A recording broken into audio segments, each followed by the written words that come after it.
Oh, I thought he wanted to fight.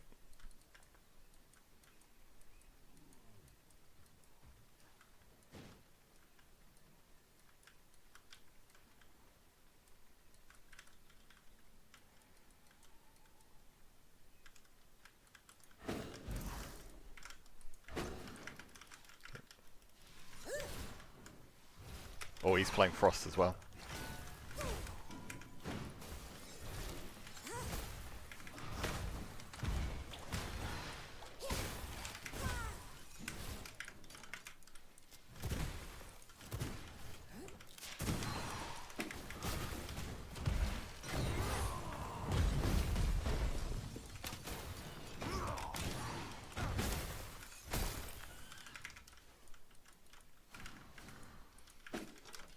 Oh, GG. Oh, wait. Oh. Oh. Oh, whoops. I didn't mean to. Okay, okay. Oh well. I'll play this guy then. I didn't mean to bait the other guy like that. Oh well. Okay.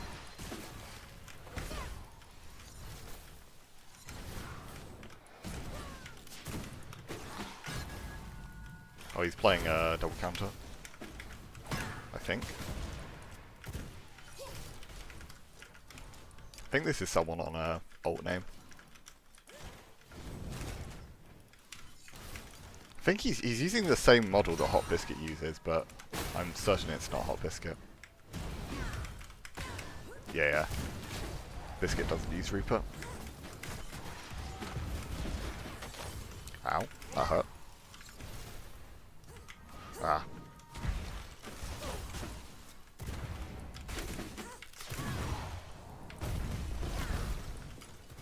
Did that not freeze? I thought he had chill from the illusion clone.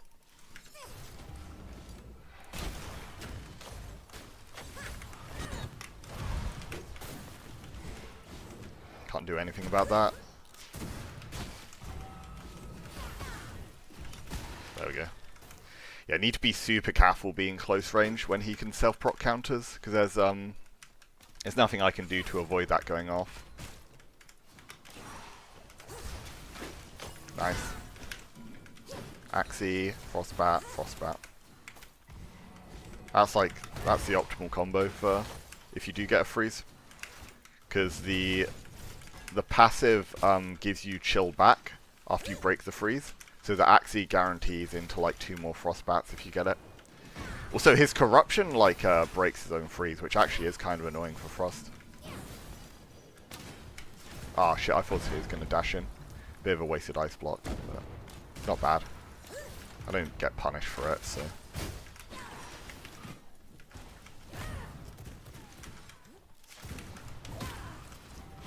Okay, it's both counter. Oh no.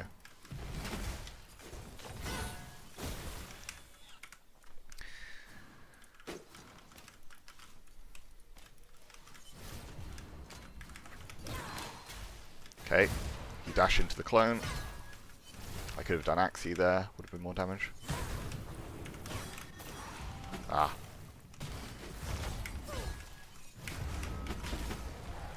Nice.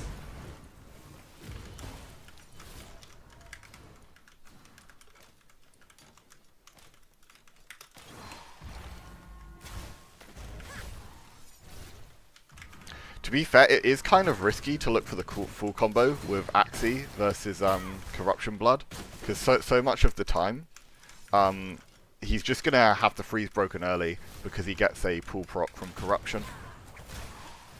Every time he dashes in like this, though, it's free punish. Like this is why I play the duel for the clone explosion on my Frost Dash. Oh. Because it means that you have these interactions all the time where they dash in first and then you get like a full punish from it. Because usually they'll be dashing on top of you, which means they'll be dashing in like perfect spot for the clone to hit. Like that. They've got chill on them again. He's playing this fight well though. I might lose this. Ah shit, yeah, he gets another counter back. He's got no counter now though. There we go. Yeah, since I don't have an AoE spell, like, for my damage, I've got a projectile. I need to try and get my combo starts through these, like, AoEs that I do have. So that's, like, the Veil Explosion, like that, and the Frost Barrier. Like, that's the way I beat the double counter whilst I have this. With how sort of, strong this kind of, like, what's it called? The self-proccing counter thing is, with Corruption Blood, I think it's somewhat essential to have some kind of way to AoE in your kit. Because, like, you can get it through weapons, but I think that alone isn't quite enough to have, like, a good win con anyway. Oh, no. Okay, that should be both his counters gone now. Ah, he dashed away from me. And also, I don't have my Twin Blades on bar, which usually would be another way to get corruption as well. I mean, get AoE as well, not corruption. Although I can use this. Holy shit! Oh no, no, this is bad now. Ah, I think I lose. Oh, unless he messed up. He parried it! No, that's so unlucky. Oh, wow, he didn't have anything up. Yeah, the, like, my Frostback crit, but since he got the parry, it hit for so little. Like, it nearly always would kill from that health, but sadly not.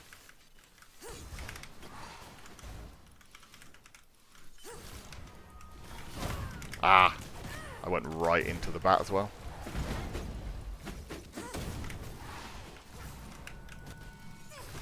Ah, still has that.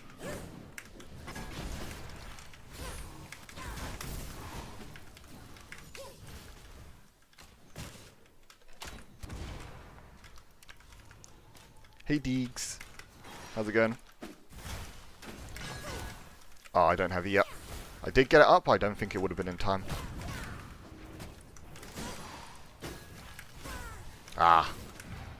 I didn't think he had a chill on him already. I messed up my combo there because of that.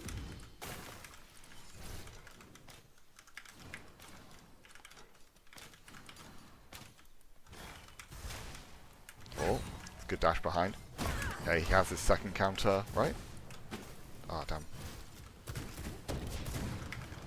Okay. There we go. Nice. Good. Took a break from V Rising, gotta farm some WoW before raid. Oh no.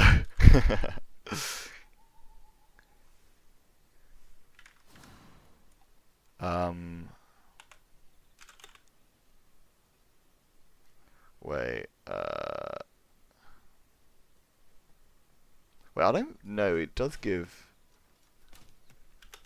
bit. See, just a ton of CDR though when you hit spells.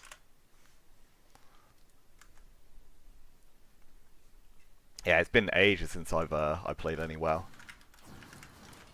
The thing is, with WoW, I feel like it's one of those. I want it to be like my main game if I am playing it. It's like I don't enjoy it much unless I'm like fully going at it. Ah, sad.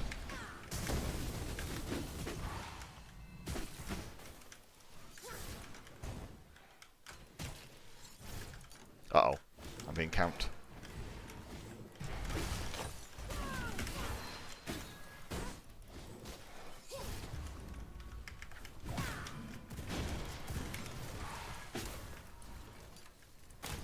Oh.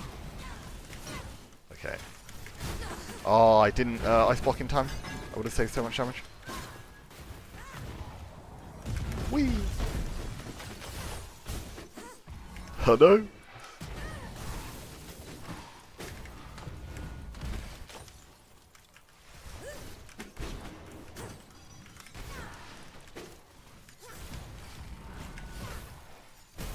Ah, shit.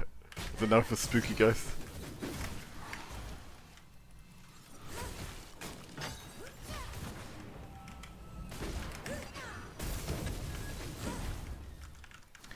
V Arena or V Rising has Arena PvP now.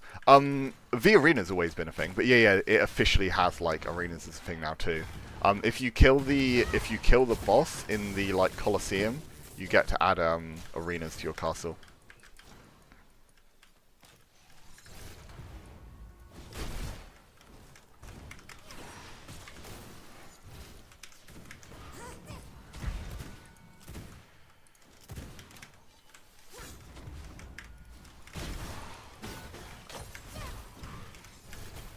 Ah.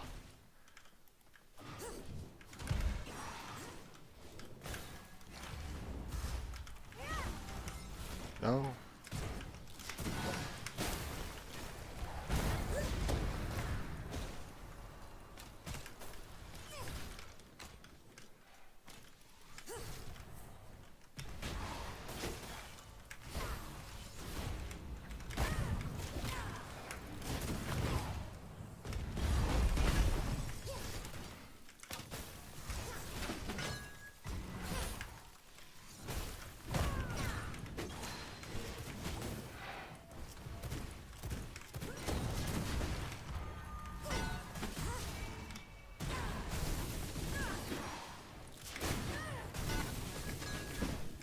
Ah, it's too late on my barrier.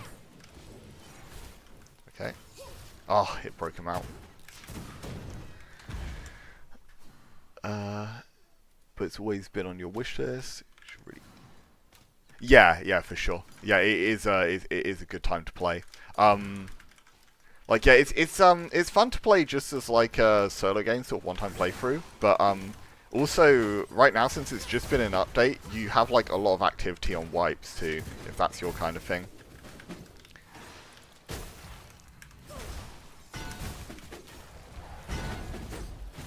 I can't remember actually. It might be on sale.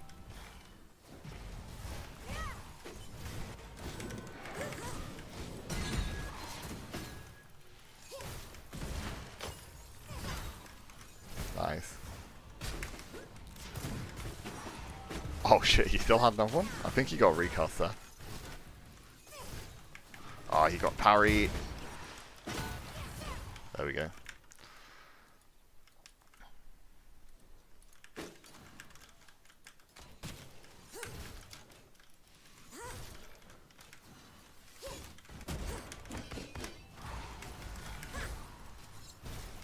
Oh, refreeze.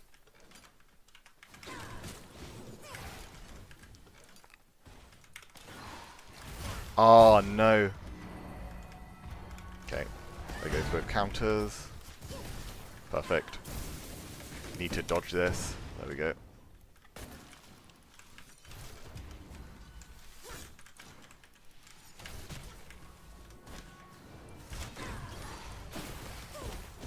I don't think I get this. Just about in time. He parried though, sad.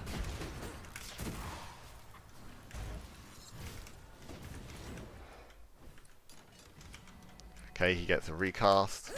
There we go, do that. He's too fast. I couldn't get the frost barrier hit off because he was too fast to for it to actually hit.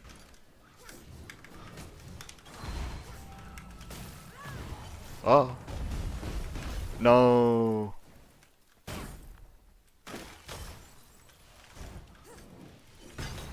Okay. I was struggling to get that last hit in there. Yeah, I'm not sure if, I mean, I'm playing against Brute right now, so it makes it, like, harder to tell. I'm not sure if the Rogue variant that Red was playing is, like, higher damage than Scholar Warrior or not. I've got a feeling it's, like, actually kind of the same damage, but you get, like, more mobility. And I think less tankiness?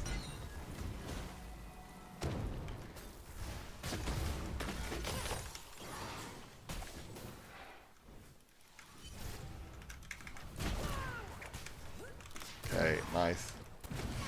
Ah, dear.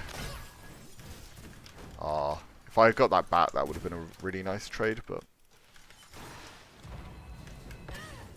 Oh, okay, good Reaper. Okay, nice. Ah, good dodge.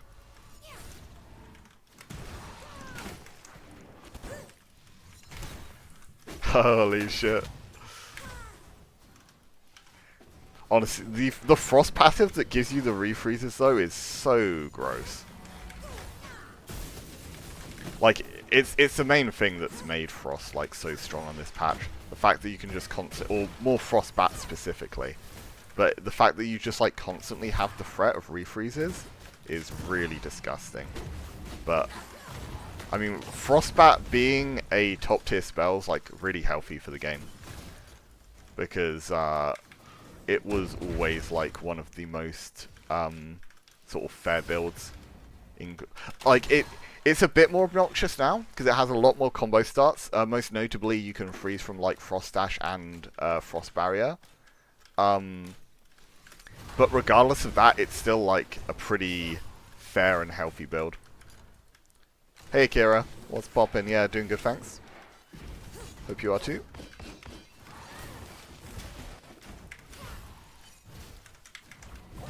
Oh, okay, I'm just blocking here. I won't let him get a combo off. There you go.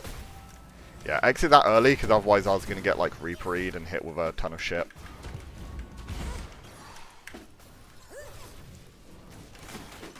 Okay. You hit that Frost Barrier a lot of times. Ah, he had a recast.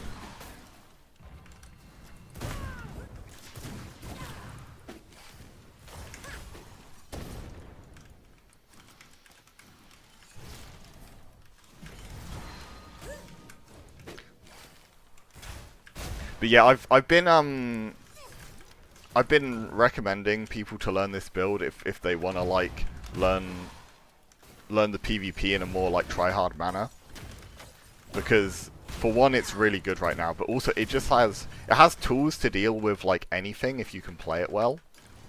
And also it makes things like weapon swaps, like all the fundamentals are just really important. Like, you got to be good at like baiting counters, you got to be good at weapon swaps.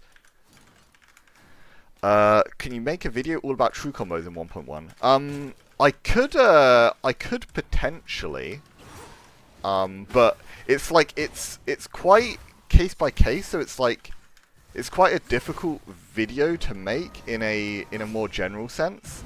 I'm sort of not quite sure what I'd want to do with it. But yeah, it would be good for like people to know a lot of the kind of bread and butters.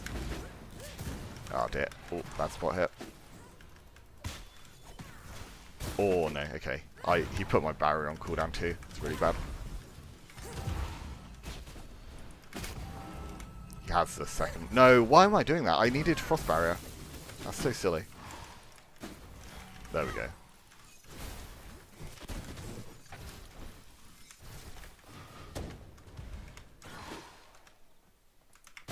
Oh, he let me. I'm very surprised he lets me get that one. Ah, he's freeze immune though.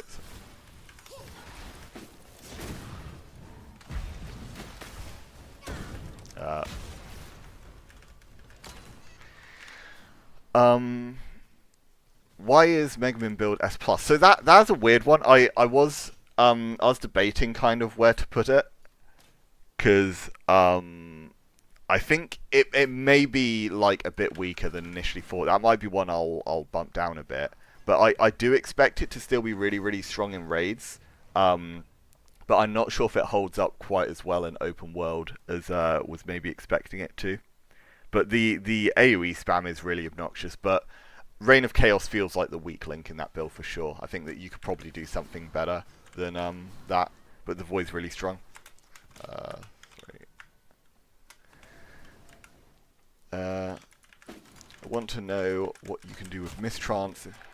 Oh, okay, wait. Oh, yeah. Mistrance actually has quite an easy bread and butter. Typically, you just want to spear Q from it. Like, it's quite a short CC with Mistrance. So, yeah, typically, spear Q is your go-to.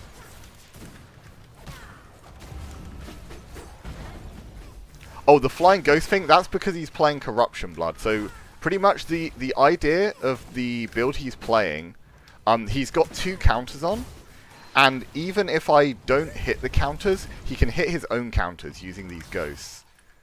So yeah, it's like a new variant of double defense, and It is kind of high risk because you take more damage from both if you get hit by the ghosts, or there's these like small pool things that can spawn when you get hit.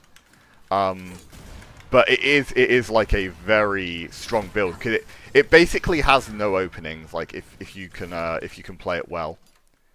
Luckily, the build I'm on Frost, you can kind of force a lot of openings in ways that other builds can't. But most builds don't have that privilege, and even then, it's not easy for me to find these combos. You can still spear queue from it. You need a max rolled fear jewel, and you need there to be no diminishing returns. If you fear them once, it will no longer combo. Like it's super specific to be able to get it, but you have to have a max roll jewel.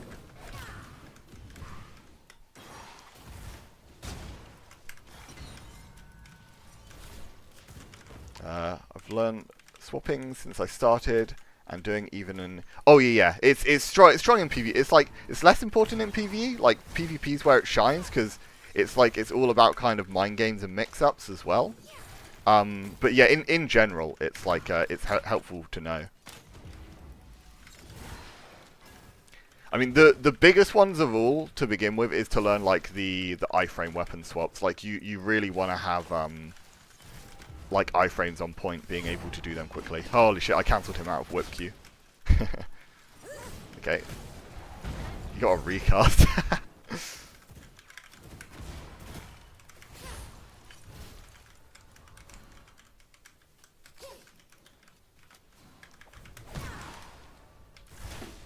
Nice.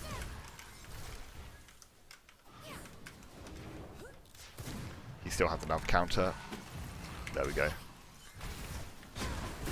That's the thing. If I wasn't on Frost right now, I have no way to punish him there whatsoever. Like when you don't have a way to force openings versus like this build in particular, you're gonna have like such a bad time. Hey Sneaky, yeah, doing good, thanks. Is the legendary Whippy bugged in V Arena or on all servers? I wasn't aware it was bugged, to be fair. I think they may have changed it. I'm pretty sure it only does the fire on hit now. It doesn't always do it. What combo is strongest for PvE, would you reckon? It's a good question, actually. I think, I mean, the Mega Man build, the one with the double AoE, that's like maybe pretty strong, but it's quite squishy as well, to be fair. Like it's different as well because it depends if you're talking about like boss fight PvE or like sort of AoE situations. Because like the Void Reign of Chaos is like it's going to be really good PvE. I mean for like AoE, like clearing Mortium events and stuff, but it's going to be weaker on bosses. Bosses, maybe the fastest clear would be like the double physical buff still, I would have thought. It makes sense if that was still fastest.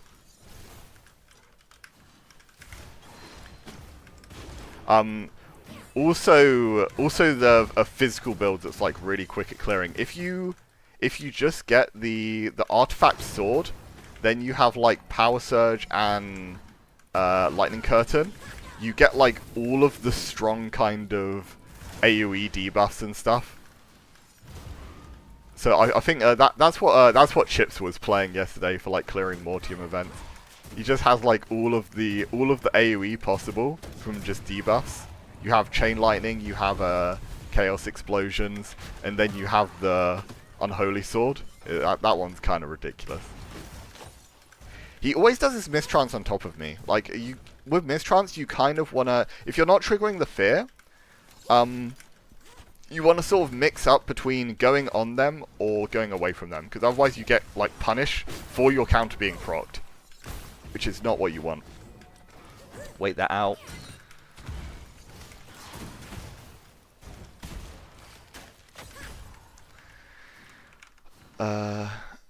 Thoughts on Arctic Storm? Really broken. Really broken. A bit less so in Arena and for endgame. But the strongest part about it, it requires so little investment for it to be at its best. Since it's a spell that can't crit, which means all you need to do is max out spell power. So this spell, it can basically be at its best, like way before endgame. All you need to do, you find a blue weapon with spell power on it, you run that whilst playing Arctic Storm, you've got like a spell that is you could be so many levels down on like a level 91 max out gear, but because you have like a max spell power Arctic Storm, you can actually compete with them on damage. You'll still be squishier, but you could beat level 91s with just Arctic Storm. And yeah, it is a very strong trait to be able to power spike early, because that's the main difference maker right now. I think spell builds, they're about even with physical in like endgame, but they now power spike earlier because of the fact that you just need to get your like last tier of amulet, and then you just need any kind of weapon that has spell power on. Whereas physical builds, they need to have a max level weapon, either a purple or an artifact. Whereas yeah, spell power can be maxed out from a blue weapon. So it's like the like wipe we've been playing on VWorld right now. It's sort of like us and then Yumiko's clan are like the main ones sort of fighting each other in endgame, and they were sort of like a bit behind us on prog. They'd like been playing a little less, but they were actually like in a really strong spot, like even at lower levels, because they're playing on spell builds. So they're squishier than we are, but they still have like very similar damage, just because they've already got their maxed out spell power. Like yeah, the build I'm playing right now actually is like the variant of Frost that that Red has been playing on, which seems like a sort of interesting way to do it. Taking the Rogue Blood instead of like I was trying it with kind of hybrid Scholar Warrior, which is also very strong. But this one, it takes some crit instead, and you get more move speed. So yeah, I'm not sure still if it's like actually better. I know one big thing actually, you do have a ult that doesn't hit as hard, so I think it makes more sense to be running a defensive ulti with this set.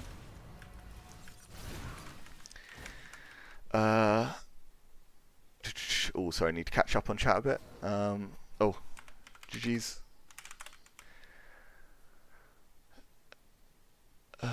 Tried Warrior Rogue build with the spells you're playing, but with Arctic Leap, Hand of Winter. Oh, yeah, that's the thing. This build's so flexible, man. Like, you could play so many different setups, because it's like you're always doing hybrid damage. You can lean into spells completely, you can lean into physical completely, or you can do halfway in between. So I've not actually tried it yet with like a full physical variant, but I'm thinking the hybrid versions of it are best, probably.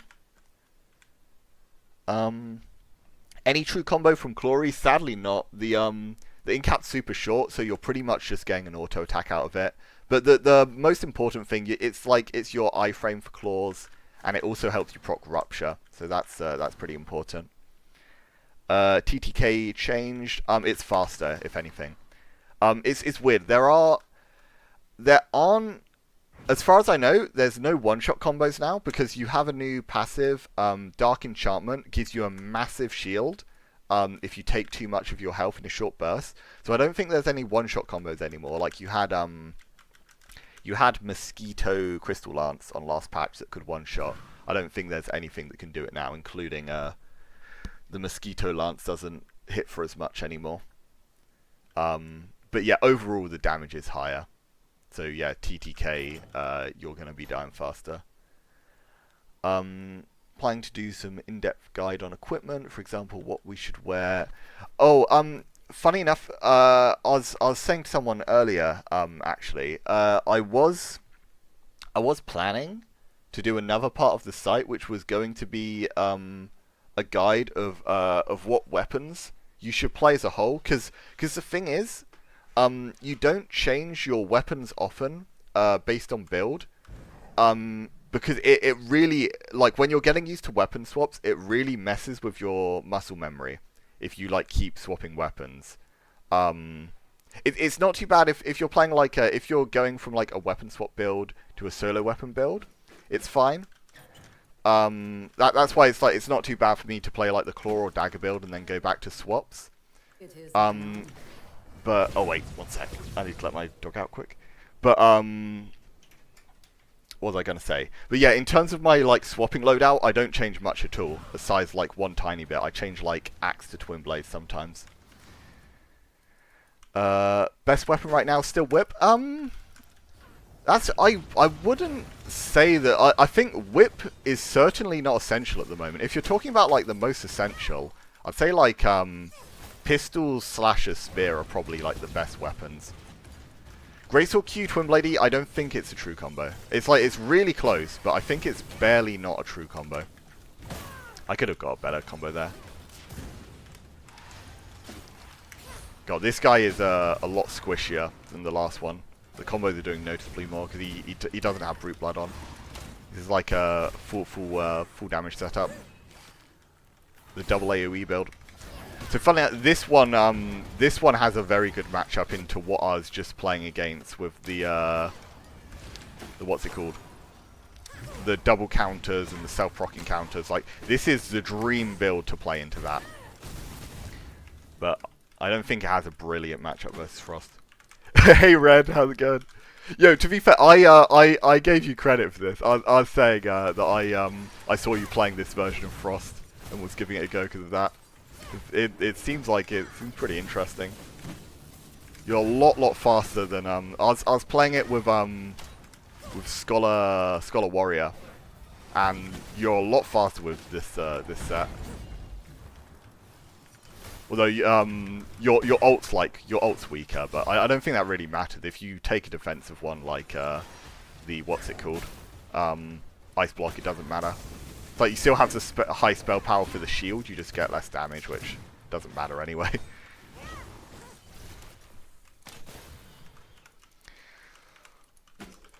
What if I have 2 MS? Oh, yeah, that's the thing. Like, there are some combos in this game where it's like, it's hard to say if it's actually true or not, because it's like kind of ping dependent. I think my ice block should kill his. No, never mind, it doesn't do enough. I guess he's max spell power as well. Ah, okay. Oh god. I'm still used to having twin blades on my axe slot. I almost went to do a twin bladey there. That is the only annoying thing about me playing Frost right now. I'm not used to having axes on bar, but I feel it's like it's trolling to not have axes.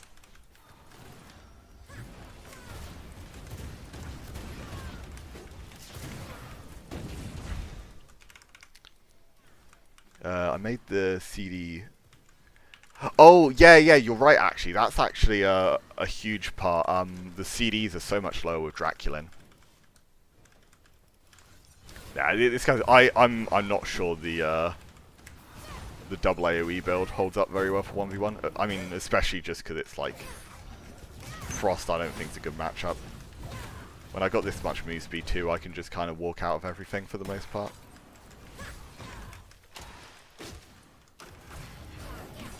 Okay, I need to block him. I think I punish him for this, don't I? Oh, okay, I didn't hit as hard as I thought I would there. Whoops.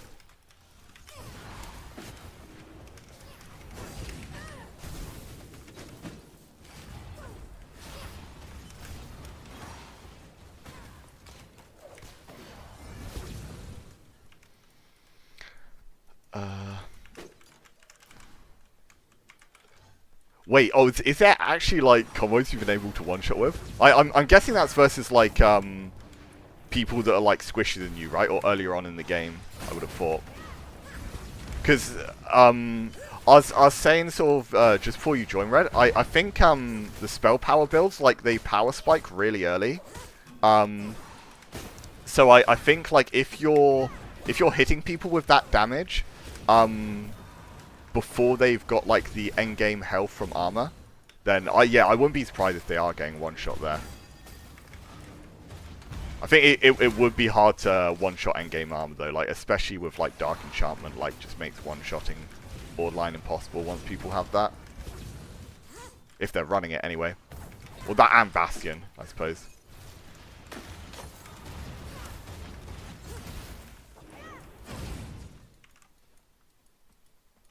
Is there such thing as a best PvE build?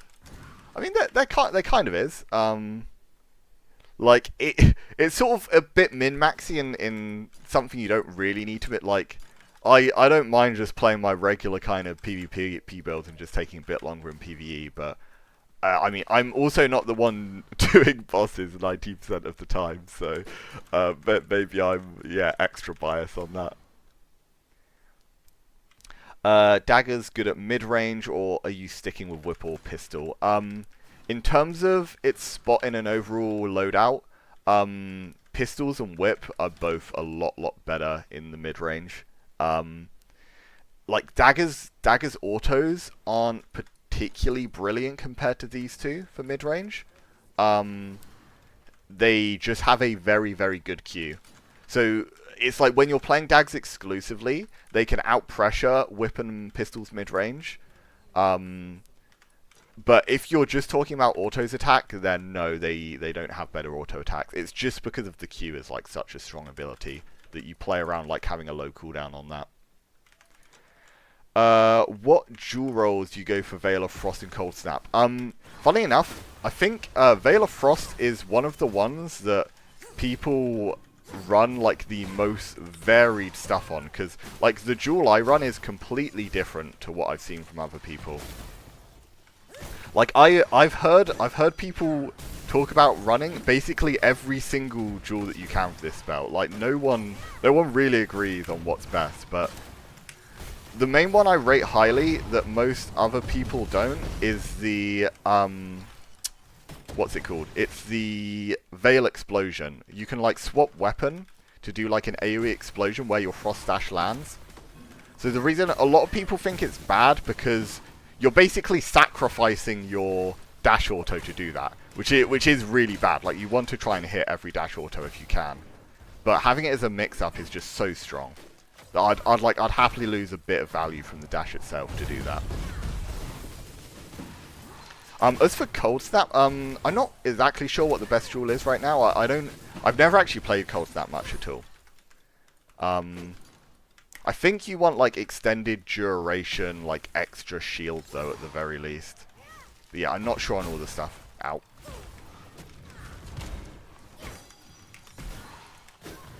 Oh, okay, I can get out of this.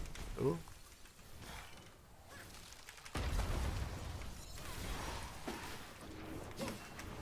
Oh, wow. He cancels that mid-whip Q. That's actually pretty impressive. It's hard to get that timing down. Damn. Ah. Ah, no.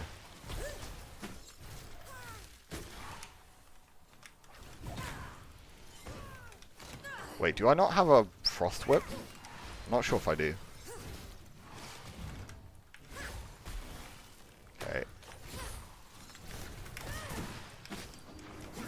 Ah, nice block. There we go.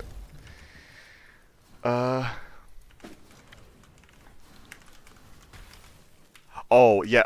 If you're looking to play like double offensive like spellcaster, and you see Count Dicula on Arena, then yeah, talk to that man. He knows what he's talking about. When it comes to those kind of builds, he's a lot better advice than I am. Because nearly all the builds I play are like single offensive, single defensive. Like I've never been a big fan of double offense or double defense, but he's like nearly always played double offensive builds.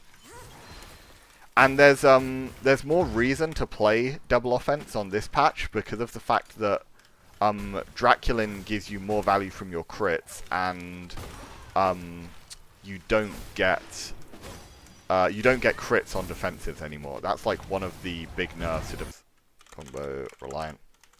Yeah, Frost build is like, it's a premium like 1v1 build. As soon as you get into like 1v2s and stuff, or team fights, it's still very good. Your teammates just need to like coordinate those. And also the enemy can have themselves saved by teammates, which is something to keep in mind. But what 1v1 is where like Frost has always been in its element.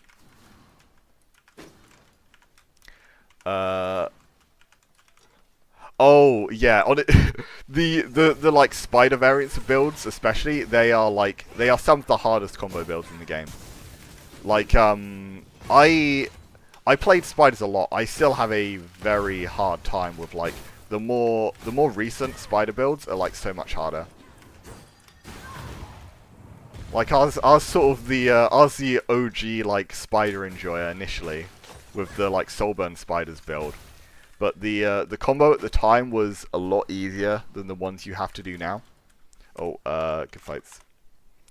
Like the combos you need to do now with spiders take like so much execution to pull off, and you need to really know all your different sort of combo routes in order to like always get the full value from them. Especially because there's less ways to combo start now than there used to be. So it's like the easiest way to get the spider combos are from raw lance, and being able to force like a raw crystal lance hit versus someone that knows what they're doing with their cooldowns, that is really difficult.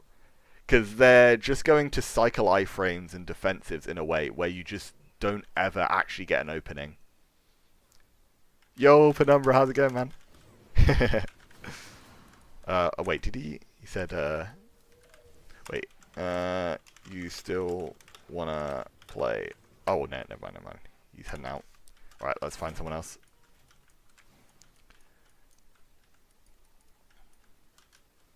Oh, it's Randy. Yo, yo, Randy. Live, guys. Oh, yeah, I think it is. Hello, Triple. Ayo. Do you want to play a few? Yeah, let's do it. Okay, blood build. Oh, okay, I like it. Oh, nice.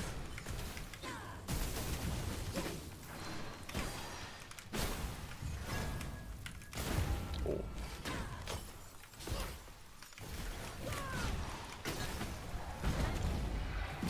Nice.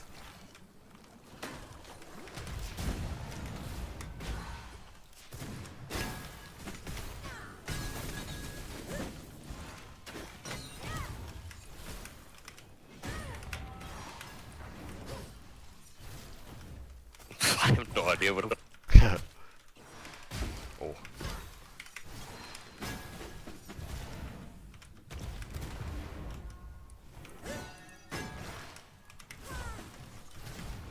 Oh. What do you have perma shield? Yeah. Yeah, just the frost bats, whenever they hit, there's a jewel that gives you shielding. Also frost dash as well when it hits.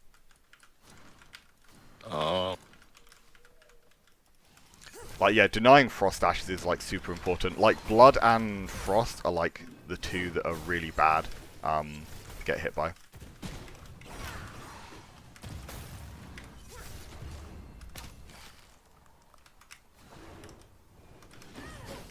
I know. Oh, that's good patience by him. Ah, I need to block. Oh, that's unfortunate. Ah. I should have just done the recast there. I didn't actually think the Swordy was going to hit, I just kind of threw it out. But...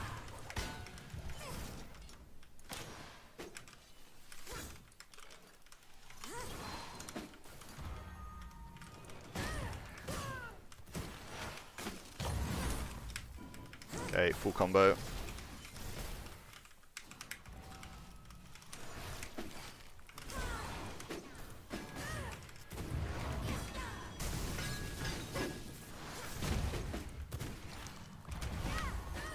Oh, nice. Okay, he's getting perma damage hit.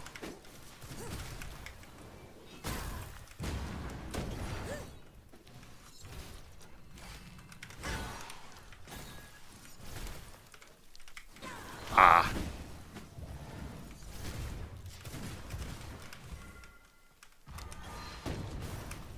Oh no, I thought I was going to dash in. Oh, good bait. Ah. And he spaced that well too.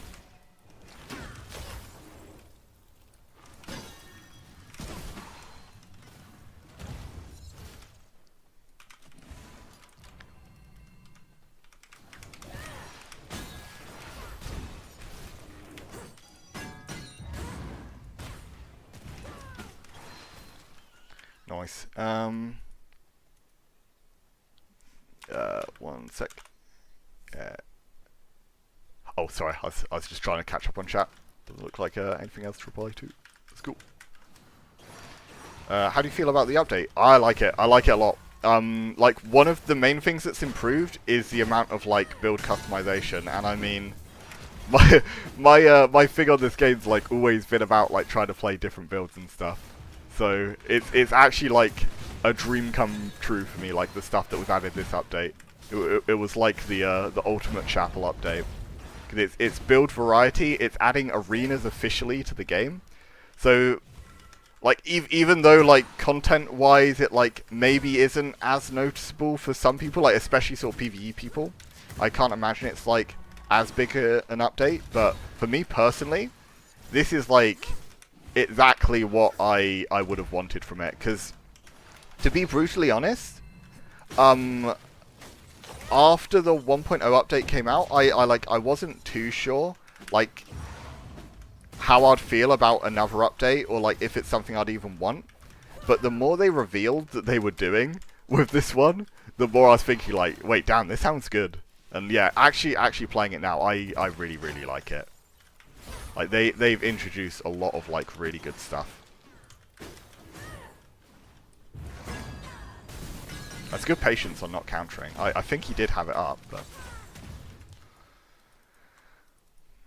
all-time high on build variety, but a lot. Yeah, I think because I know like some people are like pretty salty because like the balance is like weird. There's like so much like rock paper scissors now that there didn't used to be.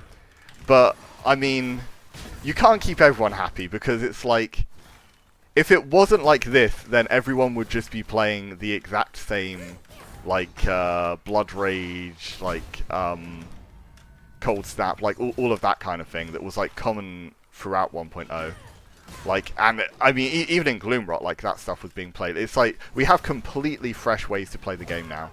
So I don't care if the balance a bit amiss, just because we get to have a proper variety now because of it. Oh, nice! Got the dash auto off. Okay, I need to ice block.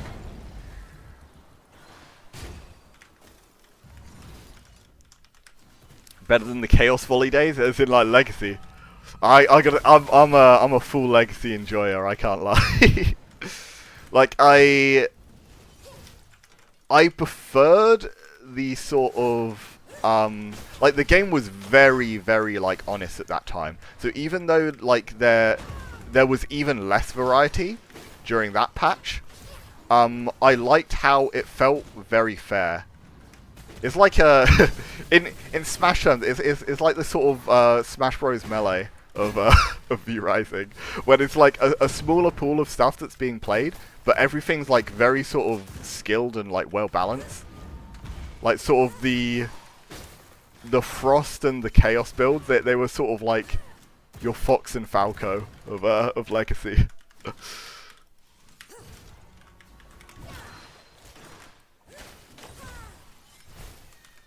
Bring back Legacy Axie. I feel like you have the barrier up like permanently. It's so hard to go in. Yeah, so because of Draculin blood, like if I ever get a crit on Frostbat, I get lowered cooldowns. So the barrier's got like a really, really low cooldown. So it's hard to find gaps. Like this build's like probably one of the best in the game, 1v1 right now. Yeah, I thought I made a good build, and then I see you do this shit. Like, yeah. fuck. No, like the blood build you're on is decent, to be fair, but I don't think the coating's very good. I think you'd have a better time with like chaos coating or something. Yeah, I was using the Phantasm coating, but I just tried this. Oh, okay.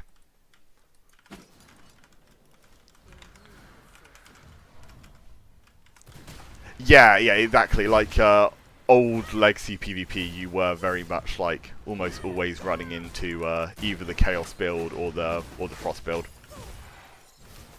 You did have like some people that played like a bit like of a left field build, but yeah, for the most part you'd be running into those same ones.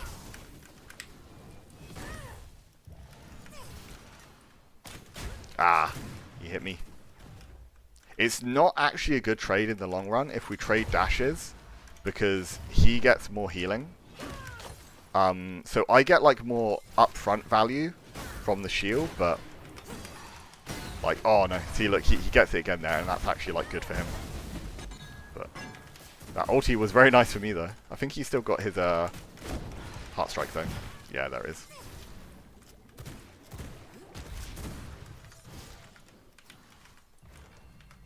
But yeah, if Malku only just started playing like shortly before the update, like honestly, he's pretty damn good at the PvP already. His swaps are good, and he's like doing decent mind games too. He's hitting like dashes so often. I wonder the arena function will be used in. Yeah, I'm hoping that that the arenas do get used a decent amount in the PvE servers. Like I hope that like more PvE players get to play the PvP side in like a low stakes format. I've said before I've never really liked the high stakes PvP. I like this game to chill out and press buttons. I don't like people getting salty every time they die because of it being like loot and everything. So yeah, the idea of like the in-server arenas is really nice. I actually ran out of cooldowns here. God forbid. That's not meant to happen. Oh no. Okay, I did get the vamp curse off though. So yeah, it's worth. Oh, nice. Yeah, he's getting his blood autos like really consistently, so he's sustaining well. Oh no, I thought he was gonna. Okay. Damn, yeah, he gets it again. Like, if he keeps doing this, he can actually turn this fight around still. Like, I've got a lot of unhealed health right now, so he can do like a ton of like, yeah, lasting damage to me right now if he hits. Okay.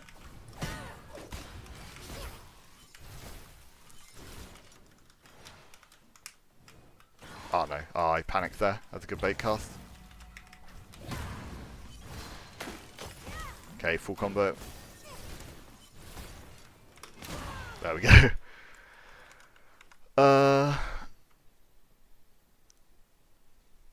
No, but the thing, like, with how the game is right now, like, even if you flawless someone, it's like, it only takes, like, a couple interactions to, like, get these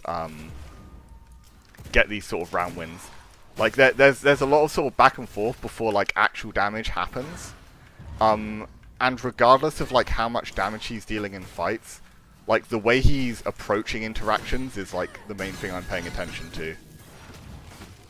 And, like, yeah, the way he is playing is, like, really good if he's still not played for long.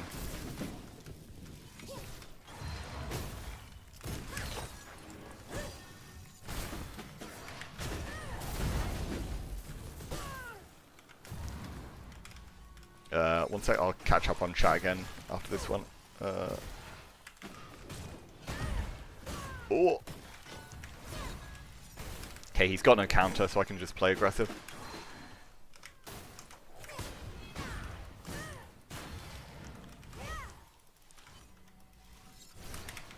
Oh. Okay, there you go, full combo. Do you remember? Oh yeah, when Surge could recast, I honestly wish that stayed. Kind of, because there was a lot of skill to it. New player, so your website you put is useful. But for the build information area, I don't know what all of it is. Is there a legend or? Oh yeah. To be fair, like. Yeah, because I only have the screenshots of them, so it maybe would be helpful for me to have like the names show on hover, because I do actually have the details for like all the names of like the armors and elixirs and stuff. So yeah, now that you mention it, that is maybe something I could add. What 1.2 already? I'm so hyped. We don't know yet if we get another big update or they work on a new game. We'll have to see. Hey Master Fang, how's it going, man? I'm gonna go farm Draculan Blood after this. Yeah. Draculan Blood is crazy good. It's such a well-designed blood with how it works. It's cool. Is the mace not viable in the... No, mace is fine. It's just... I had, like, a tough call. I was either gonna play Mace or Whip. The reason I've chosen like Whip for the loadouts that I'm playing is because Whip's actually good at proccing coatings. Like, and with how coatings work, they have like separate cooldowns at 5 seconds, and then like each individual weapon has a 15-second cooldown. You want to be swapping to weapons that have like different auto attacks. And since Mace has Mace has a terrible auto attack, and Whip has a very good one, it makes, Mace, sorry, Whip is a lot better for getting coating procs. So I'm getting kind of cooked this round. Holy shit. And now he dashes in, right? Yep, there we go. Now that dash in was a bit impatient whilst I still have barrier up. Oh. I like he's trying to mix up with these slasheries now to punish my defensives. Okay. Nice. Macy to spear Q still true? I'm not sure. It might be with like no diminishing returns at all and like enough move speed and stuff, but or like if it's against a wall. But I'm not sure. That's never a combo I actually did. I saw it's something that like a lot of people did start to abuse. Oh, that's good bait.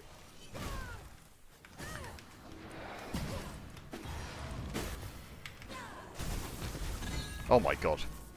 His heart strike just hit for nothing.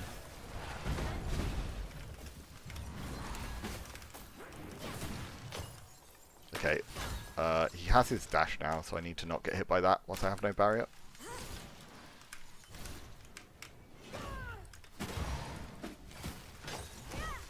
Good roll.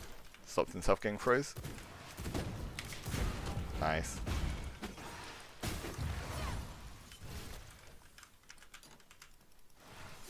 I actually can't avoid the dash. Oh no, he should have gone in. I couldn't have avoided the dash. He got a recast, I think. Nice.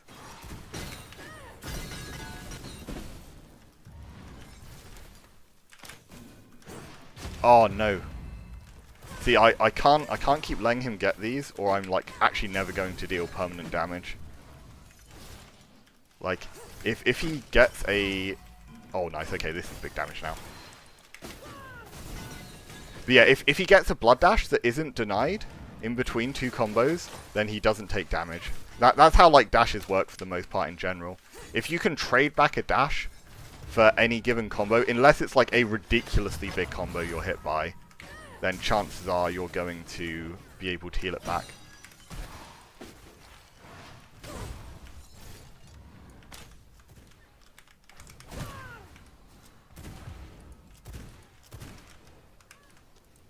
Oh no. Oh.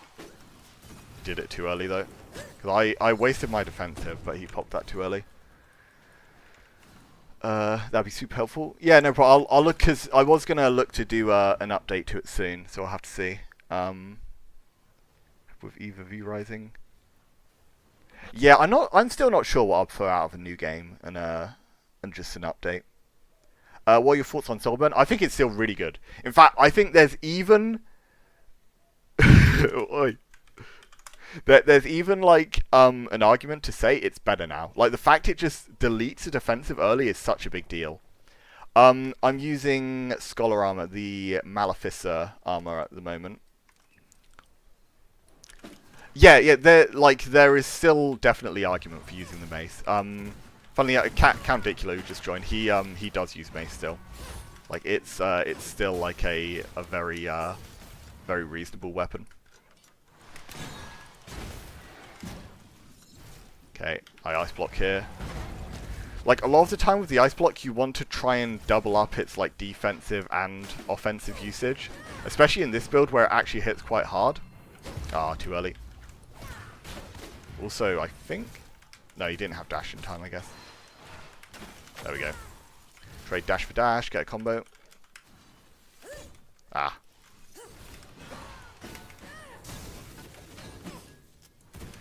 Oh. I was too slow reacting to that. I was at like the edge of the range there, which is why it like didn't fully go off.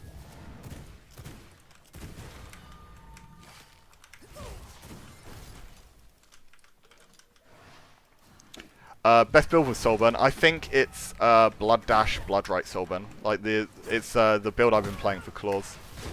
It's really, really good setup. Like super tanky. You just play like Brute Blood, Rogue Blood, or Brute Blood Warrior. And then you take like Elixir of the Beast. You're like stupidly, like you have so much healing with that build. It's crazy. Like if you don't take perma damage, you're just like always healing it back just from a Blood Dash or Blood Right procs. Or soul burns.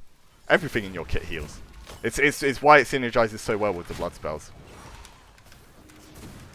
Where's his counter? Oh my god, good patience. I thought for sure he's going to press it there. Press it? Press it. Press your counter. Okay. Oh no. Suboptimal combo. I could have done Axie. Nope. Ah! I didn't have Frostbite in time. Okay, he's actually got a really good fight this round. Like I'm on a lot of grey health. He's landed a ton of dash autos. Oh, no. Wait, DC? Oh. Yeah. Oh, it's unfortunate timing for a DC. Wait, have we had 2 ultis up during this round? Crazy. Oh my god, I'm too slow again.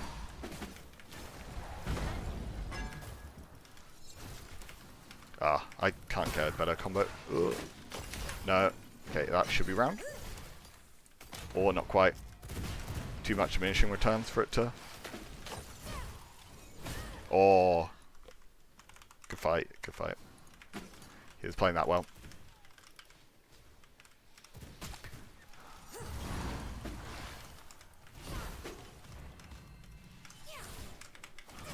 Nice, good response. Nice, okay. Combo. Combo, combo, combo. Oh, no, greedy. I have way too many cooldowns up to try that.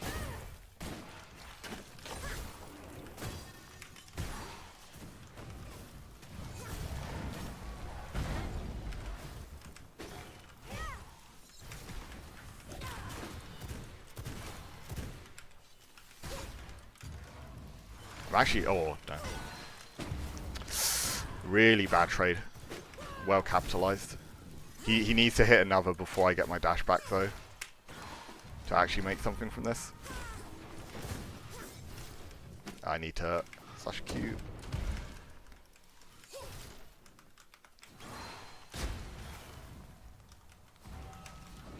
Oh.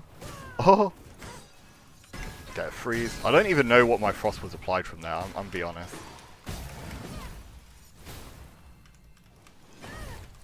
But yeah, Draculin does make it really hard to keep track of the cooldowns. It does cheat a bit. Why don't you go Scholar Free as secondary for the reset? So funnily enough, that's what I was initially playing. I was playing Scholar Warrior with this. But I'm trying this build because it's what Red's been playing. You take like both crits, and I think that spell crits can apply expose as well.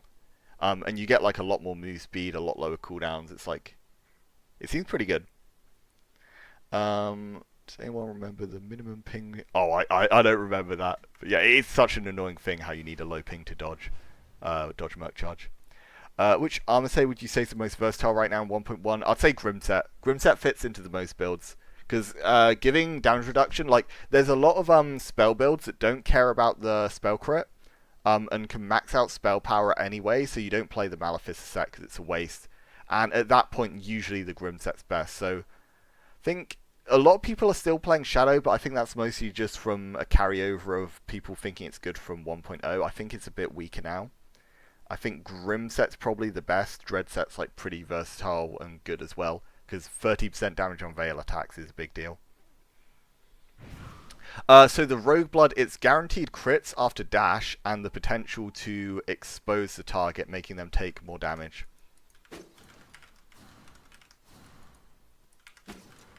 Okay.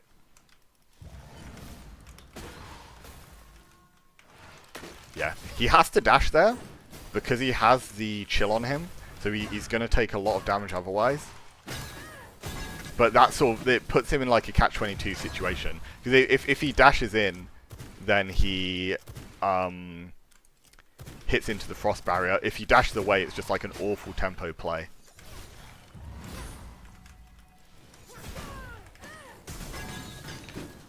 But yeah, that's the thing with Frost. It puts you in like so many like impossible scenarios that it's stupidly good in 1v1s because of that. But it's a matchup that you like really need to try and be familiar with if you're like if you're learning the PvP, especially now because I feel like traditional Frost is going to be played like a ton. I think it's like S plus. I mean, I had it in like S tier on my site, but I'm thinking CC S plus. campaign? Oh yeah, there is diminishing returns. It wasn't like you don't get the immune anymore. There's just perma fucking CC. No, you do get the immune eventually. It's after like the third freeze, but it goes away after I think like 12 seconds. So if it's like spaced out a bit, then yeah, you can still combo.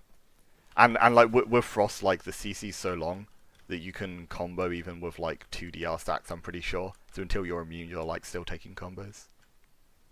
Yeah, I feel like I used the CC like 10 times in a row. And Yeah, it never happened.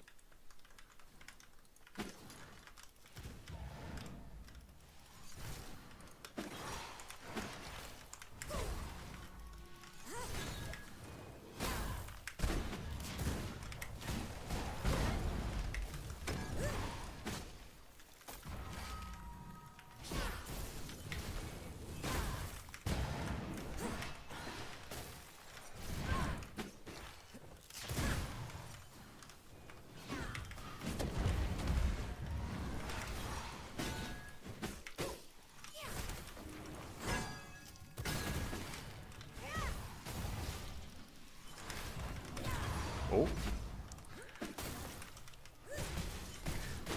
Yeah, dashing counter's like very cooldown expensive, but it is like a really good mix-up.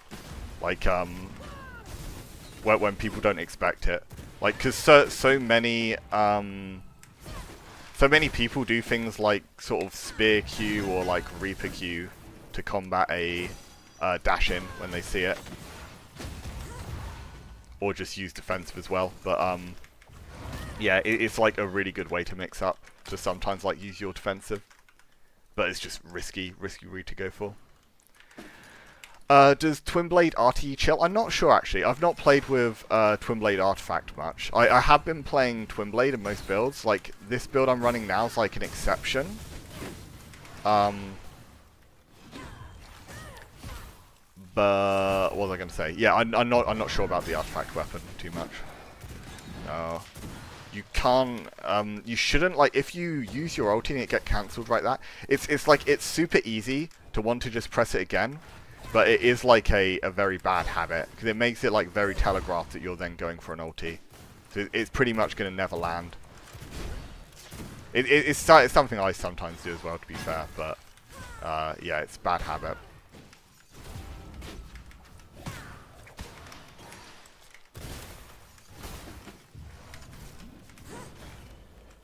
I've got nothing left. I need to block.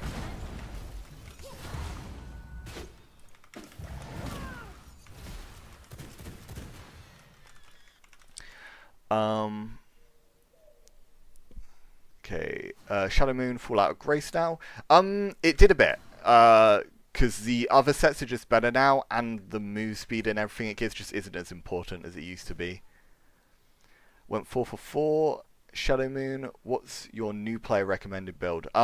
It sort of depends, because if you don't want to learn weapon swaps, I think the Claws or Dagger build is like a good thing for a new player to play. If you want to learn the game competitively and like play with weapon swaps, then I think Frost, like what I'm playing now. Barriers this patch feeling interesting. Yeah, barriers have got stronger, just from like other defenses getting worse mostly. Like the the sort of good defenses is shift just from things being nerfed. It's why like Frost Barrier is probably one of, if not the best defensive now because of the fact that like others have got so much worse. And Bloodright is up there as well. It's very good. And oh, L and K are mouse buttons, by the way. I'm not pressing L and K on my keyboard. Don't worry. Yeah, fine. That is the that is the main FAQ I've had on this channel.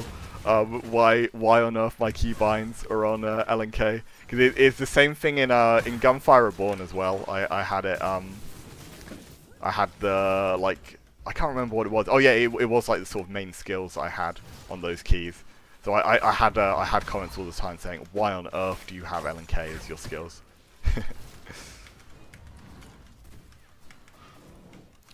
Oh yeah, sure thing. I can show the jewels after this.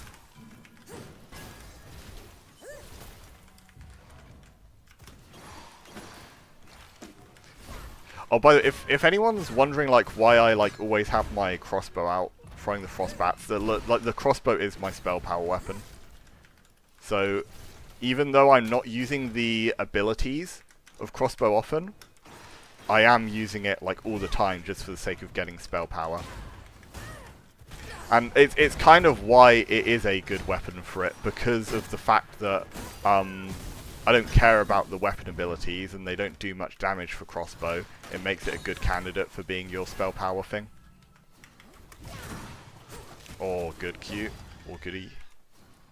No, good Q. Sorry, I'm getting mixed. Oh yeah, wait, I'll show you jewels quick. Frost Dash, Freeze on primary, the Frost Nova on hit, the Illusion does a Nova as well when you dash away, and increased shield. Bat is increased damage to chilled and frozen. The damage on impact is the main one I play differently to other people. Most people play cast rate, but I quite like the damage on impact.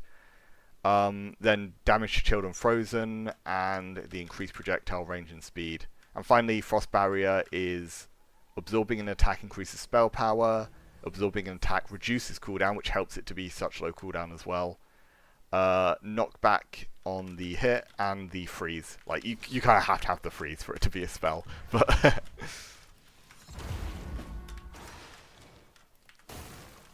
all good baits. Ah, unfortunate. And now he dashes in. Ooh. I don't have anything to dodge the Heart Strike now. Yeah.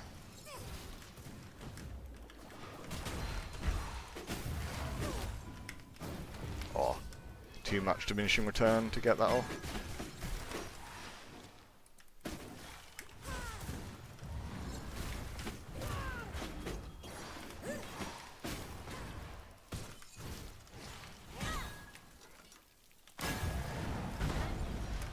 Ah, I wanted to deny that dash as well by cancelling early, but alas.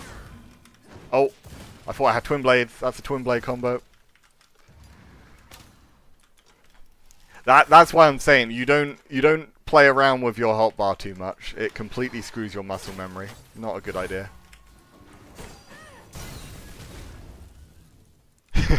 Huge fingers. Wasn't guns a hyper movement skill shooters? Sorry, I'm not familiar with that one. Oh, check Discord. Wait, what? Wait, what's on Discord? What's happened?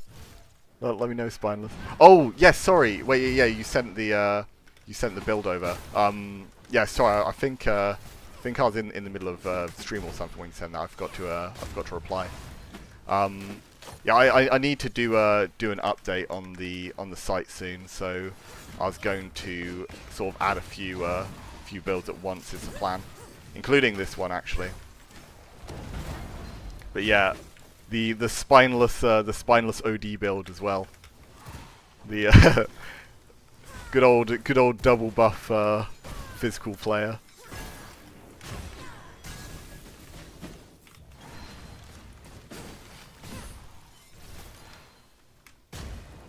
Ah.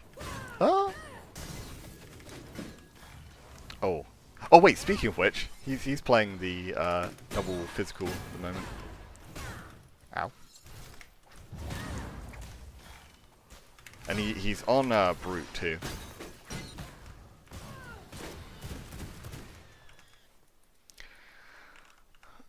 Um, plays with 2 hands and uses thumb to control it. Damn, yep.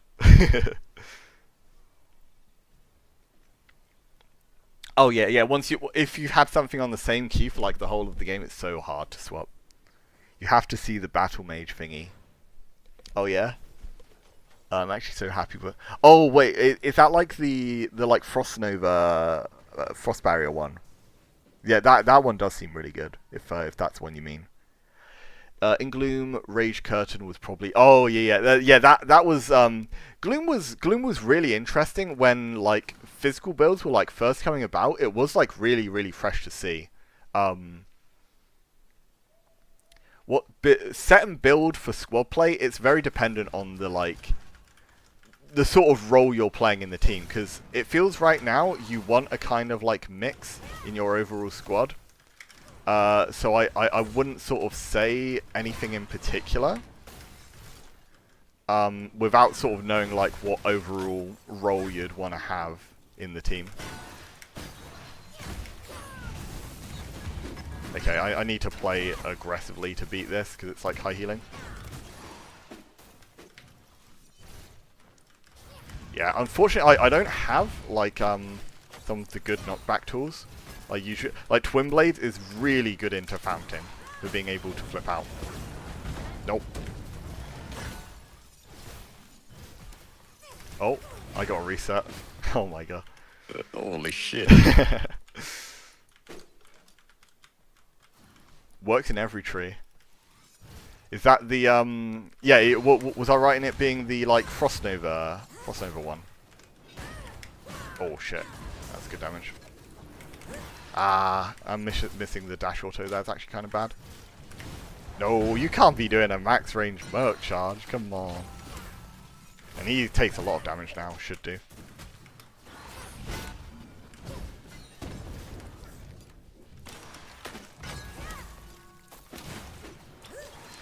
Yeah, with versus the Blood Fountain, you need to try and not get like stressed out by the fact they're getting the healing. If you like play over aggro into it, then you're going to like get punished. So you just gotta let them get the heal sometimes, because especially when they have a counter like this, if you like go too aggressively to try and always cancel them getting the heal, then you're gonna be hitting into the counter because of it. But by like just playing patiently and looking for kind of bigger combos, then you have like a much easier way to play around it. But then again, it does depend on the build you're playing as well. Like it's very much, since Frost is able to dish out so much damage with combos, I can be like more reserved with how I look for stuff, because I know I can make up the damage, like regardless of if they get heals. Oh, in fact, he might not actually have the spell now. Wait, yeah, has he got the spell still? Oh no, he's on Rage again. Okay, I play differently now then. I don't look for whip Q as much, because the main reason I was whip queuing in was to try and preemptively stop the what's it called? Ah, damn. It's trying to preemptively stop him from getting Blood Fountains off. Oh my god.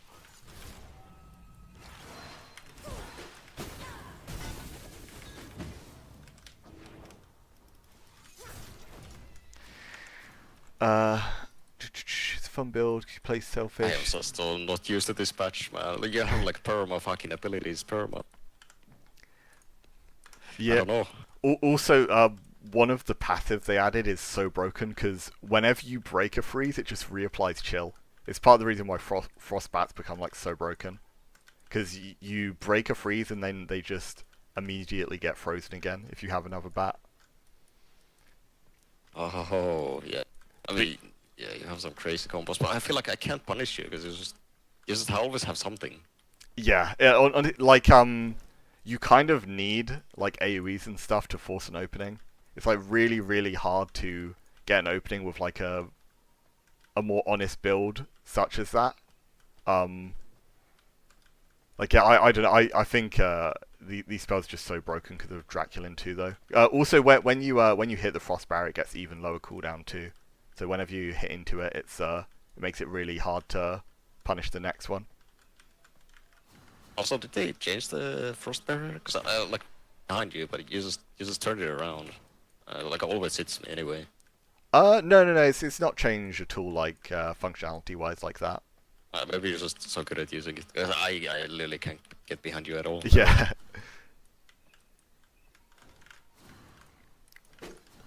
Yeah, I mean, sort of since Gloom, you sort of haven't had to play a spell build. I think physical's kind of been like optimal for, like, in terms of general content. Physical's been like optimal. Like spell builds have had like their niche throughout, but just a lot more or a lot less generically. Sorry.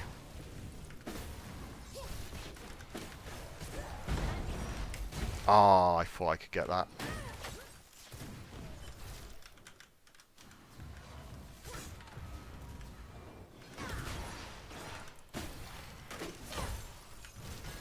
That's unfortunate. He's trying to be patient with the auto there.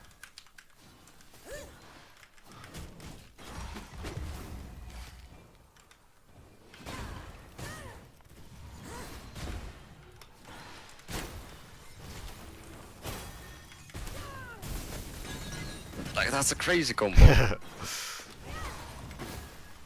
Yeah, it's only possible because of that refreeze passive. Like I think if they do balance changes, they should nerf that like first thing. It does not feel like the old game at all. No, it is very different.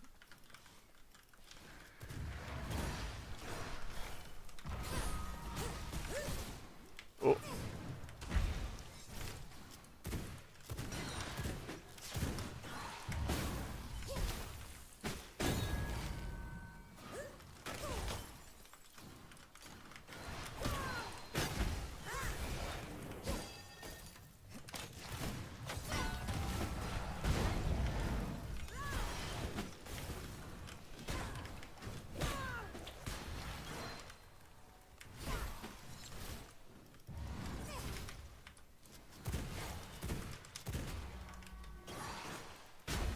Oh.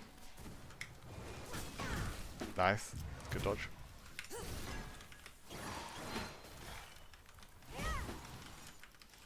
Also the pushback, man. You just push me back and I can't do anything anyway.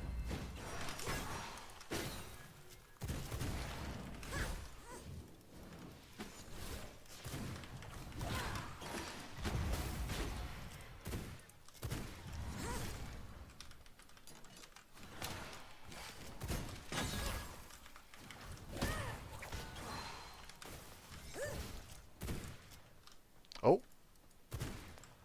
Oh wait. Okay. Bit of lag in the server.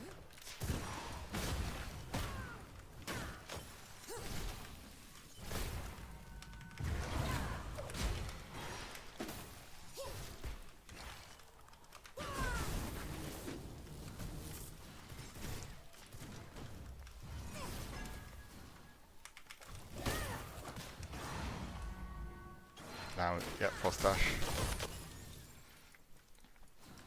Have you tried Twin Blades tool yet? This is like literally my first time fighting in this, but Oh, okay. doing arena. Because I think if you're looking for a way, because it's not just this build that has like the really hard to find like defensive cooldowns, like to punish. You kind of need like ways to get AoE off to like punish any kind of build like that, or it's just so hard to play. But I think like, yeah, Twin Blade Q is like a really good thing right now. Like playing versus Biscuit, he spams that all the time at the moment. Okay, yeah, that makes sense. So yeah, if you ever expect the barrier, throw that out and you win the trade for it every time. Yeah, I'll try it. Spear Q animation feels laggy because it's a lot slower than before. And it sort of launches you forwards as well, so it's like, it feels a bit different sort of functionality-wise as well.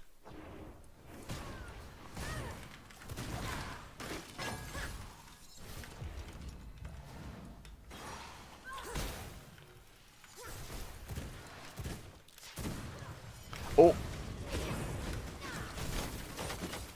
Yeah. It sadly doesn't shoot Oh, combo yeah, I don't anymore. think you can do that combo anymore. No, sadly not. Sun's too short.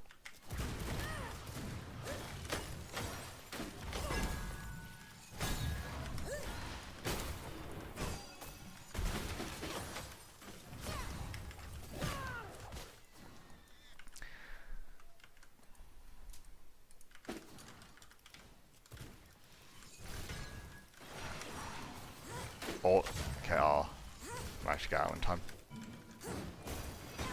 Yeah, to be fair, even like Twin Blade Q, when I have this much move speed, it's like, it's so difficult.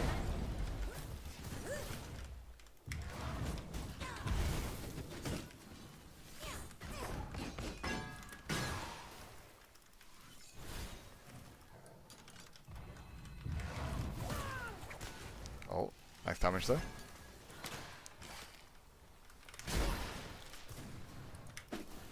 Ah. Oh no. Yeah, you actually caught me there. Nice.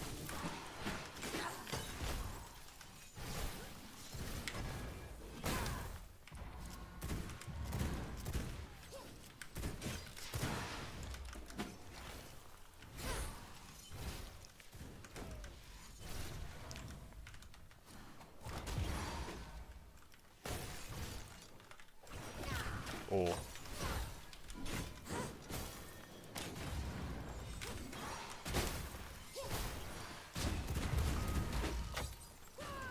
Oh, okay. No.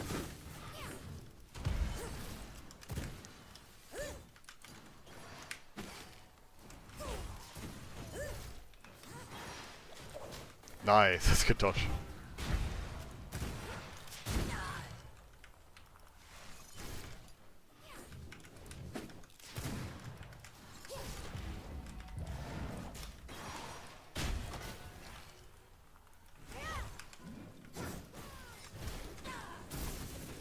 Oh, that's good going though.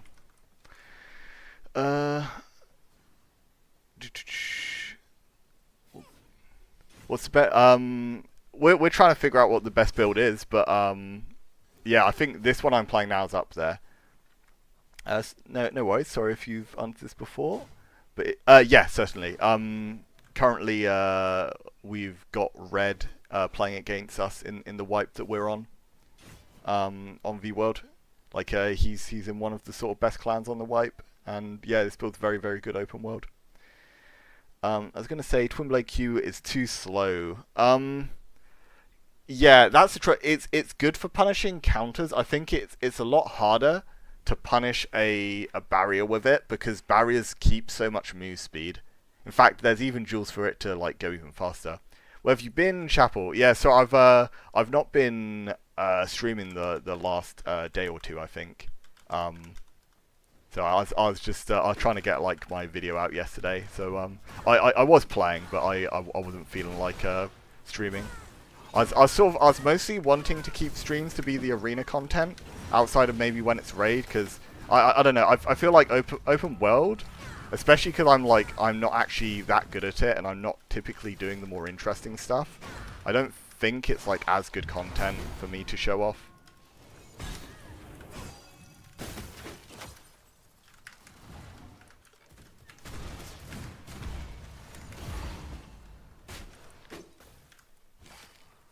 Oh, barrier's down.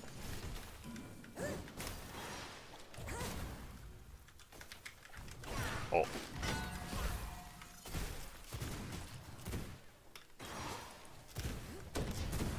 Yeah, he had to use a lot of cooldowns there. That's bad. If he still has Merc Charge, he actually had an opening for that there.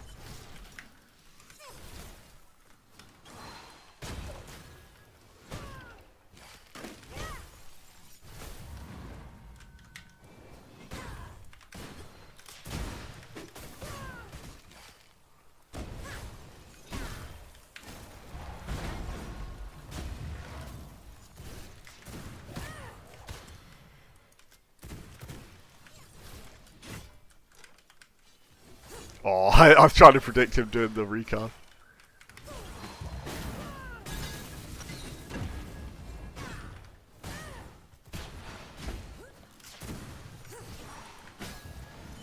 I do sometimes feel a bit lost on what punish to do in mid-range when I don't have my Twin Blades. Because I think I've got so used to doing Twin Bladey at like mid-range. Oh, I went for it. What line do you select? I think a lot of people play it with Rogue 1. I'm playing Rogue 3 on this for the crit after dash rather than the overall just crit chance. And yeah, I'm on Scholar set right now, Dracula's Maleficer. But yeah, I'm thinking with the streams, I'll probably mostly keep them to Arena, aside when like Raid's on. And I was thinking as well, I'll probably try and stick to like certain builds for each stream. So it's like I'll play one build like one stream and then swap each time, rather than kind of like playing whatever each time. I think it makes it a bit more interesting to like theme it each time. That way, if like people want to sort of see certain spells as well, then they sort of know that like they know like sort of what sort of stream they're in for. If I'm gonna be playing like, or if I say beforehand like what I'm gonna be playing.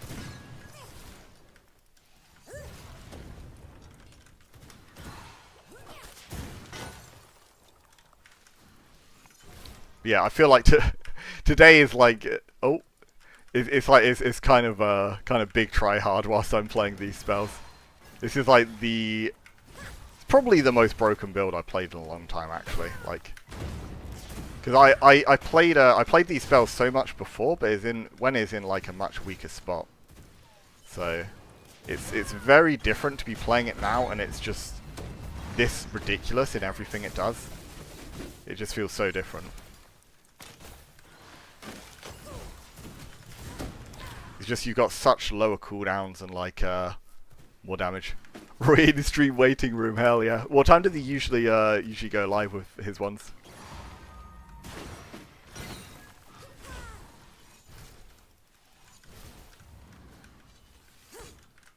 Because yeah, I think that those guys don't typically tend to be on till later in the day, as far as I know. I think they tend to play at similar kind of times to us.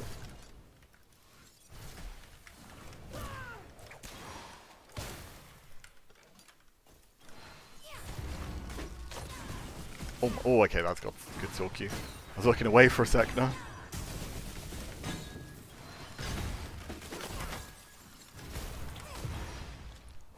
Oh, okay. Yeah, honestly, I hope that like Yumiko clan does get a fourth, because it's like they put up such a good fight, like even as free. But it'd be so much more interesting like if we were actually playing like proper 4v4s, because I mean like heal so much as well. Oh yeah, it got spell leech too from just hitting bats. But yeah, I feel like that build just has everything.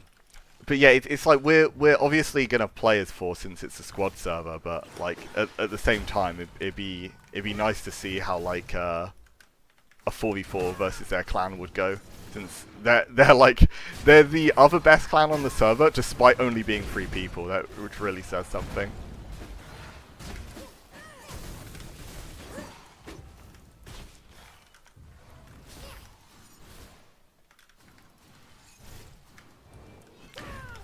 And also, like, drama aside, like I'm not even sure like who is better, like between the play of our squad and their squad, because I think it is kind of close. Like obviously Chips and Biscuit didn't play as much towards the later parts of the update, and then like Red, Yumiko, Boggy sort of all kept up quite a bit and were certainly like some of the strongest players towards the end of 1.0, and look like some of the strongest in this patch too.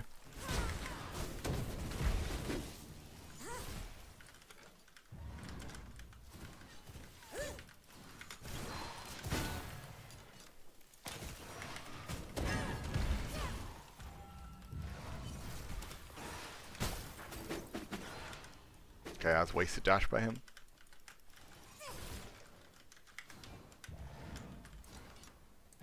Oh no. Shouldn't just give him the counter hit like that.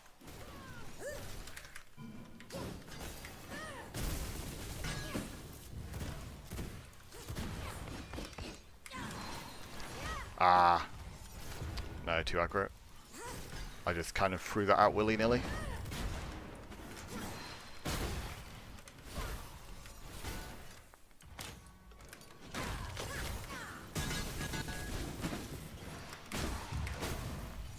Oh.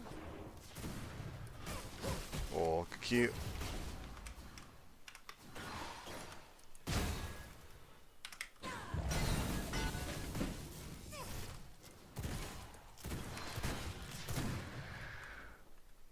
If you add Arctic Leap to this build, will we get... yeah, kind of. Although the thing is, Arctic Leap, if it weren't for diminishing returns, Arctic Leap would go crazy with this build. But it is weaker now just because you can't just combo in the same way you used to. I've never seen Biscuit stream apart from the other day, so I only ever heard about his feat. Seems to have caught on really quick. By the way, love you, troll. Yeah. You know what? It's not even me trolling. Like there's two reasons for it. Firstly, I genuinely think it's the optimal way to play claws, but also it means we don't have to craft like any stuff for me. Like I got my artifact claws. I now don't need anything else. So I might swap to like a spellcaster thing later on, like once we've got the resources for it. But in the meantime, like I can play Super Poverty and have nothing but a pair of claws, and everyone else can get their builds first. So that's like the main reason for it. So it's not me like trolling or BMing or anything. If it looks like that, then yeah, don't take it that way.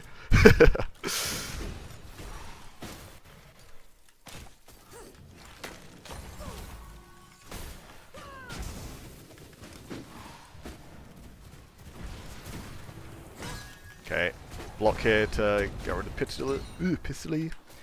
What is the best storm spell coming from this? Oh, that's you get like a mini ball lightning because it's the artifact spear. So you can see it's got like a bit of a different appearance to a normal spear because this is the the artifact one, the legendary. And I would say it's probably the best legendary. I think it's the best legendary in the game. 'Cause it's like I can't think of any time you'd want a normal spear over an artifact spear. Whereas most of the artifacts, there is like a time where you could be like, oh, but I don't want it because of X, Y, Z. Like triple slashes, for example. I don't like to use it just because it messes with your muscle memory so much when you're used to like normal slashes, and it puts you in like a completely different spot to what you're used to. It is stronger in some ways, but it's not like... it's not always stronger. Yeah, Legendary Spear Q. What's the Twin Blade artifact? I've not really played it much, but it's a like frost weapon, the Twin Blade artifact. So I think it applies chill on the Q, and it does extra damage to Frozen on the what's it called? On the E. So yeah, I think it's like, it's okay. It's not super good. I think when we're on like V Arena and we're limited to like 3 artifacts, I think I wouldn't really want the spot for it. Although you could argue it could be optimal in like the build I'm currently playing. It is like full frost after all. I could try and run it instead of the axes. But I also can't be asked to change my artifacts. that's a big trouble. I'd really like if we had a sort of way to change pre-mades, because right now it takes so much longer than it used to change your build. Because you have to do like you have to change like passives and everything too. There's just so many more things change. I certainly can't be asked to change coatings. I just run illusion like every time.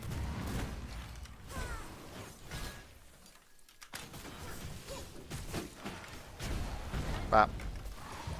Oh shit. I reacted to that quick.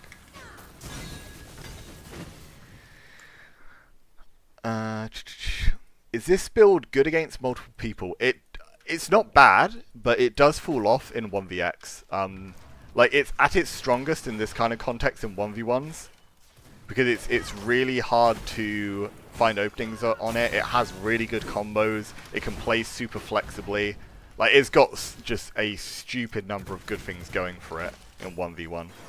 But yeah, as soon as you start playing against more people, it gets a bit worse, but it's certainly not bad.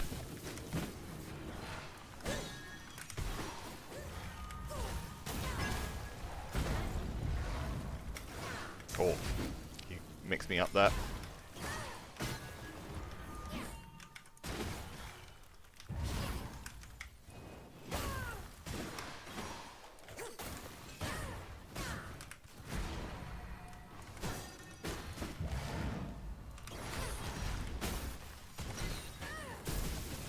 Oh, I think he swapped weapon there. He should have got the blood dash auto off.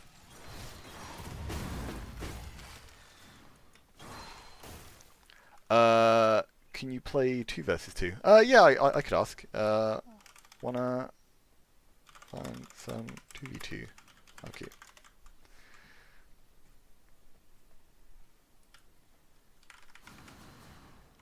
I think I'm just gonna do a few more and then hop off.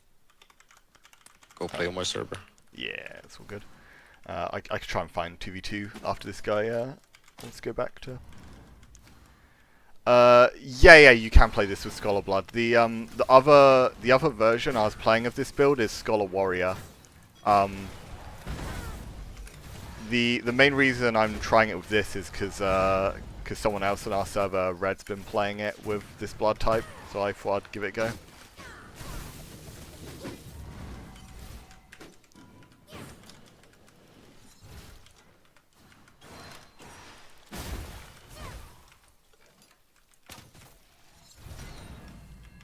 Ah.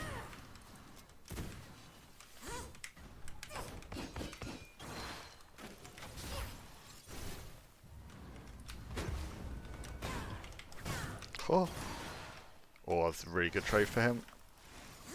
Although I didn't take that much damage still. I think it's because he's on Brute Rogue. It makes it really hard for him to actually deal perma damage.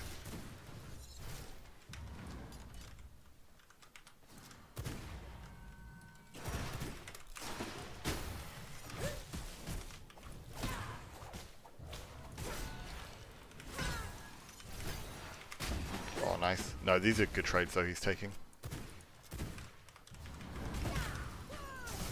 Nice. Lovely. Okay, he's playing this fight really well.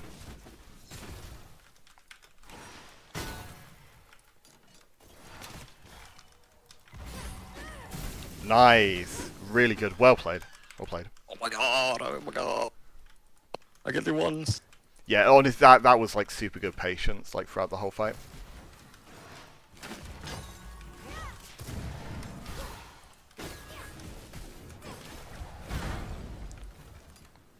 Bam. Okay.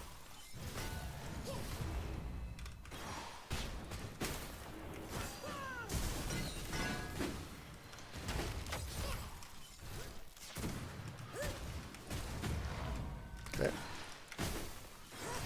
Ah, damn.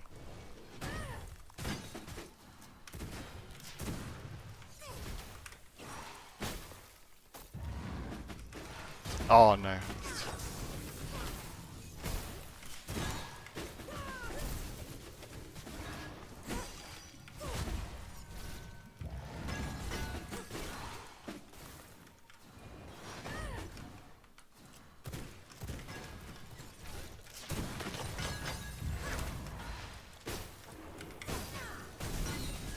He needs cleanse for blood rage.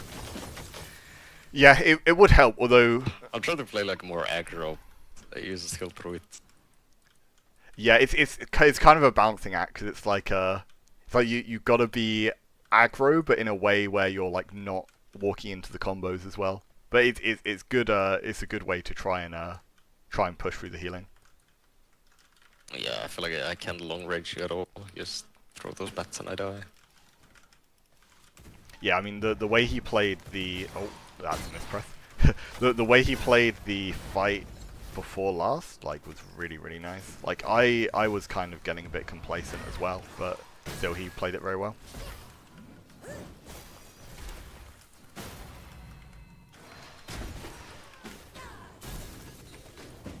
Because he has to find big openings to get perma damage on me. Whereas I can find big openings from like any small interaction from just a freeze. So even though he's like a very tanky blood type, it makes it difficult. But yeah, there you go. Big spear Q, so that's perma damage on me. But yeah, even with the cleanse, there are so many ways to apply chill that the cleanse doesn't help as much as you'd think. Yeah, last one. Yeah, no problem. Oh my god. Oh, I just barely get it. Oh, whoa, what? There was a gap? How was there a gap in that combo? Ah. Also, I don't know how my crossbow went off there. Oh. Oh, I didn't get the initial damage check, so that wasn't actually brilliant ult.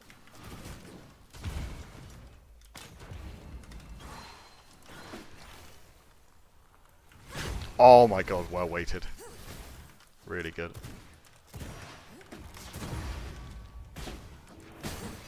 Nice.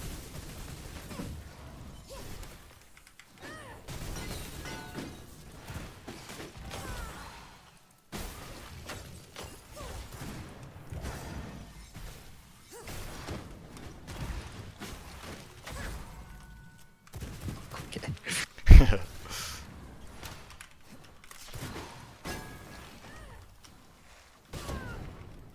Ah, I should have saw queued.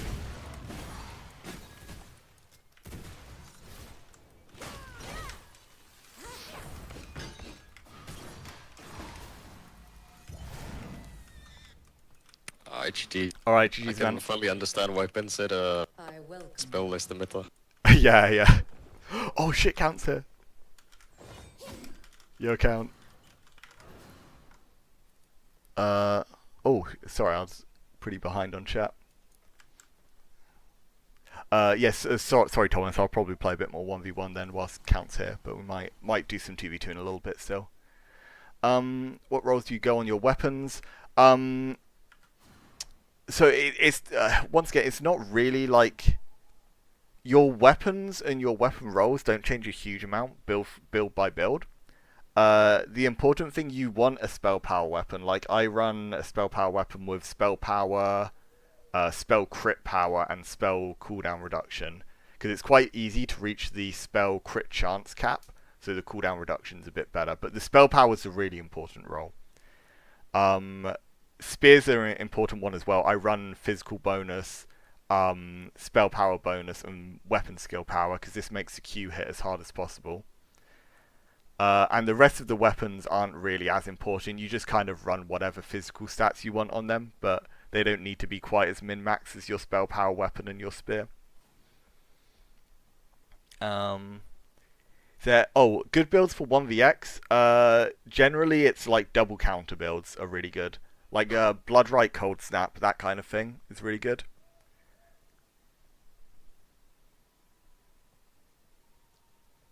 Can you explain what knockbacks are good? Don't see the value in them. So it's weird. Like the Frost Barrier one just sets you up for a really nice range like Axe Q, and it also kind of helps you like play defensively with it. Like there's a lot of the times where you want to use it as sort of a bit of a get off me.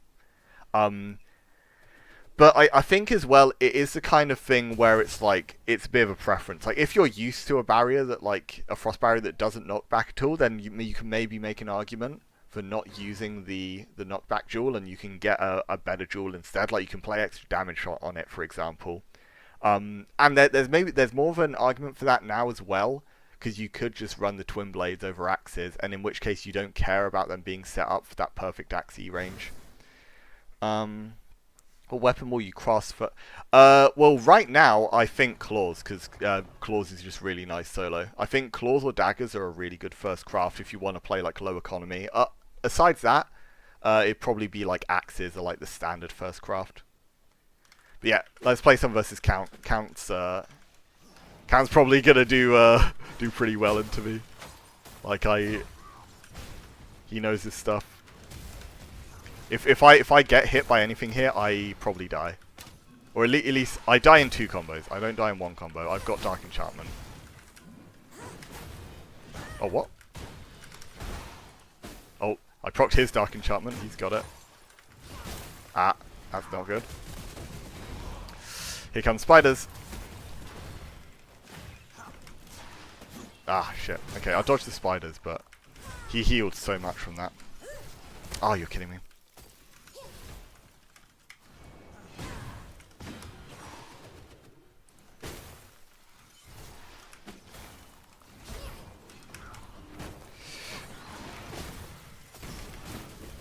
Okay.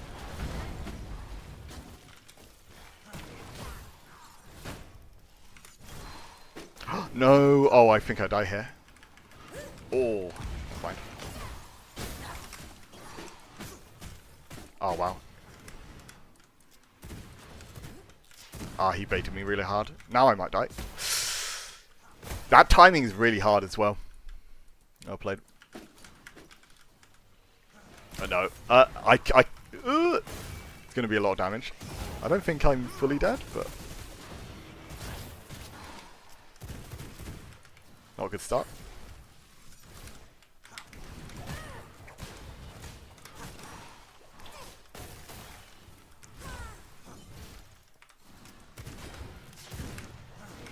I should have ice blocked there. That was really greedy of me not to ice block. And this time I ice block because I'm out of cooldowns. Ah. Ooh.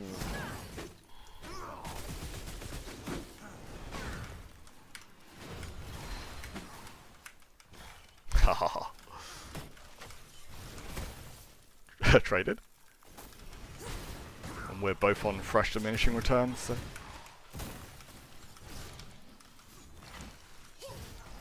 Oh, okay, oh my god. He had the read on that as well. He knows I juke towards wall, and he always aims that direction. So he would have like 100% hit that, because that's like, it's such a bad autopilot of mine to do that.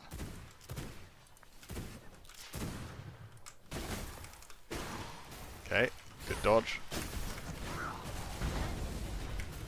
Ah, no.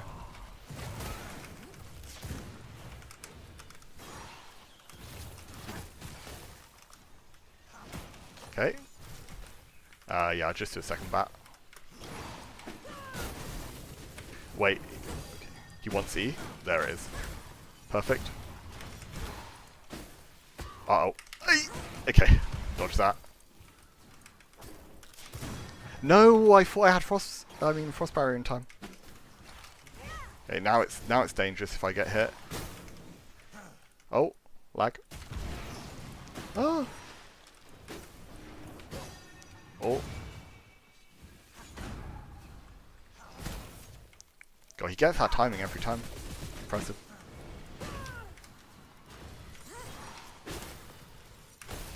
Nice.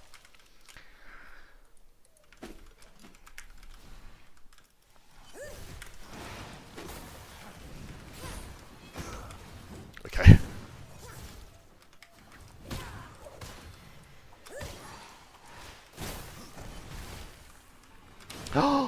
Ooh, I walked back into that. Oopsie. I might be dead through the Dark Enchantment. Holy moly. Scary stuff.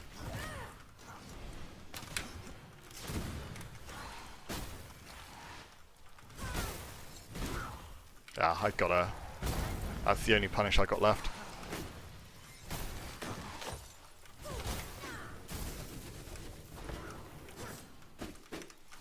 No!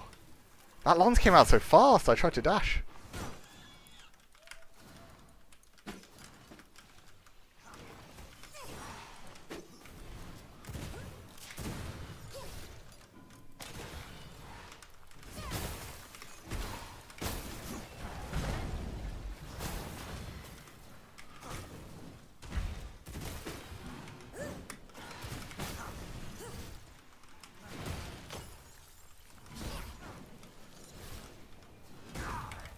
Oh, okay. Yeah, he applies chill from that, I forget.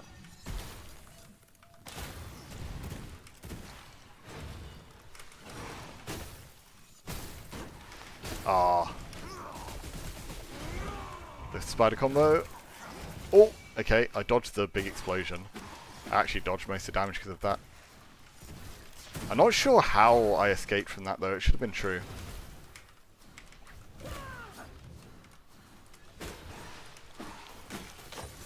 There we go. Is the ice shield better or worse than ice counter? It's a bit different because the counter is an instant freeze, and it generally works better in kind of physical builds, whereas ice barrier, it's usually better in like spell power builds, because I mean you've got a dual effect as well where you can like gain spell power from it. And also, when you have other frost spells, it helps a lot. But the big thing that counters have over barriers, you press it and then like immediately there's no downtime. Like that's the main reason why physical builds prefer them, because the barriers, they're up for longer, but whilst they are up, you're stuck around doing nothing. Like counters, you just have like that immediate. You're able to auto attack straight away afterwards. Ah, crap. Okay, this is bad.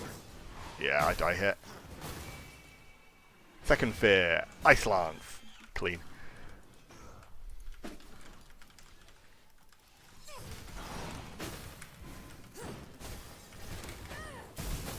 But yeah, look at that's such a disgusting damage bread and butter just from like regular ass frost. It's really, really gross.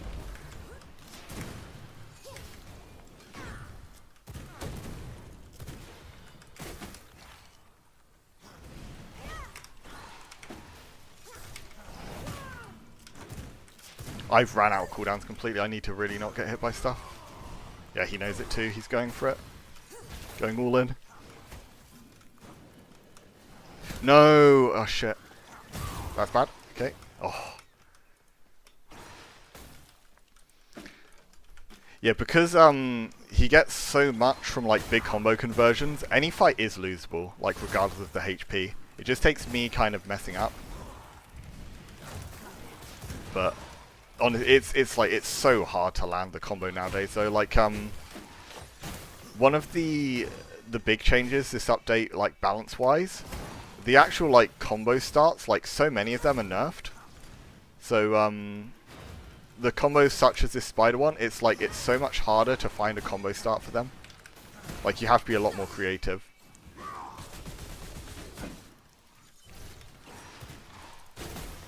Oh. Okay. Oh, I've not got it up in time. Never mind. He didn't have anything to dodge. Lucky.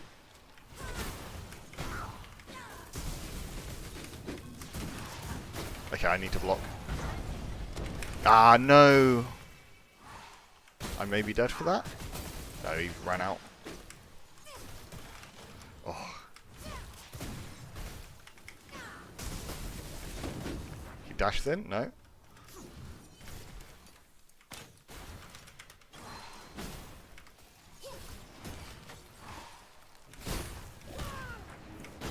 Oh, that's a good freeze.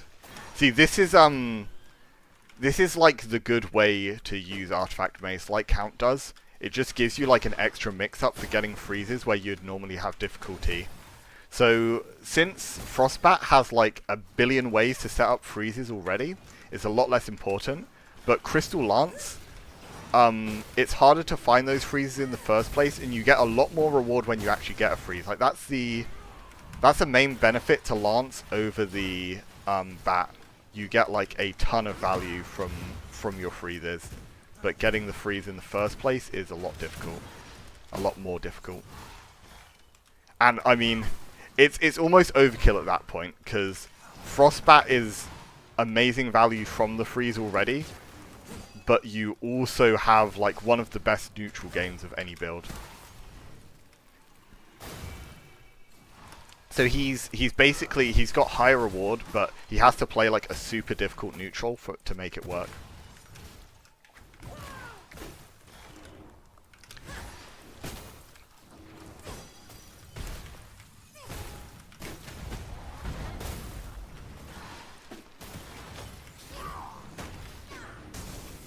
I need to roll away. Oh, never mind, he dies. What the? I didn't expect that to kill at that health. Oh, one of the things that like the Scholar Warrior variant has over this one, I'm pretty sure the spear Qs do hit harder. Like if you get that combo route, then 210 on the Frostbat. I think he had expose on him too.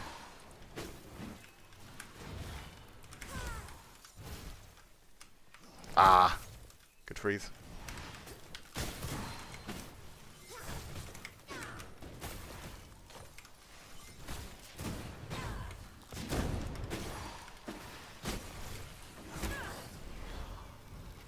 I might... Yeah, I'm dead here, I think. Yeah, holy, well played. Whew, nice. Sorry for spam. Oh, wait. One sec. Sorry for spam. What are your preferences on Barrier and Spectral Wolf? So, Barrier... once again, this is another spell that people have a lot of different preferences on. My favorite is... spell power for sure is like my main prio because I'm playing it with like spell power builds. It gives you a huge buff, like 24% spell power, which can overcap the spell power cap. You get reduced cooldown, you get knockback, and then you get consumed to freeze. And Spectral Wolf, probably the default one. Yeah, range and speed for sure. Reduced bounce penalty, yep. Initial snare. Yeah, this is the duel I would run. I think the most important is the heal. The second most important is the projectile range and speed. And then, yeah, the other two, they're not like as strong, but I'd say those are the best two effects. You can also run the variant where it has more bounces rather than the snare, which is like better on sort of big AoE. But I think the snare makes it's a lot better on like 1v1s, of course. And it's still not. It's kind of making it overkill at something it's like already the best projectile at. Okay, this build's going to be like a lot trickier. This time he actually does have like a good neutral game.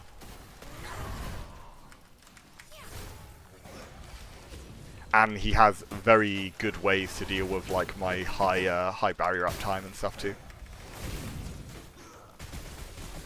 Okay, I need to try and go aggro during his cooldowns, but nah. Yeah, he knew I was going in for that.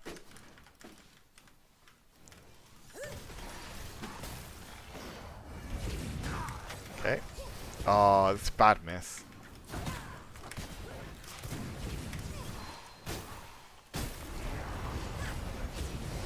Ah. Holy shit. Ouchie.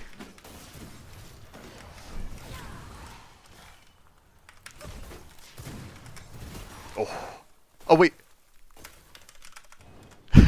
I wasn't dead. I thought I was. The Frost Bash landed.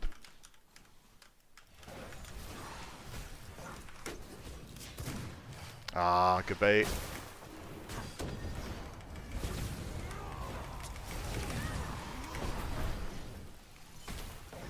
Ouchie!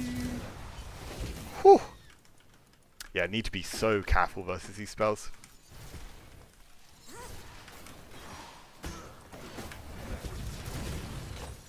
Okay.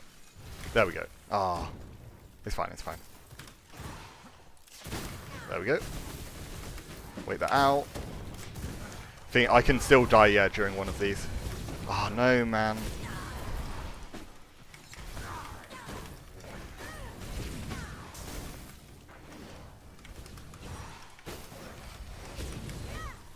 He's immune?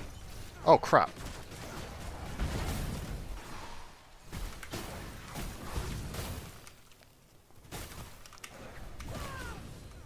Oh.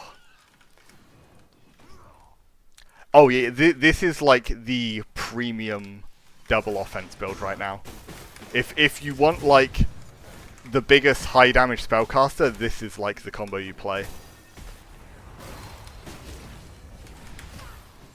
And like when he's in his what's it called, the Wisp Dance, then yeah, the damage he has is like through the roof. So much of his power is tied behind like having his ult up.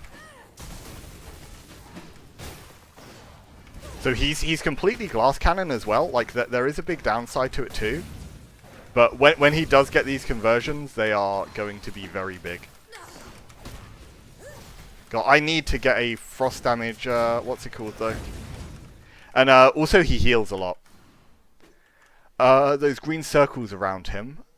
I didn't notice them actually. I mean, if a green circle around him would, it sounds like unholy coating, but I don't have unholy coating, so it's oh no, those. That's Wisp Dance. It's his ultimate. There we go. He still has big damage now, but surviving the ult is a big deal.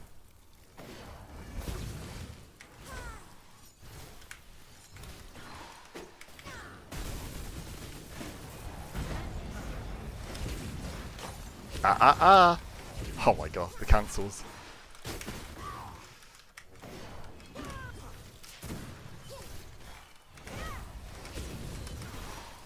No, he outplayed me there. Rough.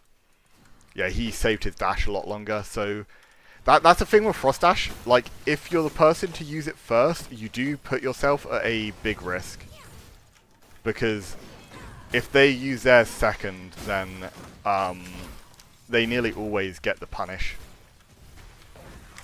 Okay, no, if I get Wisp Danced here, it's like so bad. I think he procced my Dark Enchantment, which means I can die at this health. Oh, shit. Yeah, like oh my god.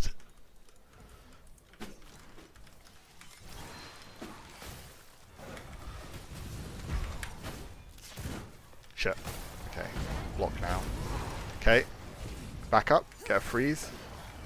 Like this is the optimal situation when he has his Wisp Dance up. I just need to like backpedal and get the hell out of there until it's gone. Because otherwise I will just lose my whole health bar in one rotation. Ah, crap. Gets a Dark Enchantment proc from that? Holy.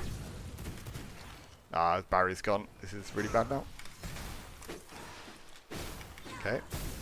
And then punish dash in. Okay. Oh, what? No. Ah, no, I lose. Unless. Ah. Close. Yeah, god, this matchup's hard. Thing is, I'm not even sure what beats, or like what has a winning matchup versus this build. I don't think it's super like favored towards him. It's just really hard to play because his punishes are a lot higher than mine. Like I say, that's already one of like traditional Frost strength. So to be even more having that as an advantage is like crazy.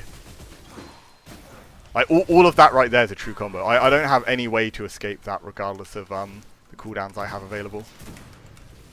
Oh shit. How did I have chill on me? Ah, too late on block. Okay.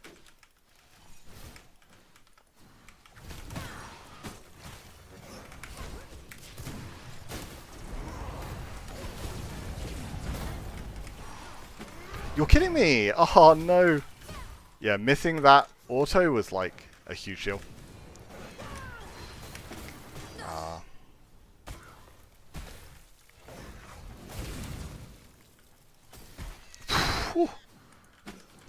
Come on, gotta get one.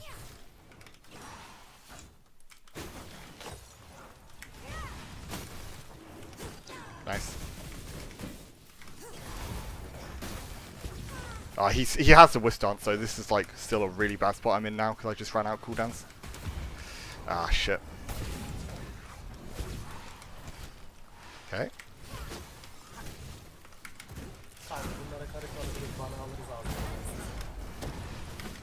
Okay. Oh no. And he has all his cooldowns left still.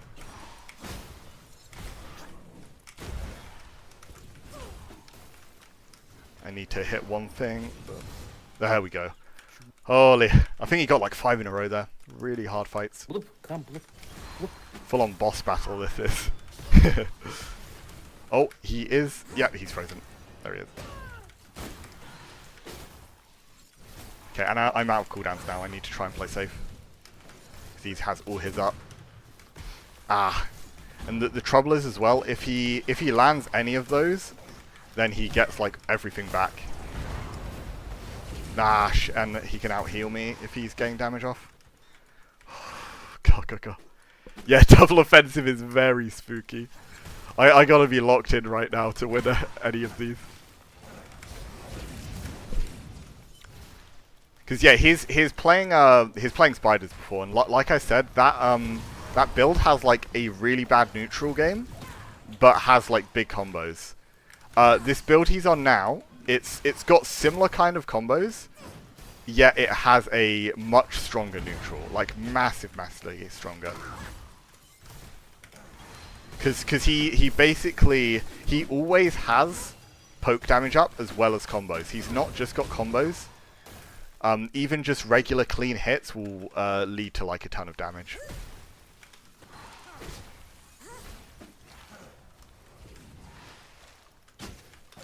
Oh. But that combo is pretty hard to execute as well. Like, there's only 2 people I know that can actually like do that one consistently, and it's Count and a French player called Petit Flair, who plays on Arena a lot. But it's a big flex being able to do the builds like this, because they look really cool when they're played aggro, and you just like delete people's health bar. Okay, I can't get hit by anything. Oh, and I wasted barrier. That's GG. Nah. I saw a clip of Count Titular one-tapping someone in the arena on. Oh yeah. Yeah, I can't say I'm surprised. He does tend to do that.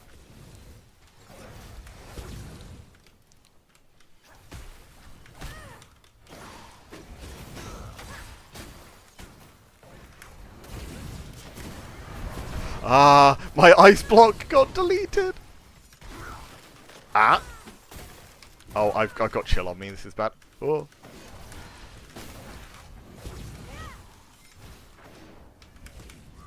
Oh, okay. That's a good thing to bait out. Like, Reaper Q is his only way, aside his own Frost Dash, to stop me getting my Frost Dashes off. I think it breaks it. Oh god, that's close. All right, yeah, I'm getting a much better streak now. This is. Yeah, perfect time. Yeah, I thought that pistol bomb was gonna mess up my combo. Okay, big combo.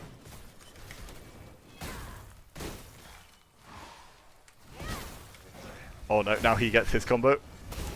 Ouchie.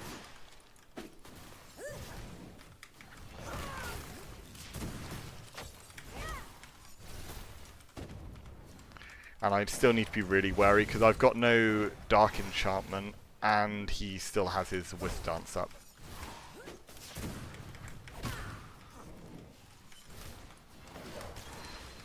Oh no.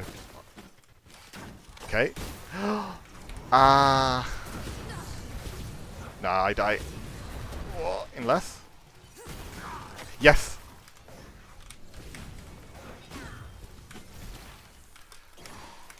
Yes! Oh my god. What a fight. Wait, I'm clipping the last few actually. We've been having some good fights. Whee! Uh oh, big damage. Oh my god, I got deleted.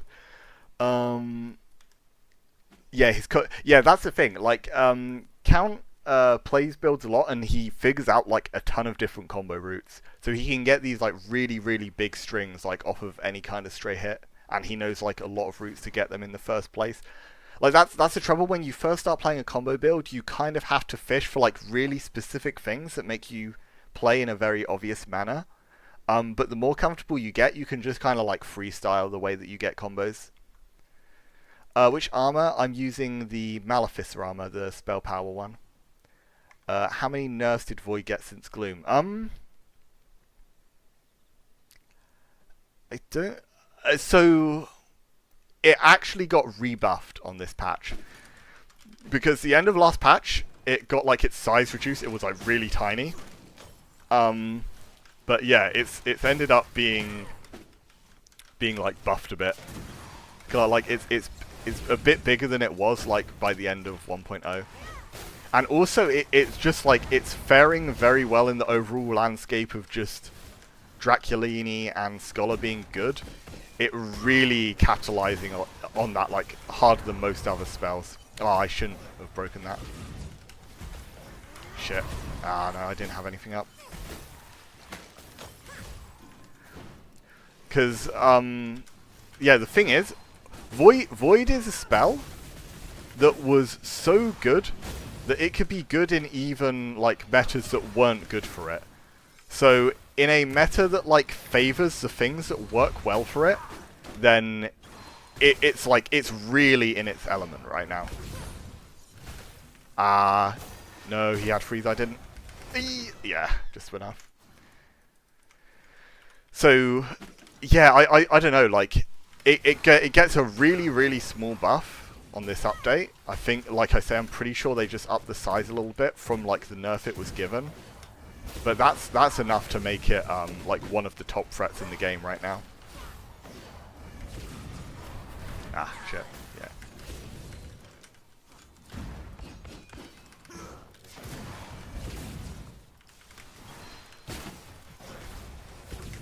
He got his Dark Enchantment proc. But I think the Spear Q is still worth there just for the sake of getting the like extra CC rather than the damage. Petite was the most insane Void user even before. Yeah, he funnily enough, like this build right here, like I don't know if he played Lance Void as much, but he certainly played Bat Void, which is yeah, it's like it's at its peak again. It's so good. Like these builds have all, I mean, these spells have like always paired together quite well. Oh, okay. Yo, he's playing my build. Uh-oh. Okay. He didn't actually get that much of it off.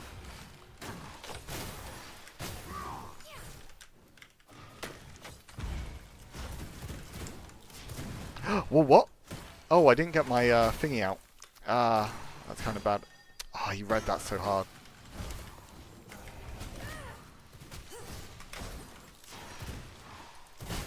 Okay. Let's get this off. Nice. Oh! He tries to mix up behind the barrier. Remember him cooking me with his voice setup. Yeah, honestly, I mean, you do have people being like very nostalgic about like the old Void because, oh my god, no, I gave him the freeze, silly. Because it was like it was a lot more skilled in its old version, but like at the same time it's a lot more popular now and like people quite like the new version. So I don't know. I think it's hard to say whether it's, oh my god, that's risky of me. I don't know why I did that. It's hard to say whether it's like better to have like the old version or the current version. Oh shit, I didn't spot the recast. Ooh, can't be running into that build like at bad times. Because this build, like, it completely plays off the freeze to get the carrying swarm combo. Like that's its big thing. Oh my god, okay, that's a good way to custom combo it actually. Because it's so hard to like set up for the correct range on it. Yeah, there we go.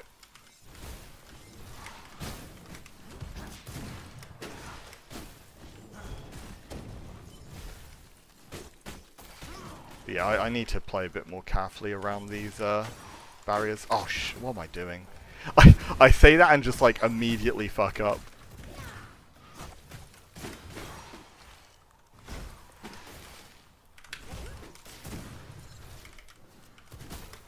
Oh no.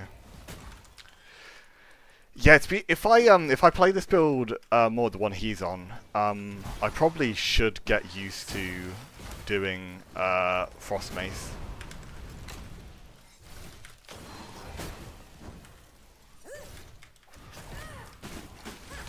Oh no, he still had dash. Okay. Because yeah, like the Frost Mace is throwing me off a lot because he still ends up getting enough for a freeze combo.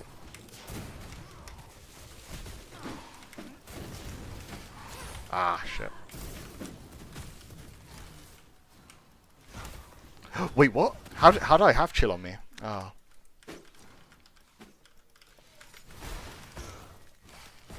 Oh, Void of course. I didn't think about the fact he's got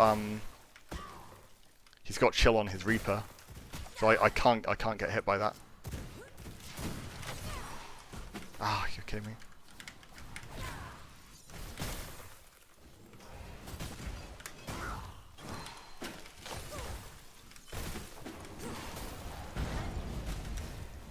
Whew.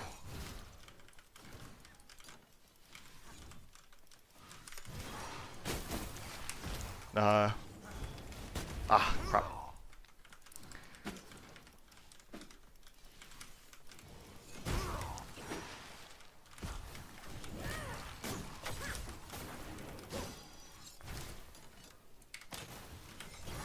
To be fair, I think I beat this setup at range. I probably just need to camp it.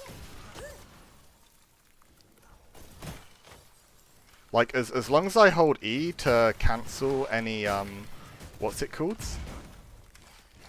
Ah, no.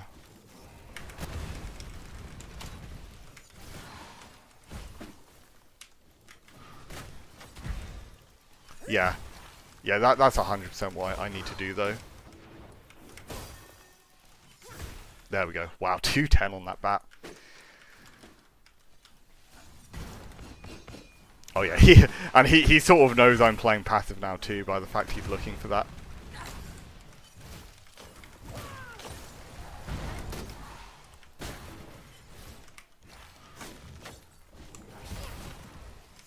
Ah no, what am I doing? I completely messed up the combo. Oh, what?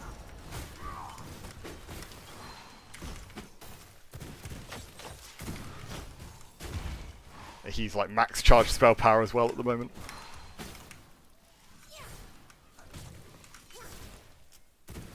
This is still winnable. Very winnable.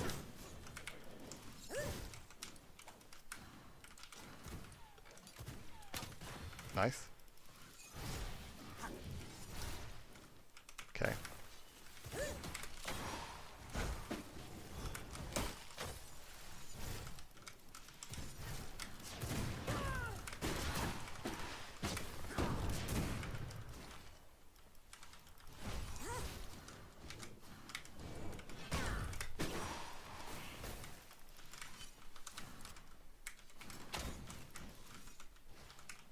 Okay, he's got a recast. Shit. Oh my god, no. Wait. Oh my god, what a fight. Close one.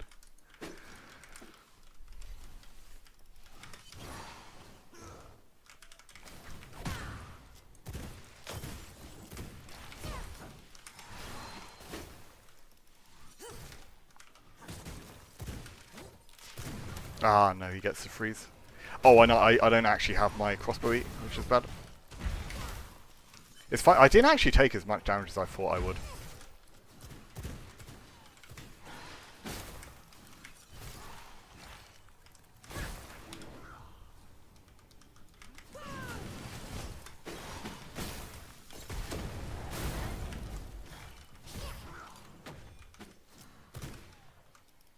Ah.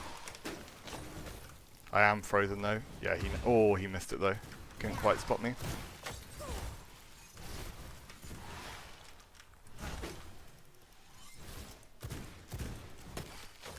But yeah, the fact this build has no freeze option at long range is like a big weakness of it, because it's so reliant on getting that freeze. Ah, shit. Nah, I messed up here though. He had no cooldowns though, which is why I like suddenly went aggressive, even though I was like saying I need to play long range. Okay, good bait. Nice. Ah, no. Okay. Wow.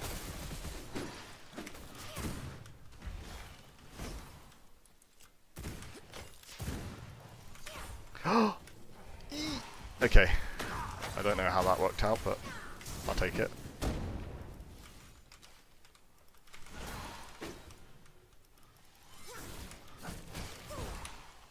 Oh, no.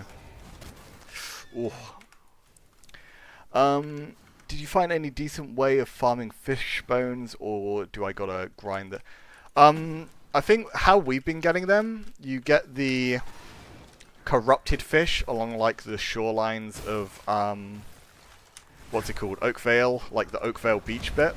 They're pretty easy to find. Like, we've not been having to like actually fish at all for them, and then you just put them in the blood press. I think that's how we've been getting ours. I'm not 100% sure if that's like the most optimal way, but it feels like I'm never the person keeping track of resources really. So as far as I know, that's a good way to do it. I need to pistol roll there. What am I doing? He's frost immune.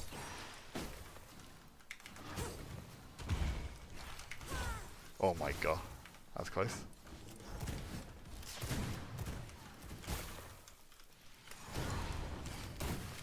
Wow, that kills.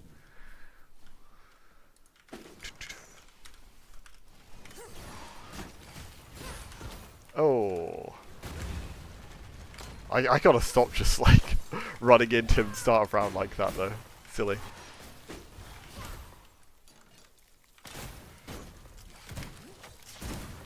Wait, what?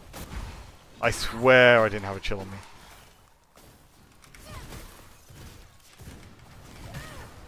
Oh. What a combo.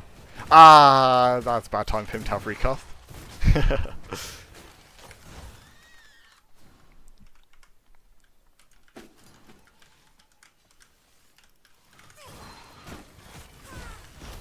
Nope. Bro, I keep doing it, I just get hit by combo start a fight. Like, I just need to be patient. Okay, proc his Dark Enchantment. No point spending anything else.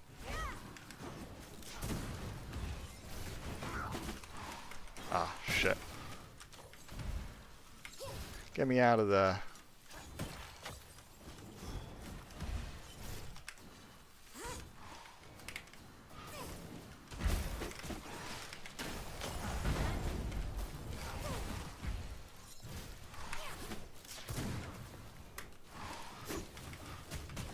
Oh, now I think I die? No? Yeah, there we go. Oh. That's a mispress, but it worked. Let's try and avoid getting froze completely this fight. Let's see if I can manage that. Oh, okay. Good start.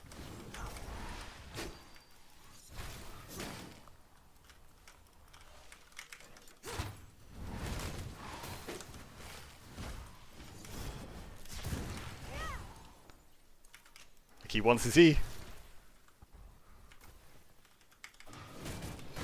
Uh oh. Nah, now I get froze. That's not something that can set up into the combo though. Oh, that can. Oh no.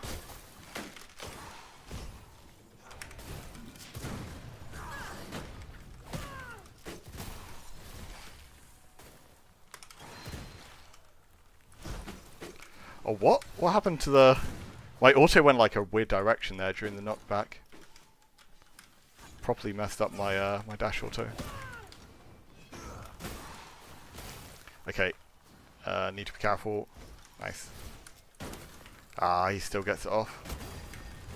Cancel it.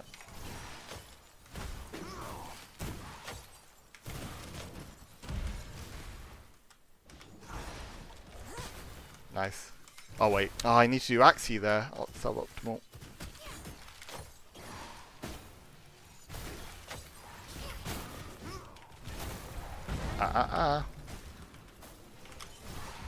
Oh, he got a recast too.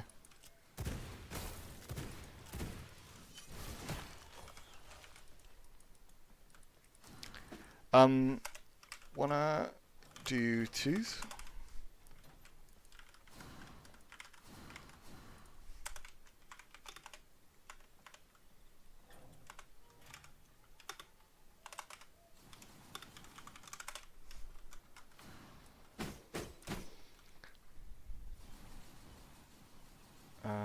Do you know if Sanguine Mastery is additive or multiplicative? Meaning, or I'm not good with those kind of questions. I'm not sure, to be honest. I mean, multiplicative. I mean, it'd be so broken if it was, because that passive does so much already. That if it had that on top of, wait, what just happened to count?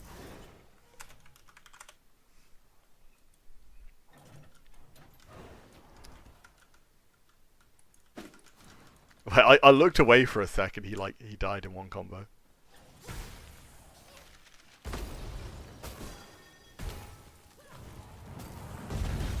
It wasn't true.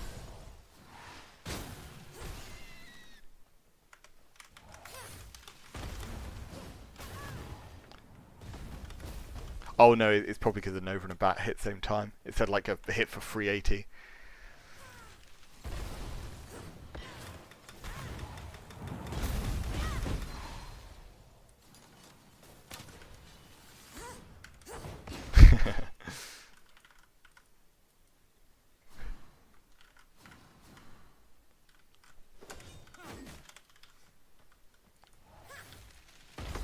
Oh. Stop it. What's the name? Baba. Götü karıdara.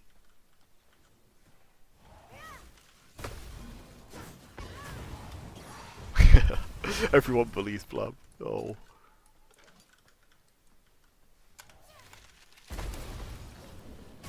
Right, I'll invite Blub to clan.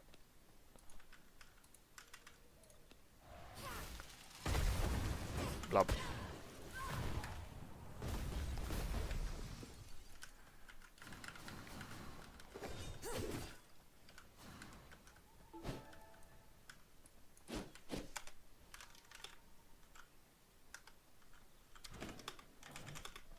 Yeah, nice. Cool. Okay, let's play. Oh, we're going to overstack Frosty R like so badly. Focus Blub, he's clueless.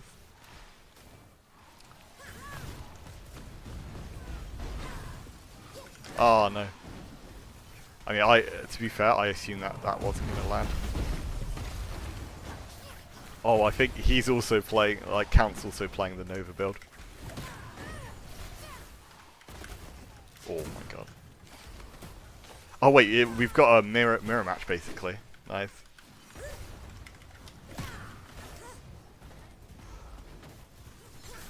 Ah, shit.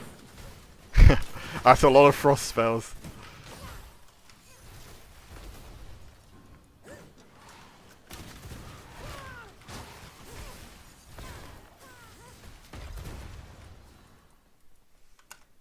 Yippee!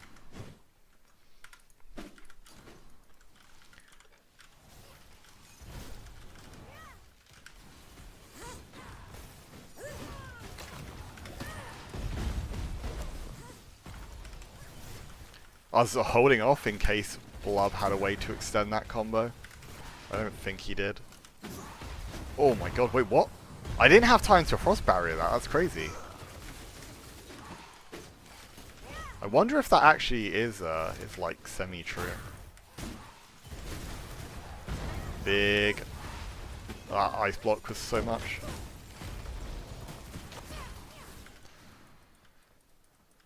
But yeah, Ice Block is a very good matchup into Arctic Leap.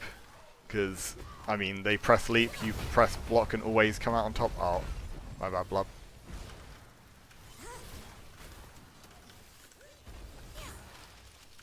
I completely fucked Blob's combo there.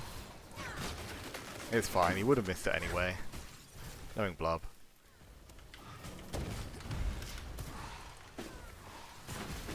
Fine, we play our 1v1s. Oh no, Blob is not doing well in his... Oh. Wait, he's still alive! What are you doing? Help me, fool!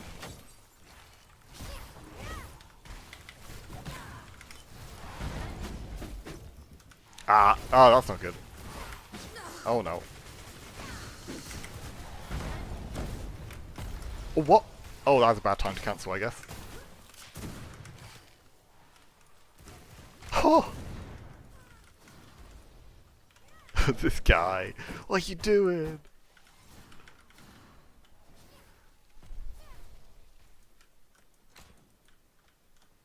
Blob.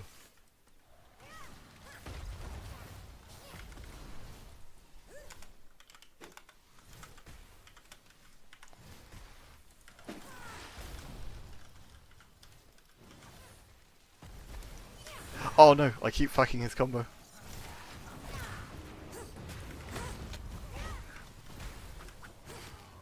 Okay. I don't have anything to follow this up, that's sad.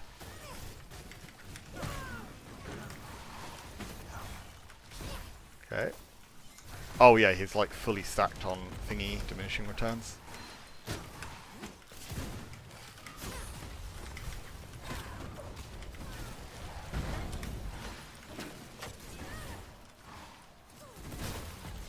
Ow.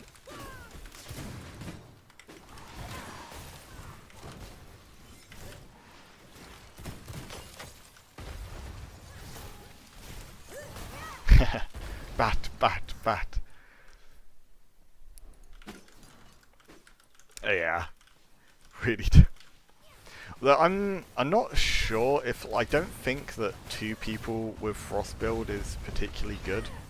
Just because of the diminishing returns. Ah. Can't be getting hit by those. Oh, what? Okay. Blob lost his ones. No. I am not in a good spot now.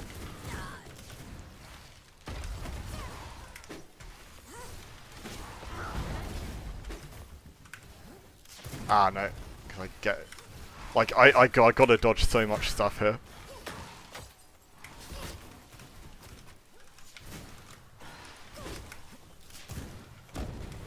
No!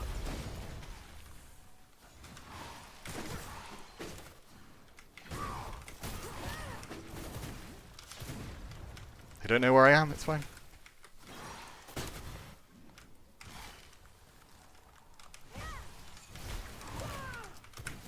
Okay, I need to get 1 kill. No!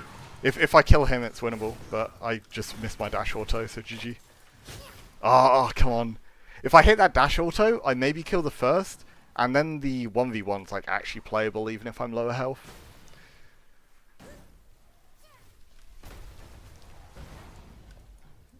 Blob, what are you cooking?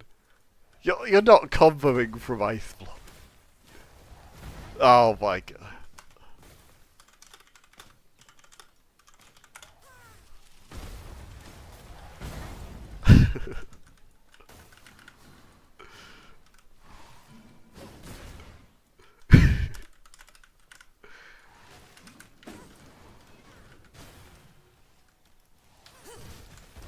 It is funny though seeing Blob playing these kind of builds.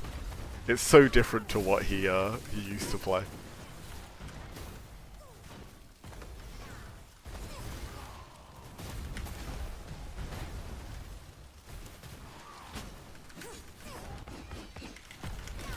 Oh, I tried to knock him into the Nova with Whip Q. Oh my god.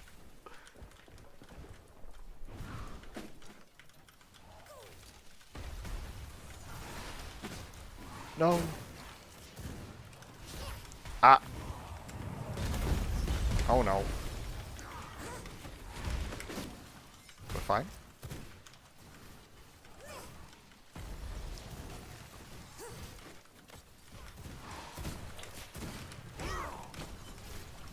No. Okay.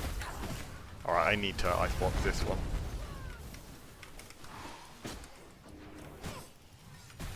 I need to actually do something that does enough damage to break the freeze. Otherwise I don't get the rechill. That's why Axie is so good. Because it actually does enough to break the freeze.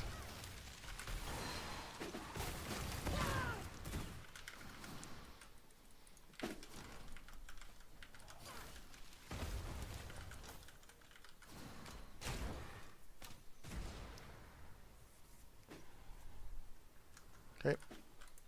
Aye. Ready?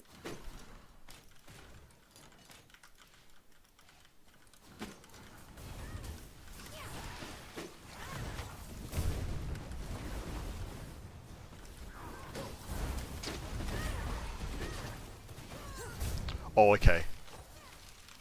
Yeah, I think this is another one of the double offense variants that I think is looking very scary.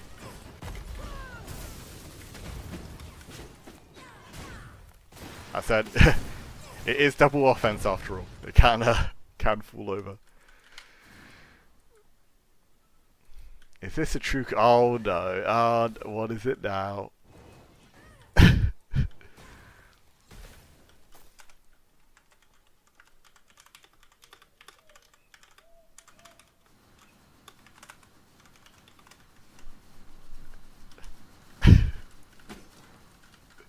Yeah. Love you really, Fluff. Okay, let's go.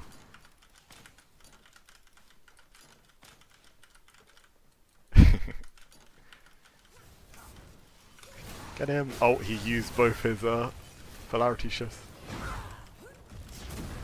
Ah. Oh, what? Okay, I just about survived. I don't like the stun jewel on what's it called anymore? On Bull Lightning.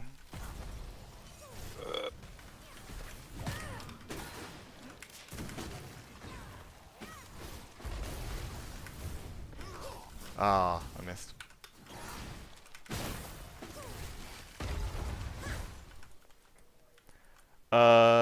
Did you quit the claws? No, no, no.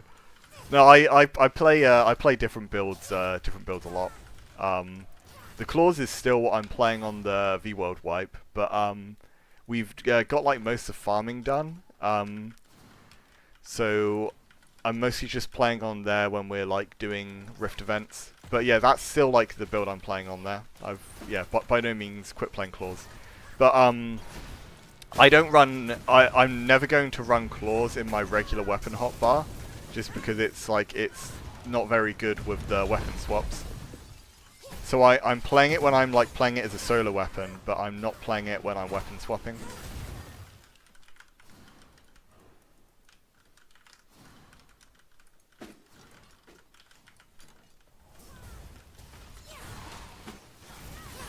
Oh, that's a good dodge. No, I was right on the tip of that. Ah, okay. Spared his teammate there. Ow. Oh my god. Okay.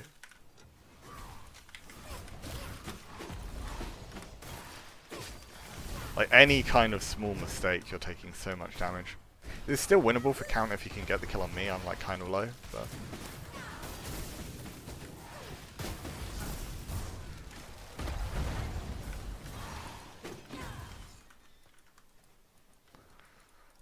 what spell, thanks for that, I'm enjoying it. Good to hear. What spells are you using with claws? I'm using Soulburn, Bloodright, and Blood Dash.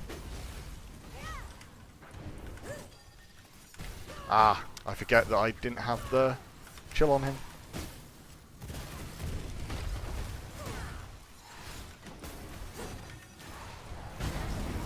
Whoopsie.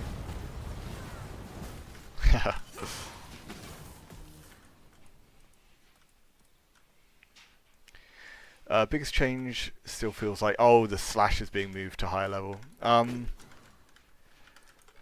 Yeah, I don't know. Like, I'm sort of mixed on it because it feels like really weird not having slashers in iron, but at the same time, I feel like it does make you have to think a bit more, like, earlier on, because it's like, it's such a safe button to have available, both the Q and the E, that it feels like you actually have to, especially with PvE, where you could just, like, drop combat. Oh, uh-oh. Okay, never mind, I'm fine. So yeah, you can't just, like, drop combat for free anymore. It's something you have to consider, but...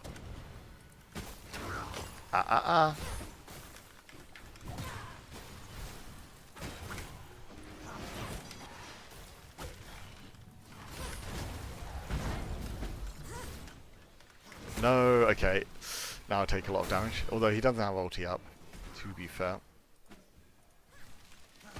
Oh. Ow.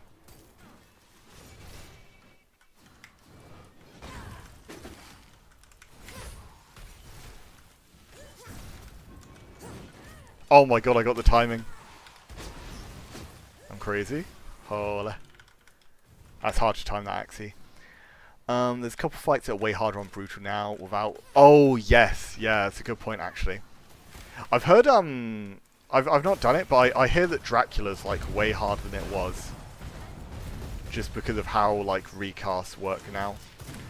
You don't get, like, the procs, you just have to, I guess it means it's less RNG as well, though, so I suppose it's not, like, strictly worse?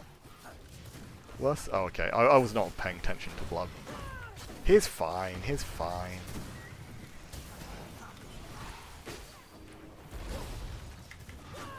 Ah, I thought he was going to dash to the right.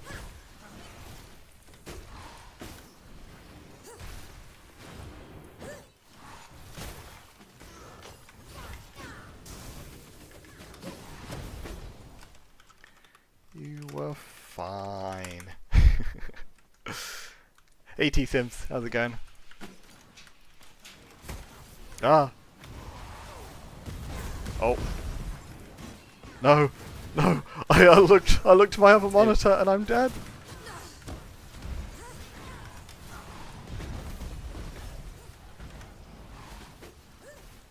Yeah, I should have maybe saved the ice block for me, but I'm a nice guy. Ah. Oh, that's very bad actually.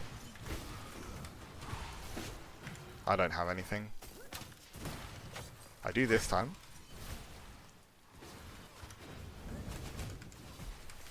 Ah.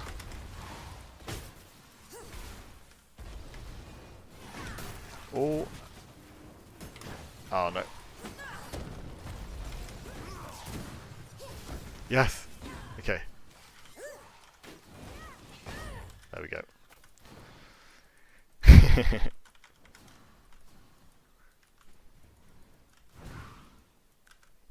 Oh, damn. Oh well, you have V Rising to look forward to when you're home. No, no comboing Blub. Leave him alone. Oh, he read me like crazy there. Oh wait, that's not Blub. I thought that was Blub trying to join me with an Arctic Leap.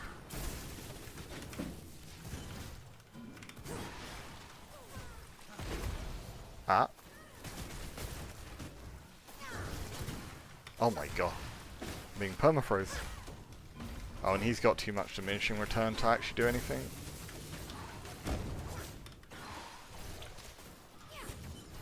How am I missing those?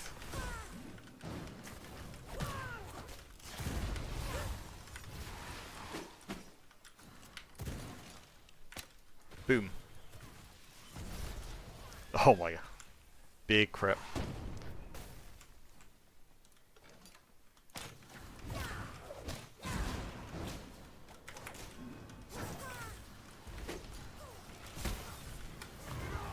No. Oh no. Lab saved me. Thank you, teammate.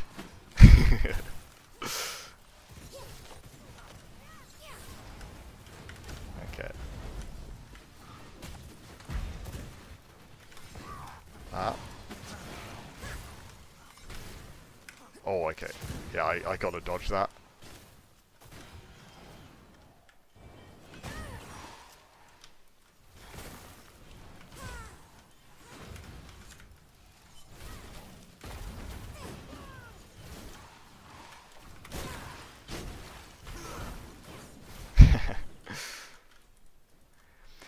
Any Twin Blade build guides up yet? I'm having... Oh, that actually, it's got a very good spot in just regular kind of weapon swapping. Funny enough, the build I'm playing right now is probably the only build in the game where I wouldn't be playing Twin Blades. Because, Frost just sets up... I mean, Axes just sets up very nicely for combos out of freeze. But normally, Twin Blades is a really good weapon because it has an E that combos into an auto attack that doesn't stack any kind of diminishing returns.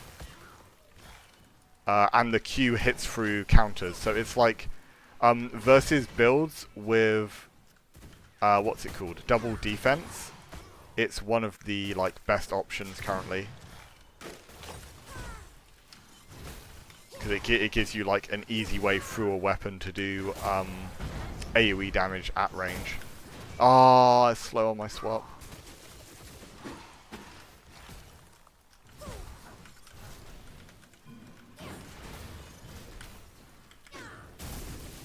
Okay, good combo. Okay, yeah. This is bad. Ooh. Oh, I didn't mean to axe Q, but hey, it works. That did like 0 damage though. Holy. That button's so bad if you're not physical. Also, what? No. Oh no. Losable. Okay. Ah. Yeah, I need to be careful now because next combo could potentially kill. Oh no.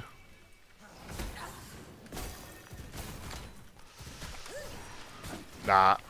Okay, he's actually just cooked me here. Oh.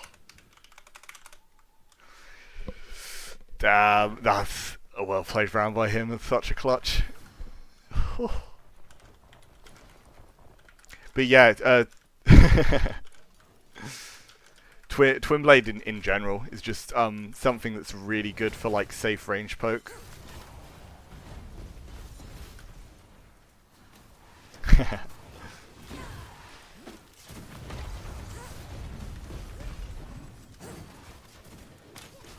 Big damage.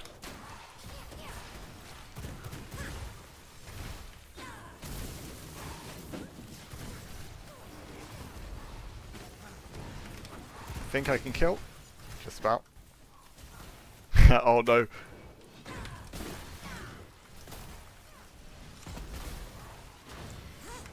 Oh no, Blood, you can't be getting hit by those.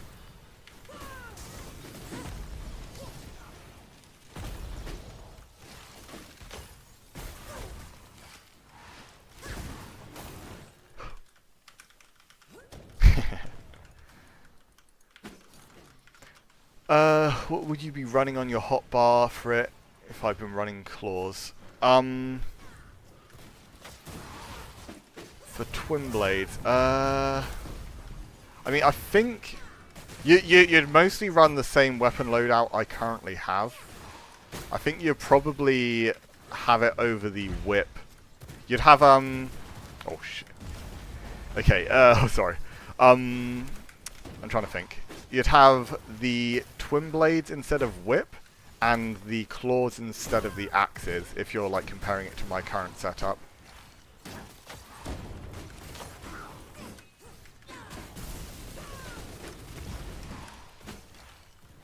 Is it still winnable? Maybe. Good damage.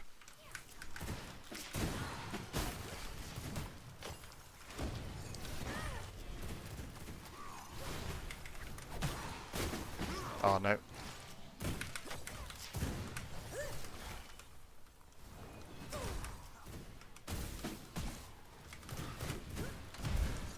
Like, I just need to avoid Crystal Lances.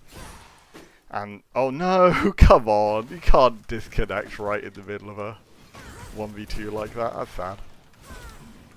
'Cause I was just about to win. No. Good left. Good combo by them. Okay. Nah. No. This is bad now. Okay. This is better now. Don't have anything but Frostbat to combo there. This might be the kill. There we go. I got an exposed proc, so I got kind of lucky. QA.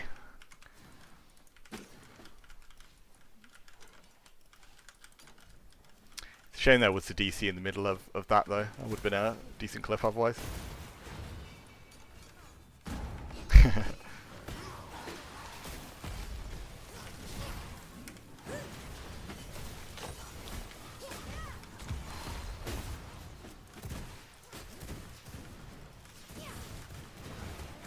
Oh shit, that saved Blub. Oh, that didn't save Blub. Not enough.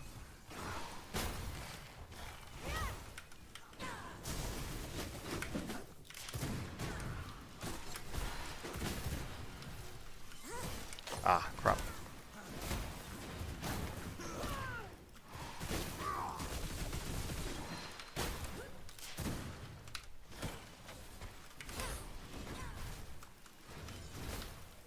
No! He knows I juke towards wall, man.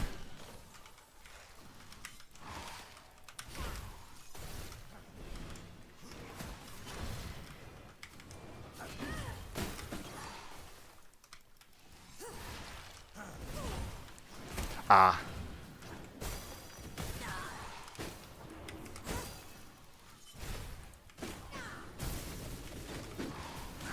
Oh, okay, good read. God. No. Ah, he gets the freeze. I think that's a kill.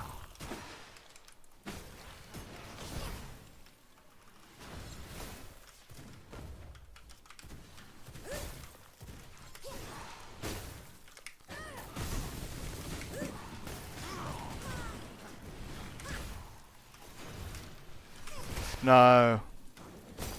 Yeah, he doesn't miss those. Nice, yeah, good conversion. Close, close. Ooh. Jabal. It's a shame that Blub wasn't saved by the ice block earlier in the fight. He was close to getting out, but they managed to burst through his dark enchantment, which is kind of unfortunate. Oh no! Okay. Pretty unfortunate there for Keith rolling into the Arctic leap. I feel like he might not be running a spell power weapon because his damage is lower than it should be. I might ask him after this fight because that's like a big improvement to make.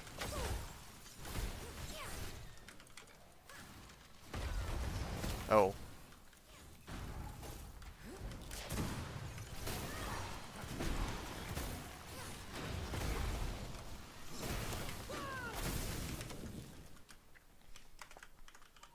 One sec. Case, do you have a spell power weapon?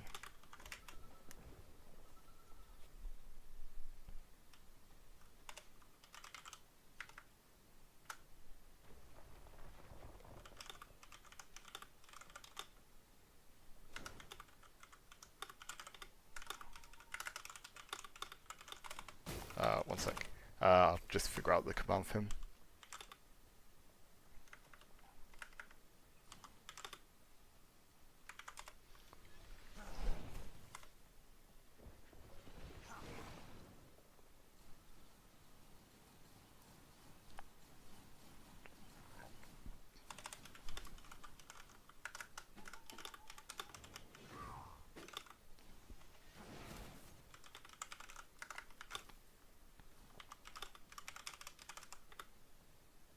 Crossbow, frost, what is it?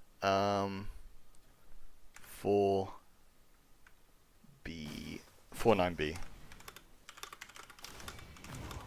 That's me.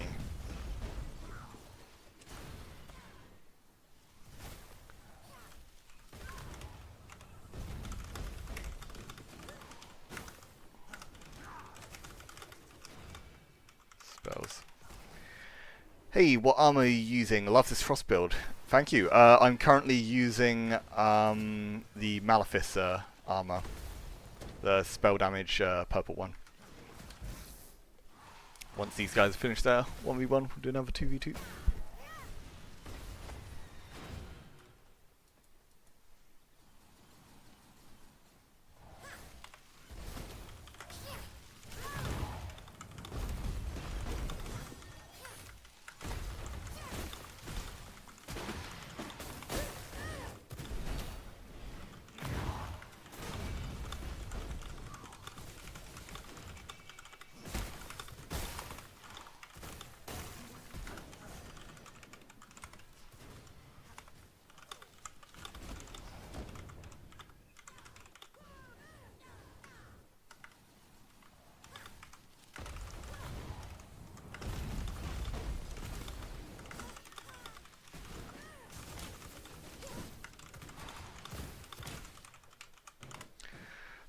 But I have to equip. Oh, no, you must equip it when casting spells. When do you use your ult? In what situation do you... Oh, the ice block. Yeah, the ice block is a defensive tool, both either for yourself or for a teammate. If you see someone getting comboed, then you slap an ice block on them. And the other way you can use it, if you ever completely run out of cooldowns, you have no defensive button left, you can just press your ice block for tempo until you have cooldowns back. Are there plans to improve the information on the site, for example, weapon stats and jewels? Yeah, I am potentially looking into it. It's like I'm sort of mainly trying to focus on sort of making content for YouTube and stuff at the moment, but I do sort of want to try and revisit the site. Oh, so I've not. It would actually be a good idea for me to set up a command for the website, but I'll one sec. I'll find a link to it. vrisingbuilds.netify.app. Here you go. Oh wait, I've gone on the wrong thing. Oh, there we go.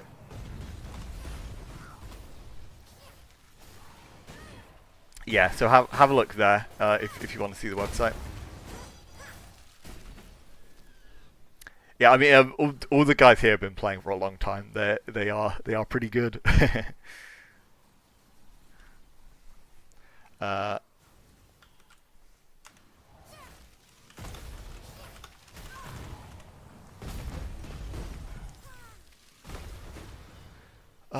Fixing some projectile. Oh, yeah. I think they were trying something where I think you have to like weapon swap like before you cast your spell now. I forget which way around it is. Like regardless, you want to have like your spell weapon out when you're casting spells, but I can't remember if the damage updates when you are casting the spell or if it's like on the spell hit, if you know what I mean. Because obviously that makes it a lot more it makes it more forgiving if you can wait until the actual spell hit.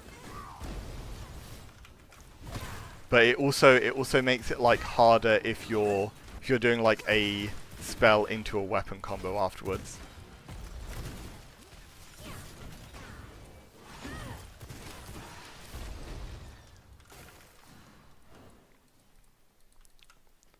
Oh yeah, honestly, if you find like the spell power itself is the most oh okay, thank you Blub. Blub stream sniping. Okay. So yeah, it's on the actual spell hit that, because they they were experimenting with it would take the stats upon the initial cast, but so I'm not sure like which way it currently works, but I think it is reverted to being like on the actual hit.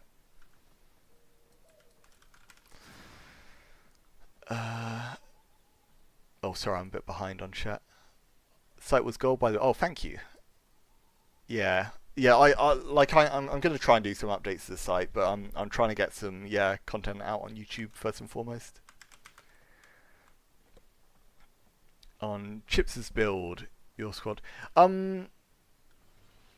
I think Chips's build is good. I'm still not sure about the one where he has like no hard defensive at all. I think it does leave you a bit vulnerable, especially if you're getting like stat checked sort of 1vx.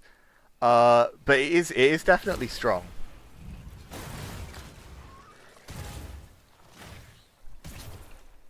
But yeah, I think including Jules especially would be really good information for all the builds. That is something that would be good to add.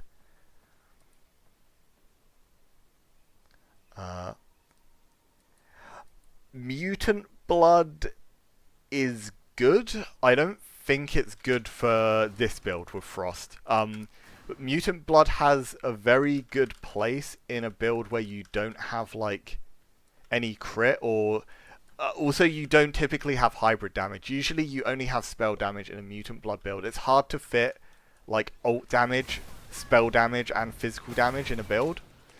And Frost really likes to have physical damage because it uses both in its combos. So if it wasn't for that, it would be a lot better. But the main time you want Mutant Blood is like Scholar Mutant, and you play a really strong ult like Beam or Wisp Dance. Like you wouldn't have something like Ice Block, for example. It's not worth the low damaging ulti.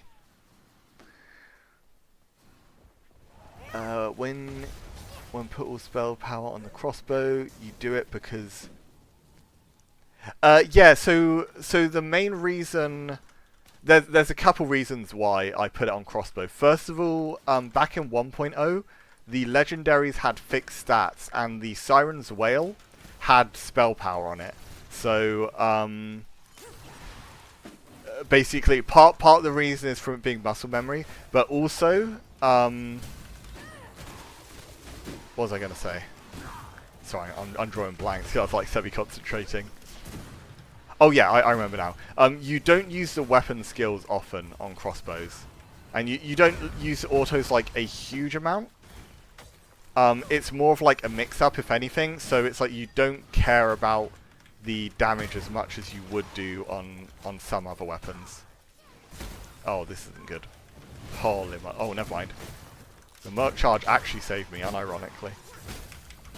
Okay, I need to... Oh, no. I still need to try and finish this kill. Nah. Oh, I had a diminishing return. This is... No. I jinxed it, I was about to say it's winnable.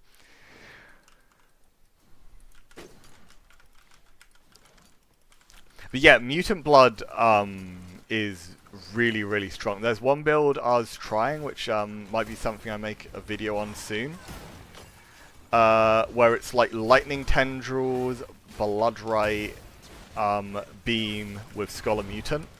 Because the thing is, Lightning Tendrils, it's like a multi-hitting spell that gets like a ton of its damage from Enhanced Conductivity, which is one of the passives. It means you can proc static from your spells as well as just physical hits. And it means you have like really good damage like in the downtime while you don't have your ult. But if you ever land Beam, then they can lose like 80% of their health just from pressing Beam on them. Like that's if you get the full hit, of course, but still pretty gross.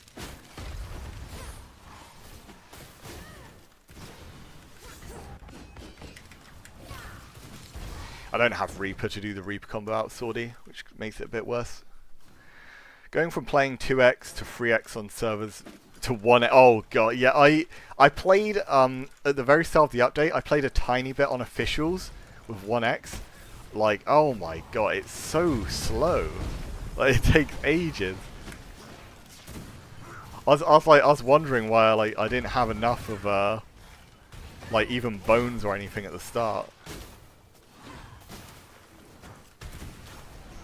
Okay, let's save Blob. Bail him out.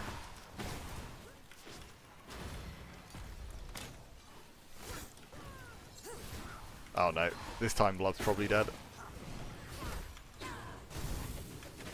I need to try and keep Count preoccupied. Oh, never mind. I was going to say so Blob can like play as 1v1, but...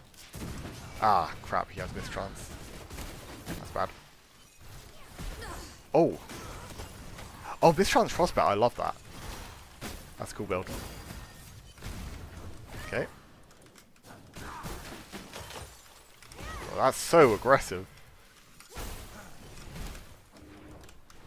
Ah. No. Okay, I can't get frozen or I die. Ah, he knows I'm going that way. It's such a bad habit. Okay. No, and I was too slow on too slow on slasher Q. That's a tongue twister.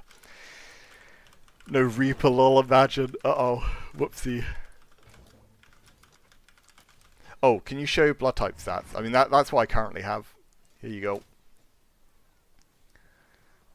Yeah, also, yeah, I think lower than about 1.6 is where it starts to get painful. I think V-World's on 1.6. And it's like, it's a bit grindy, but it feels like a pretty alright sweet spot.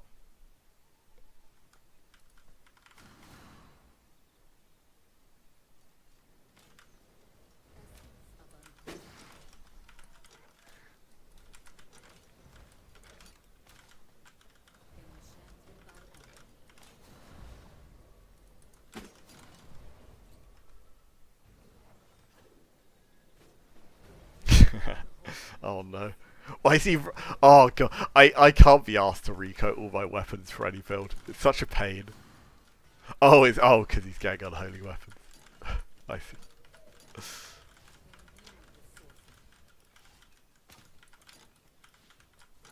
Yeah.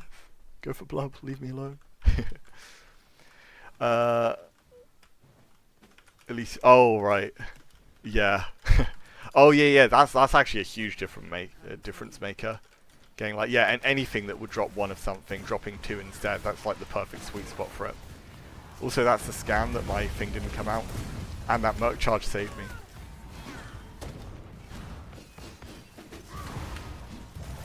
Oh, what? No, I'm not getting frozen.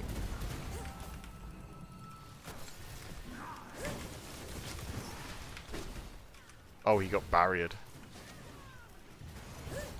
Ah, whoopsie.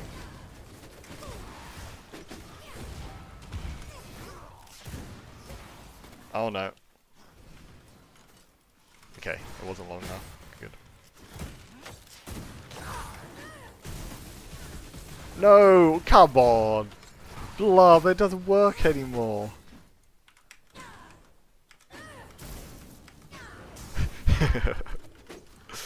Wait, I don't think he has Artifact either. No, Artifact Spear's crazy.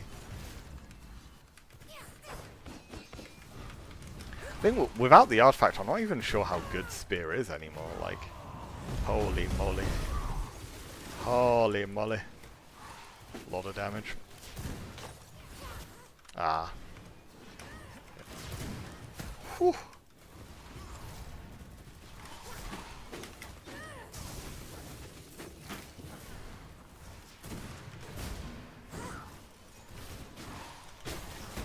Nope. Wait it out. Oh, show the attributes. Yeah, yeah. One sec. I'll take the... So there you go. We're on... Wait, oh my god, I didn't actually realise I was max like spell crit power and everything. Yeah, max spell power, max spell crit, almost max crit chance. And then decent spell leech, a decent amount of cooldown. Where's my physical stats? Yep, nothing at all in physical really, but I think the rogue blood in this build's mostly meant to be for the expose buff.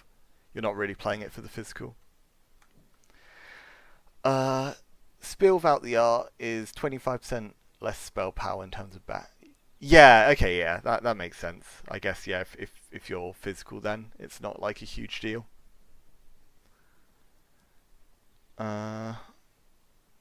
What attributes do... yeah, so that's kind of the funny thing with Frost. You can kind of max out any damage type you like, because every combo you do is going to be a mix of spell damage with bats and then like Axie, Spear Q, stuff like that. Ooh, DC again. You can max out physical or you can max out spell power, and both actually work quite well.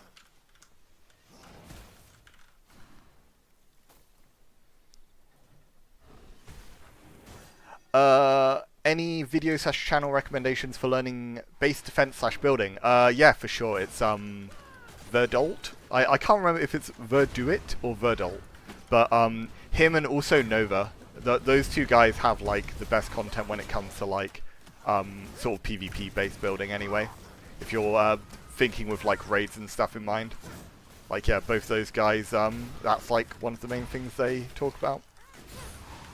Oh, we got outplayed. I blocked Blub there instead of myself because I'm like a lot healthier. Q. Wow, good dodge.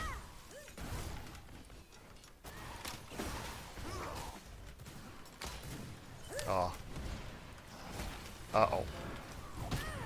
Need to bother him. So, there you go. Yeah, there you go. Verdolt and Nova. All your weapons... No, they don't. So I'm swapping to my Siren's Wail every time I cast a spell. I didn't custom make most of the weapons. Just Wings of the Fallen and Siren's Wail. I have spell stats on both of those. And then Spear, I have spell power, physical power, weapon skill power, because that maxes out your damage on Qs. So I think that's like a pretty important one. If you have Artifact Spear, I think physical power, spell power, weapon skill power is like a really, really nice combo to have. Remember DMing? Oh yeah, honestly, Verdolt, like he's a really really friendly guy, and he puts like a lot into the videos he's made about base building. Like there's so much detail. Oh, I think, yeah, I don't have to ult here. Nice. And I don't think Verdolt streams, but I know Nova does streams as well, if you prefer like live streams to videos.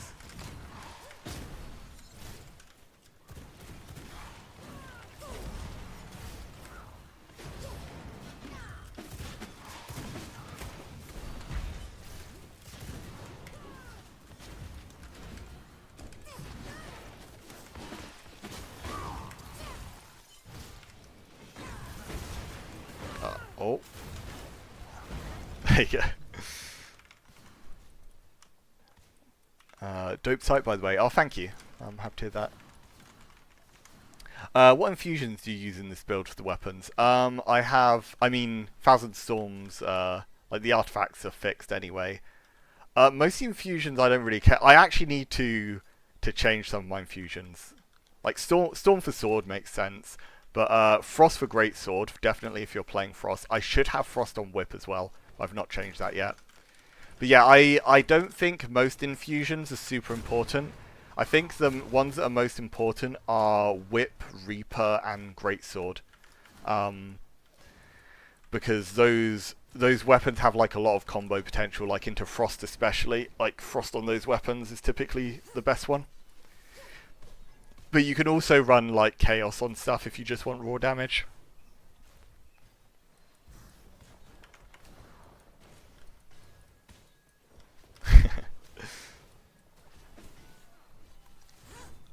Raids are never profitable unless you offline, and yeah. Well, that's the thing. I feel like raiding's almost more for just like the enjoyment of it rather than like the actual profiting from it. This is one of the main bits of endgame content, so.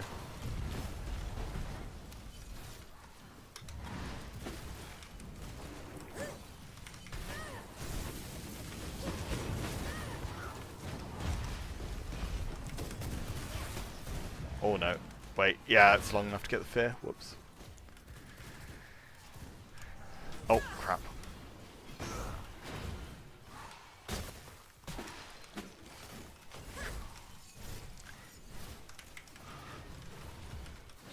Oh. Yeah, Ice Block still hits for a lot on the initial hit. I gotta say though, Ooh, I do think the ult's being a little bit overrated. I think some of the builds people are playing it in, I would rather just have Heart Strike. I think Heart Strike's a lot better for like most physical builds and stuff.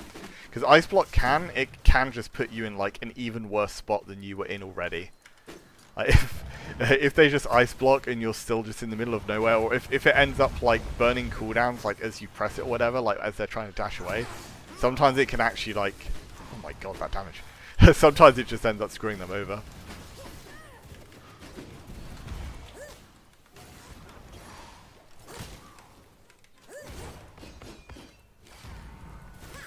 Wait, what? Oh no, you're kidding me. Oh.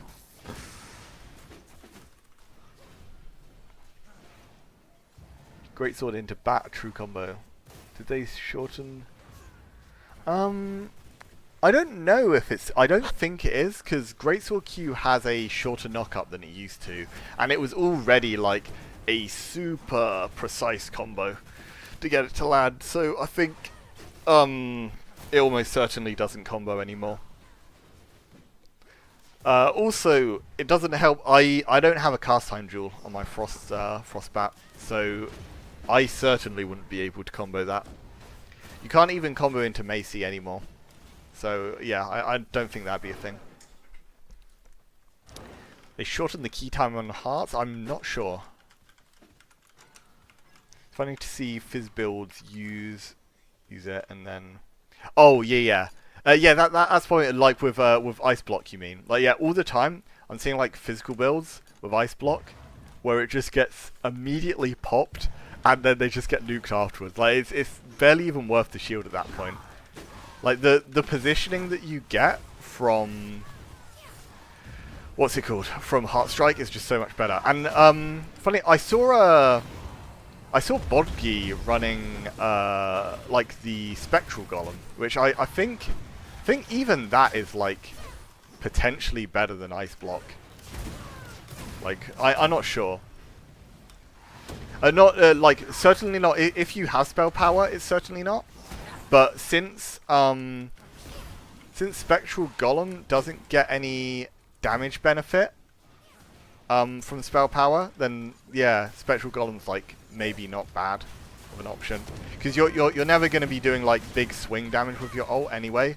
So just having like an extra defensive button that has like a bit more defense than Ice Block and still lets you move around, then yeah, I don't know. I think that sounds alright. Ah, gave him the dash. Oh, also I thought that was going to freeze. Okay, thank God. Why aren't you running the cast time jewel? I don't think it's good. I don't think it's really necessary on bat. I just got the impact damage to surrounding enemies. Like, so much of the time you're just like bait casting Frostbat anyway. I don't think there's like many sort of precise combos where you'd rather have the cast time. Like, that's the only reason I don't like it. I know most people do run it, but I feel like even though it doesn't do much, I'd rather just have the surrounding enemy AoE damage. Oh, GG's man. Can you use your ult while frozen or stunned? No, you cannot. So someone else can use it on you whilst you're frozen or stunned. You can't use it on yourself, however. So yeah, you need to try and do it preemptively. It is versus Merc Charger though. Ice Block has a particularly good matchup versus that because if you're fast on the cast, you can get it off before the slam hits, which is like what all the damage is. Jeez, man, you two. One sec. Leap is cool. Yeah. It's funny to see... Oh, wait, I've read that one. Saw a few times you opt into using Dagger Q on frozen target. Wait, Dagger's Q? I've not got daggers on at the moment, so I'm not sure what you mean.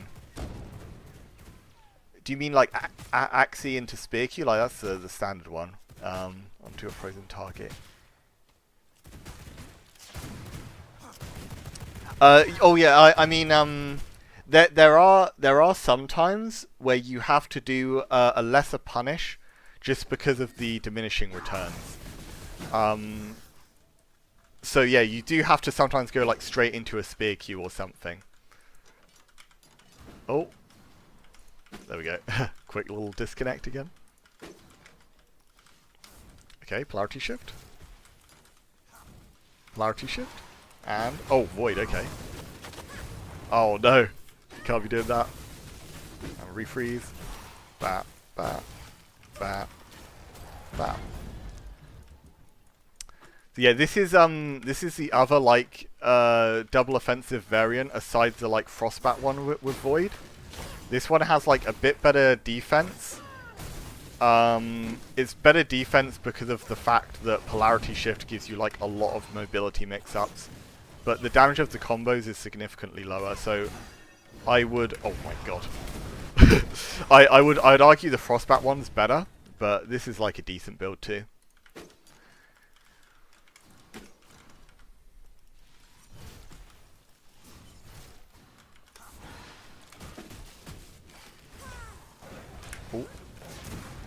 Yeah, I do need to try and get in close range when playing against this, because he will beat me from range spam if I stay max range against him.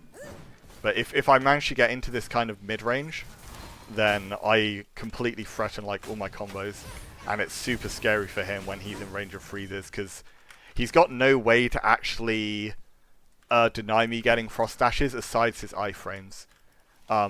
That's like the biggest downside of having double offensive. It's like, it's so much easier for people to get their combo openings.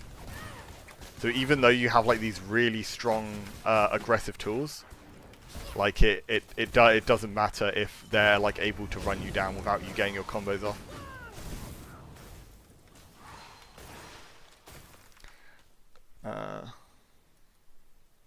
Wait, he... Oh.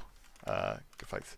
That's nice recent video, sir. Is there any other weapons with potential to have solo weapon build with? Right now it's difficult.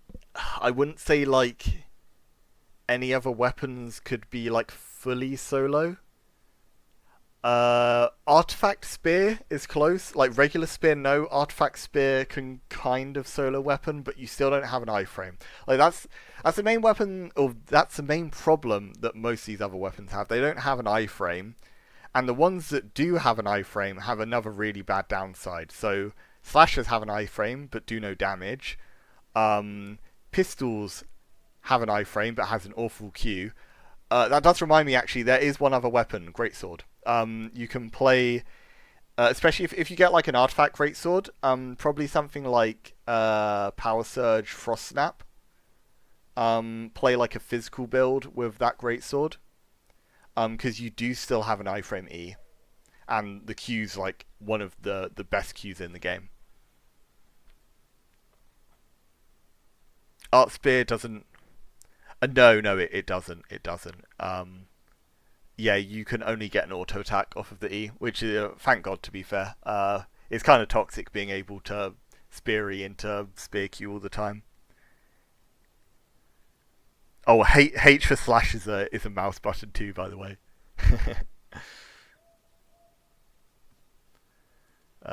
Messing around with Ice Novas to beat counters. Would you just do the same setup? Oh, like Ice Nova Frost Barrier, you mean? Yeah, that's definitely something you could run. Yeah, you could run like the exact same setup as you would with Frostbat. Just play the Ice Nova over it. Ice Nova also works better in like tanky builds, because of like the shielding and stuff it gives. It operates quite well there. One sec. I'll just finish reading chat and then I'll fight this guy. Can you show the jewels you use on the different skills? Oh yeah, I can quickly show you my frost ones. So dash, consume to free. It might be a good thing for me to make a shortcut for, to be fair. But yeah, it's like the Nova on here, the freeze on here, extra shield value, and the Nova on the clone that you can like swap weapon to do like an AoE. Frostbat is damage to chilled, shielding when you hit them, impact damage like AoE and the range and speed, and then the barrier is the spell power buff, reduce cooldown, the knockback, and the consume to freeze. Already replacing. Wait, you honestly you think I don't think you can replace pistols just because of the like the iframe being needed to dodge merc charges. It's like really rough.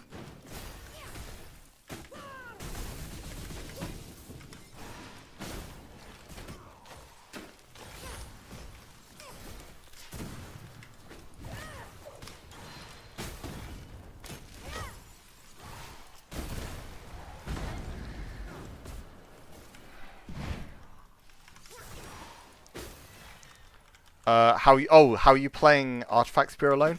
Well, no, you don't necessarily need a true combo from the E just for it to be good. Well, like I say, I think it's a real push to be saying you can play it alone. Like you would need to be running some kind of spell probably, I guess, to combo into it. Honestly, I don't fancy trying to make solo Art Spear work because yeah, I don't think it'd be good. It's just. At a push, I feel like it's one of the things that you could maybe make work. Also, I'm getting kind of pooped on here. Ah no, awful! I messed up my combo.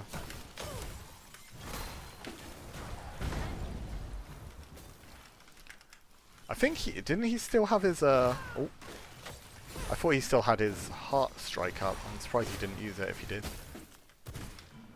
Need to be careful. Got no dash to cleanse chill.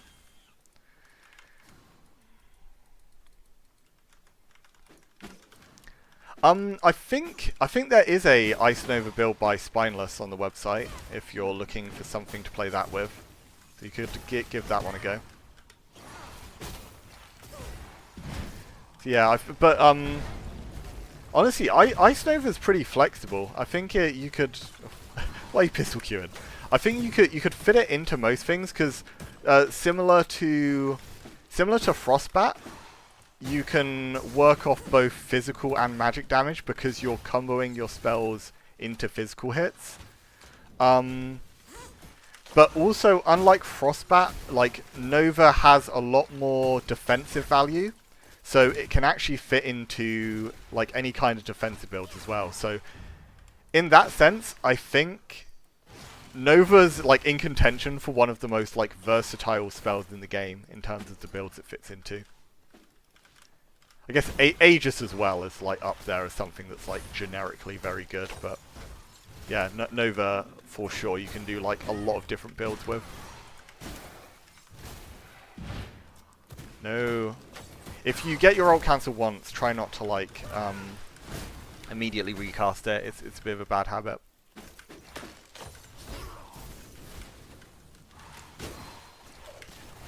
Okay, I have to ult there to avoid the freeze.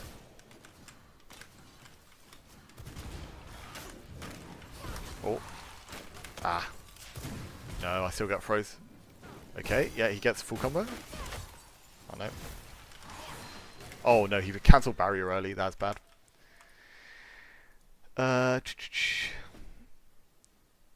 was the oh, sorry, read that one. There is a reality if you don't run... Yeah, I think you should never not run slashes and pistols unless you're on one of the solo weapon setups, and even then it's like you kind of want whichever iframe you don't have if you're running one of the solo weapon builds. Like if you're playing it optimally, you want the second iframe as well just for emergency. Thanks for the replies, love this type of content. Yo Adrian, happy to hear that. Yeah, it's not nice to be able to sort of talk to you guys and sort of answer things directly.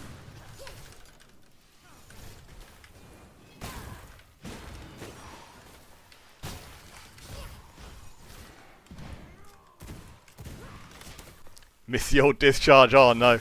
Wait, which old discharge? 'Cause I miss Gloomrot discharge. I loved Gloomrot discharge. I don't miss 1.0 discharge. That thing sucked. But yeah, Gloomrot discharge was one of the most like unfortunate spell removals because that thing was actually like really cool. I think it's the highest skill expression there's been on any spell in the game. Genuinely, I think it is so good.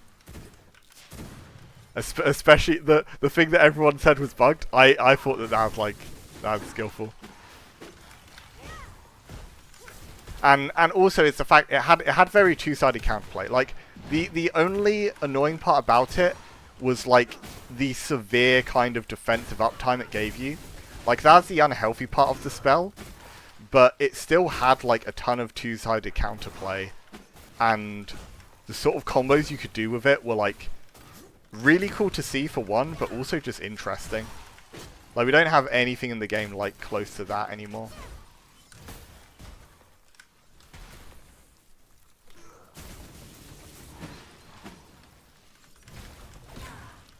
Can cross up barrier with whip Q there. I could have killed there if I did axe Q. Or axe E, sorry.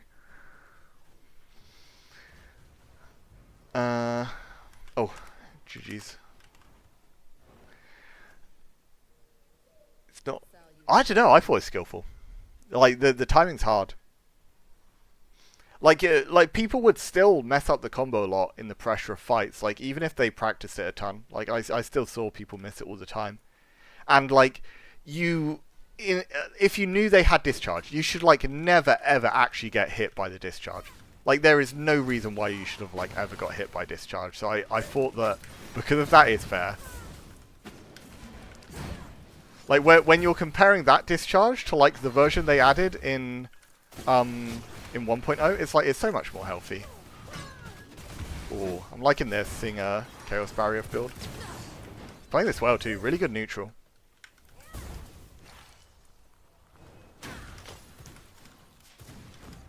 Okay, waited that out. But yeah, he still had that up. Big combo.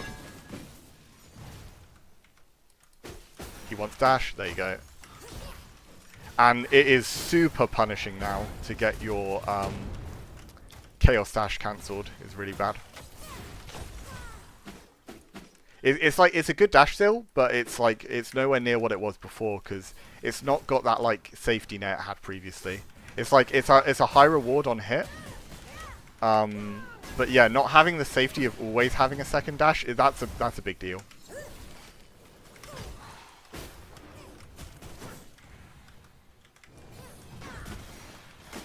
See, look, like it's every single time it's like a punish now.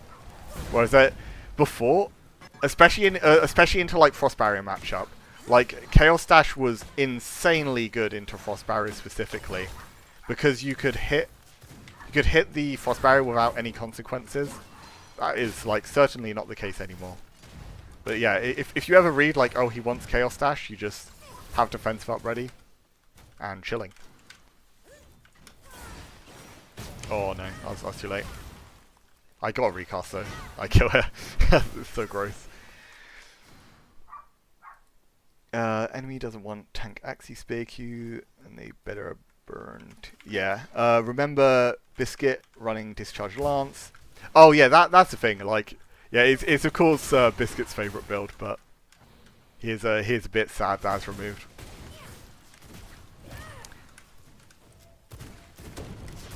But I don't know, he's been pretty happy on his like mistrans polarity shift thing as well. I mean he won the biggest tournament that was hosted during the 1.0. So he was sort of eating good by Longbow getting release. He's very, very good with that weapon. Ah, dear, I messed up. It's fine.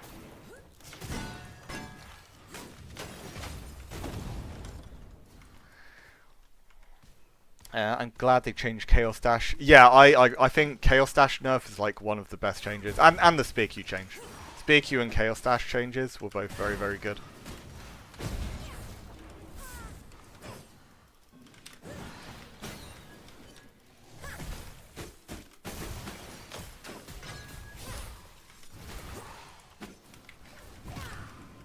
Oh, that was a twin blade E that I was trying to do. I'm still sometimes getting mixed up since it's the same key as I'm using twin blades on. Ah, he's freeze immune. I was probably fine without the ulti there, but best be safe.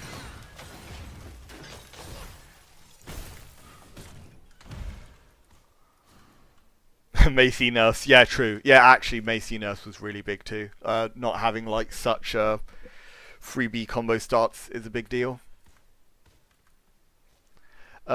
Chips has been running the same build since Gloom. Yeah, I think he has been running like similar. He's running like pretty different stuff like lately though. DC again. Like he's been wanting to play Coil Aegis on this wipe, but Coil's like bugged at the moment, unfortunately. Oh god. Oh, okay, this build's scary. I've been playing this one a little bit.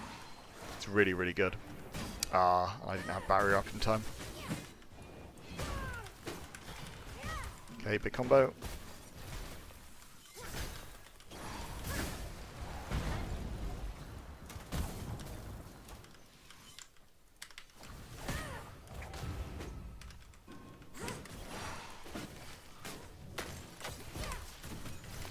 Bad miss.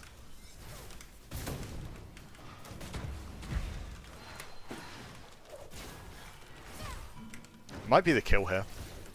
No, I actually did get enough cooldown for my second frostbat. I could have killed earlier if I did the frostbat. It's annoying. Like, hopefully they fix that thing with Coil, because it sucks that like he's playing Arctic Storm instead, which is just kind of. But even he's not like enjoying playing that instead. So.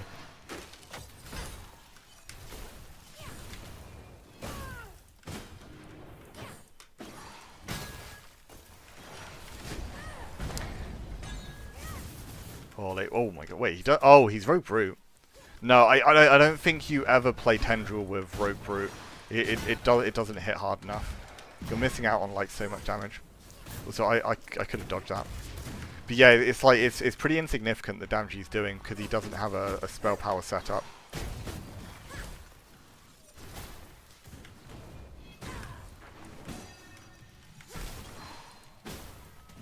And dash in? Oh no. Oh, that was impatient. Like, I used my barrier super early, so by just waiting out the blood dash, he could have got that off. What's this breakdown for passive Blood's armor necklace? Seems very tanky, yet brings a lot of damage. Wait, sorry, Swag Games, not sure which one in particular you're talking about. What is your refreeze combos? So the refreeze combos is from one of the passives, where it is, Chill Weave. So whenever I'm breaking a freeze with Axie, it reapplies to Chill, so you can immediately go back into the Frostbat. Honestly, I think if anything about this build gets nerfed, which it probably should, I think that's what it should nerf. Like, being able to do these like refreeze combos, like, just from getting a regular old freeze is like really, really busted right now.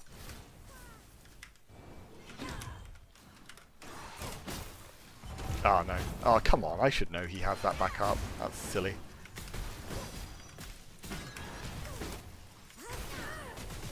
Oh, his Spiku came out first. Surprising.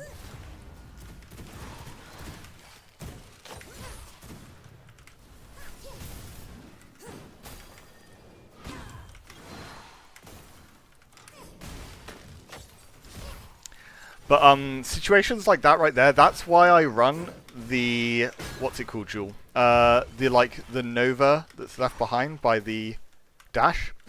Because whenever they dash into you, you dash second. Then even though you're not getting the dash auto, you win the trade every single time. Just because you get that Nova damage and they get nothing. And it sets up really nicely for a freeze. So one bat. And two bats.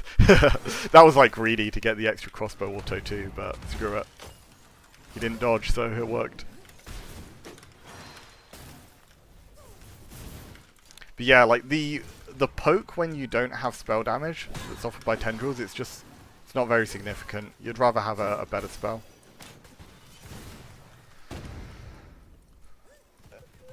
You think this needs a nerf? Wait, I can't. Oh, good fights. I can't tell if you're being sarcastic or not, but I think the like traditional frost build, like the frost bats, are so good. Like, it is so disgusting. Like in open world too, by the way. I'm not sure because I'm not sure if you're playing on VWorld, but have you ran into Redditor? Because this is like this is the setup he's running with the Draculan rogue on traditional frost. Oh, Swag, yeah, the setup I'm on at the moment, it's not, in terms of the stats it has, it's not that tanky, but it kind of is tanky just because of the spells it's running. Like you're constantly getting shielding from Frost Dash, from Frostbat. You have Ice Block as a fallback if you mess up. I also have like the double defensive passives on. So even though it's not investing like much into like the max health stat or anything, like it's really low max health. I don't have any max health at all. But it's still tanky just from like the good amount of shielding and just from the tools it has. On a melee build, what weapon do you need to use to punish mid/long range? Twin Blade second skill. I think, yeah, Twin Blade Q is really good for competing long range. In terms of actually approaching them, I think the main ones you want is either Artifact Speary or Swordy. Since Sword doesn't need an artifact, I do really recommend you using Sword, because Swordy got buffed, it's stronger than before, and hitting through counters is really important right now, so having Sword Q is really nice. Illusion Coating instead of Frost just for CDR is for a couple reasons. Firstly, because it's like I do like having the CDR, but also because I don't have to swap it between builds. Like I think it is arguably more optimal to be running Frost with this build on like all your coatings, but I can't be asked to change my coatings like every single time I have to swap build. Gonna gamble my 99 warrior. Good luck. Good luck. IMO, it's better to box them in with autos. You may want to keep your cooldowns for the actual fight. Yeah, that's the thing. There's different ways to approach it. Like, because yeah, you can try and match them long range, or you can try and run them down. And typically matching them. Oh my god. That's a lot of damage. Matching them long range is like the safer option, but it is also more boring. Like it feels better to be able to run at them, and if you do want tools for doing that, then those are the ones to use. But yeah, Fallen's right. Like if you have the patience for it, then being able to like out camp people is like a very, very good skill, because like most people, if they get impatient at all, you'll just be winning like automatically just from them messing up going into you. Like if they use their cooldowns first and use them badly, then GG's. Oh, you got the 100 warrior. Congrats, Julcat. Good tier.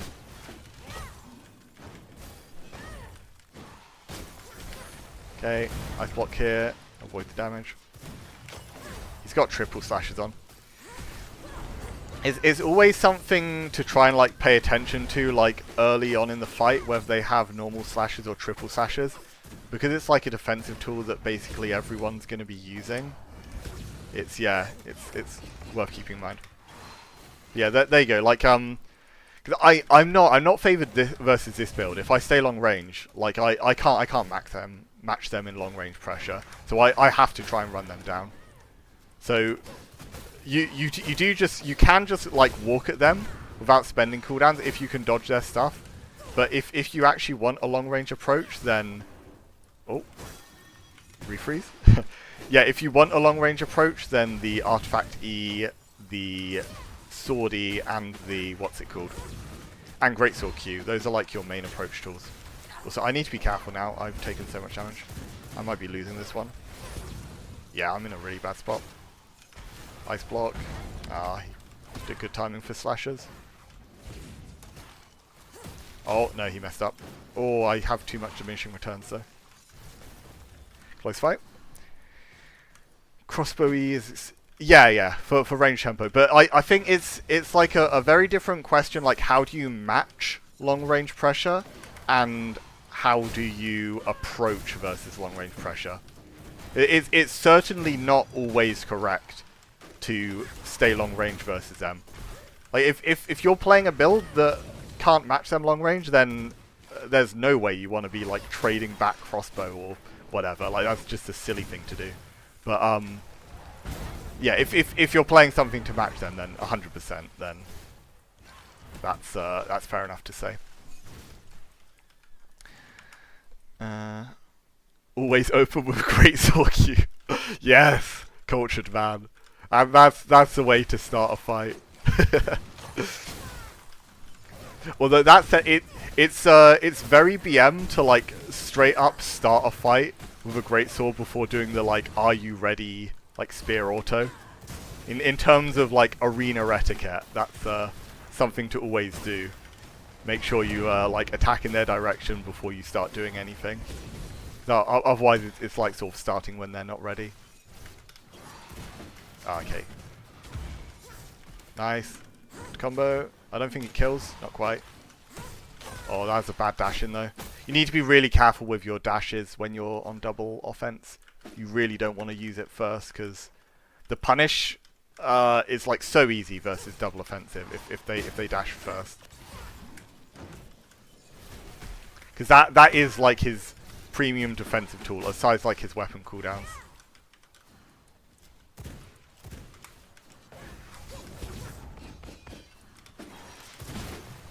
Oh, ah no, I was too late on my barrier. Oh, what?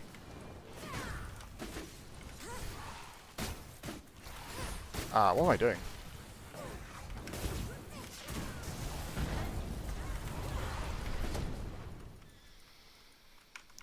In my experience, spending cooldowns to approach someone from long range always results in getting pummeled since you have less cooldowns. Even if you don't want to match them, you can approach them using things like autos.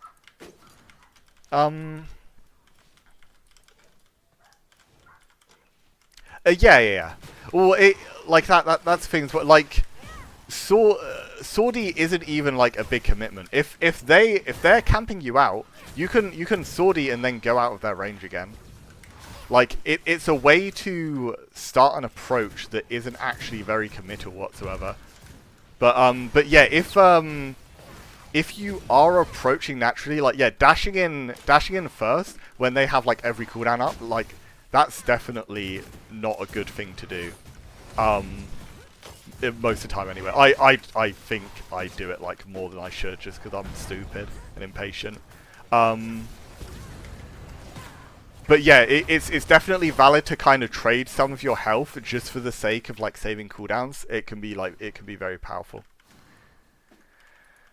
If I remember correctly, this build was ranked A. What the one with Frost Barrier and what's it called? Void.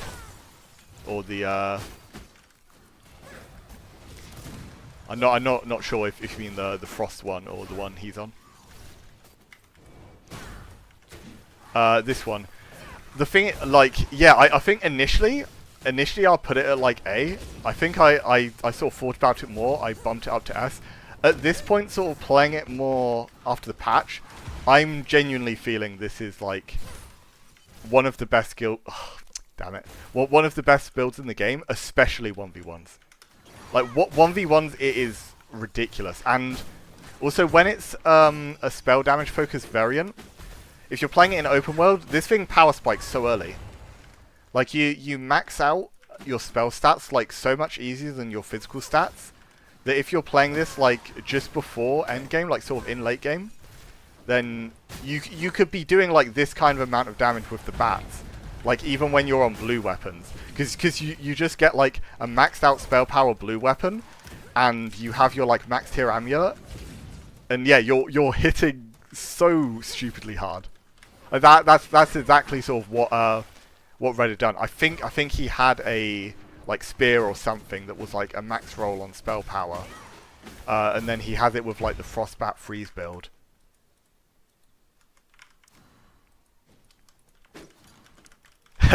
Need a reality show. Yeah, I mean we'll see. Like, cause to be fair, like you're like really good at kind of safer playful, and like I could see you like doing pretty well versus this still, because most of the combos it gets, it does it in like the close to mid range. So if you're playing good range play, then that's like I'd say probably the best way to deny this. Ah, damn. I missed that. Okay, now I just need to wait out the with dance.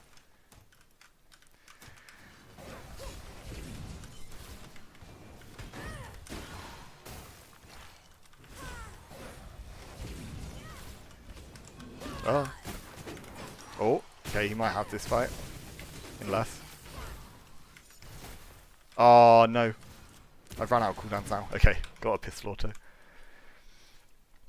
Can you recommend me a build for PvE? To be honest, most of the builds you can play for PvP, you can play PvE as well. If you want one that's like super efficient for like AoE farming, Chips has been talking about Lightning Curtain, Power Surge, and then you find the Artifact Sword, and you press both your cooldowns on like on the pack, and then you press Artifact Sword, and everything just gets deleted. So that sounds pretty fun. But yeah, I don't know quite as much about like good AoE build. I mean, good PvE builds compared to like PvP.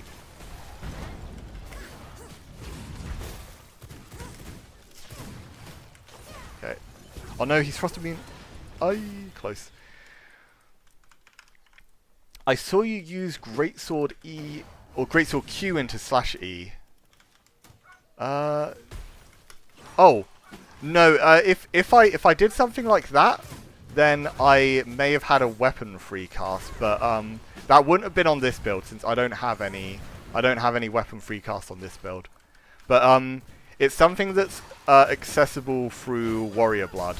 So the thing is that a lot of people are still playing Rogue right now. I feel like that's mostly habit from 1.0. But Warrior, if you can like optimize how you use free cast, there is like so much potential for cool combos.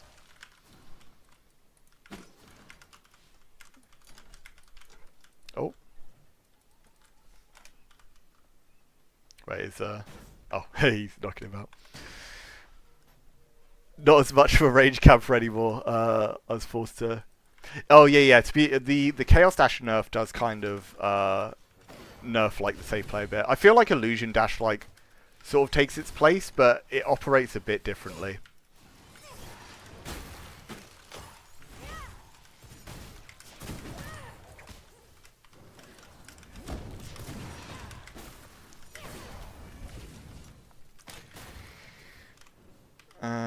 Oh, sorry, I'll read the other bits in a sec. Oh no, that's a good cue. I had the bomb on me too. That's huge damage. Okay, let's get away from that. Cool. Ah, no. He cancelled my barrier too. That's like a really bad cooldown trade.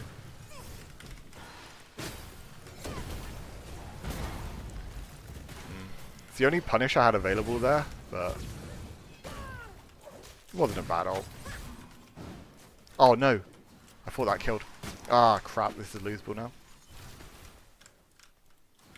I mean, I shouldn't lose. I got no excuse to.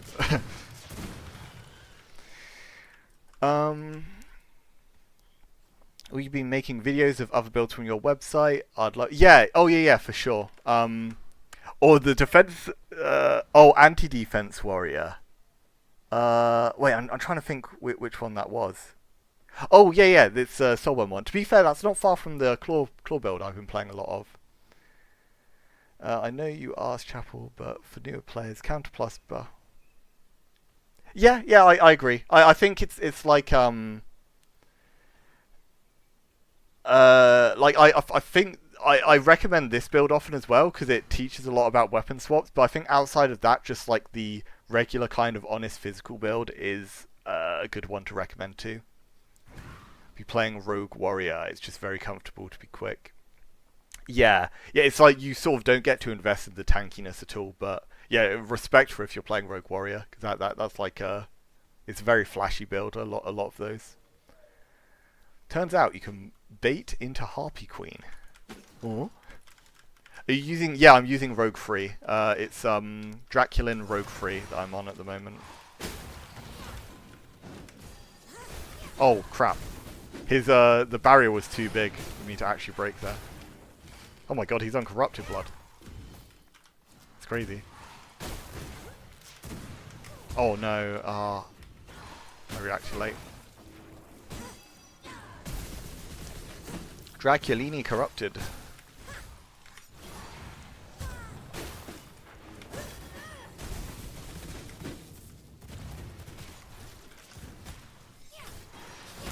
No, come on. Okay. Oh, oh. I thought he wasn't gonna like insta use it there. God, he took a lot of damage from that. Another reason to stick with Mace, it completely ignores Spear Q. Yeah, true. So does Claws, yeah.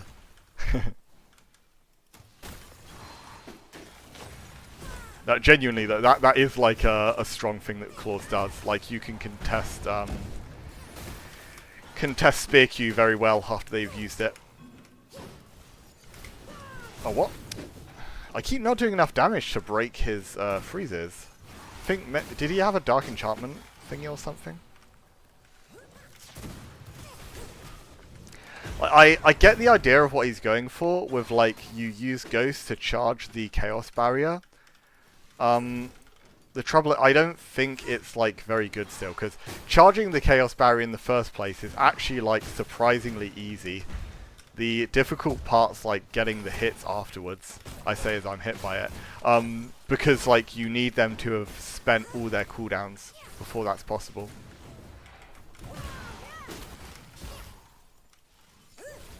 And the downsides of corruption are, like, so bad that you really want to be getting the maximum out the upsides if you are using it. And I feel like this build doesn't really do that. It doesn't care about, like, the attack speed or move speed that much.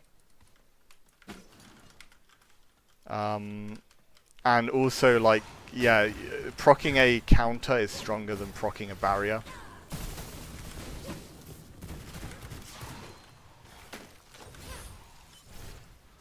Attack speed is just a very, very weak stat if you're running spell power. Like, Storm kind of makes it a bit less so, but like even then, it's not very optimal. One sec.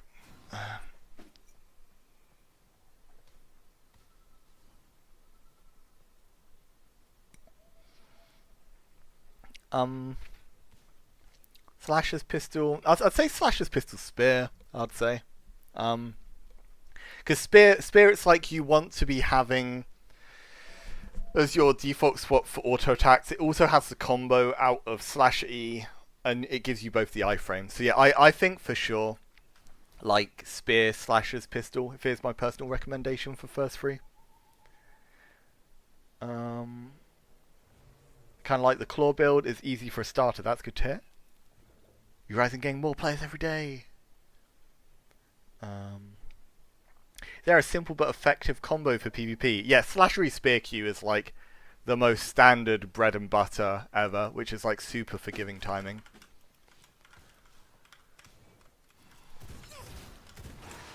Yeah, like it's one of the most appealing parts of this game is like getting to the point where you're just like really smoothly swapping between all the weapons. It just kind of becomes second nature after a while, and like it's not intuitive to anyone in the first place. Like that's why a lot of people don't like it, because it's not like something you'd typically be used to from most games. Like swapping between like 8-hole weapons is a bit of a strange one.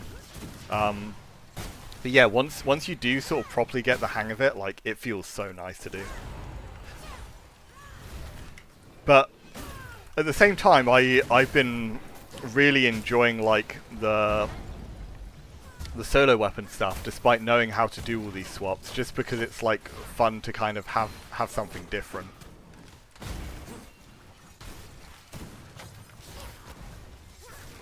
But if you're learning swaps, one thing I will say, keep weapons on the same keys and don't try and swap them about too much. Like if you start swapping your weapons, as in, oh nice, oh wow, nice combo. If you start like as in changing which weapons on which hotbar slot, you're going to have like a much harder time like learning the muscle memory for these swaps. So yeah, I will say try and stick to like the setup you're running. Oh, okay, I need to be careful during the ulti. Okay, it's fine.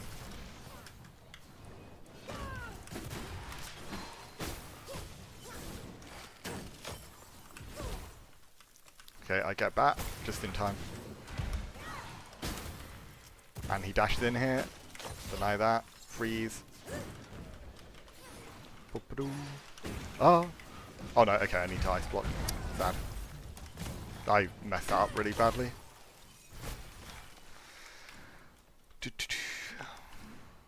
At the end of the day, you should have a goal hotbar. Yeah, that's one of the things that arena, like the arena's good for, because you're aiming for the setup you have on here as like your end game, and then when you're playing an actual wipe, you sort of like gradually add to your build, so it's a bit easier to get used to the weapon swaps during a wipe. But to like practice your end game, it's good to be on the arena. Yeah, I think I liked when I was learning swaps, I was sort of adding one at a time. I think that's like quite a good way to do it. So I wouldn't like strictly say like, oh, I'm using this many today. I think have them all on your hotbar and just gradually get used to swapping between them. Go to open world, get merc charged in copper, wondering why my piss. Yeah, honestly, because I'm like so used to having my weapon swapped, to stop myself from like using like random items like eating hearts and stuff whilst I'm fighting, I fill my whole hotbar with plant fiber wherever I don't have like my usual weapons, just to stop me accidentally pressing those buttons. Is the Soulburn build still viable after? Yep, certainly is. Soulburn's really, really good. Like me and Chips were talking about it. There's even an argument to be made where Soulburn is better than it was before. I'm not kidding. Like the way it like cancels defensives early now is stupidly strong, especially in team play. Yeah, it's really, really good. Just died to this guy with Drac Shard and still... Oh, okay. Oh, dear. Wait, yeah, what? So here's 91 with Drac Shard and you nearly beat him at 70. That's... I don't know, that looks bad on him. Drac Shard gives a big old buff. And, it is nice how you can now, you can swap the ulti on all the shards. So even if it's like an ulti you don't like, then, yeah, you can swap out of it. That said, Dracula ulti is broken, so I probably wouldn't be swapping out that unless I'm running like a very specific combo. But Drac ulti has like so much safety. Oh, whoopsie. Oh, I forget what build I'm playing against. Does he not have the beam?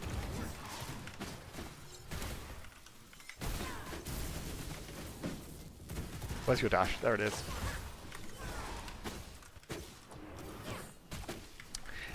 You can't be too telegraphed with your dashes in this game. Like that's the biggest difference maker between the people people that have like a good hang of the PvP and then the people who are like really oppressive to play against. It's like how good they are at like the hitting and denying dashes. Like if you're ever playing against one of like the sort of top players on arena and stuff, they will never ever let you get dash autos off.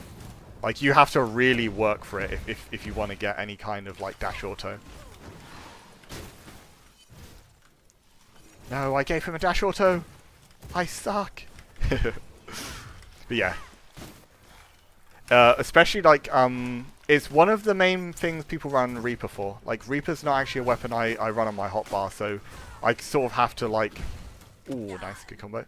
I have to like deny in different ways, like mostly through like defense. That's the biggest reason of all as to why I've always ran at least one defensive, because I don't know how to deal with dash attacks very well without it.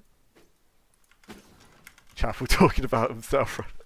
No, I mean the number one person who comes to mind when I talk about like denying dash autos, like it's what made like Geo so good.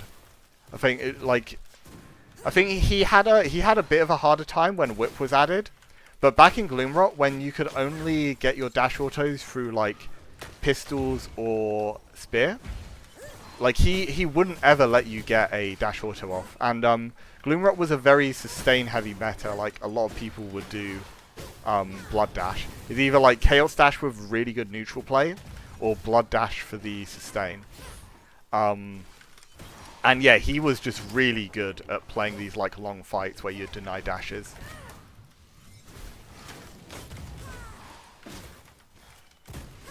Oh, okay. Ah, crap. I thought my dash was on low cooldown there.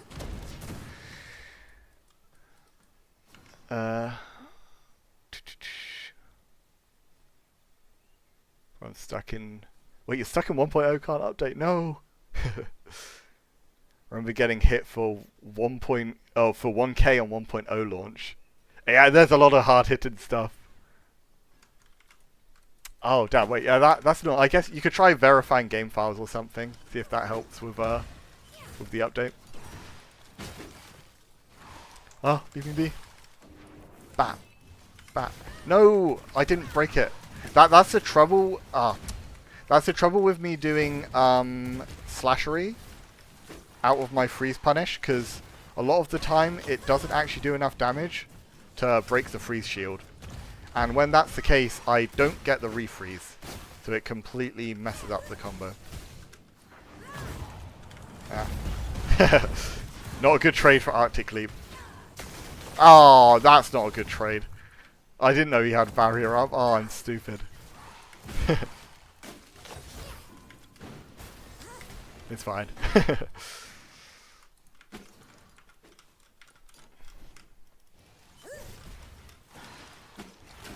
Okay. Oh, goodie. Ah, damn it.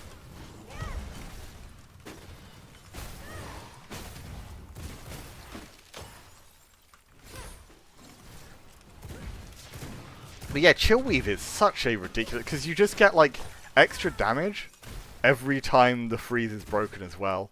So, oh, you reset. You get extra damage, just flat amounts. So, even though they're getting a shield on freeze, it's like... You just get so much extra value, it doesn't matter. Like, Frost right now, in terms... If we're talking about, like, overall spell school power... Frost is so much better than everything else, it feels like. I think Blood's like kind of close behind. Chaos is good. Frost though is just it's another level right now. Storm's been done dirty over time because static stuns, stacking diminishing returns is like one of the biggest nerfs we've seen in this game. Because like Storm was all its power was tied to like static, but then also the fact it had like all these mini stuns. And the mini stuns I would almost argue are like straight up griefing now.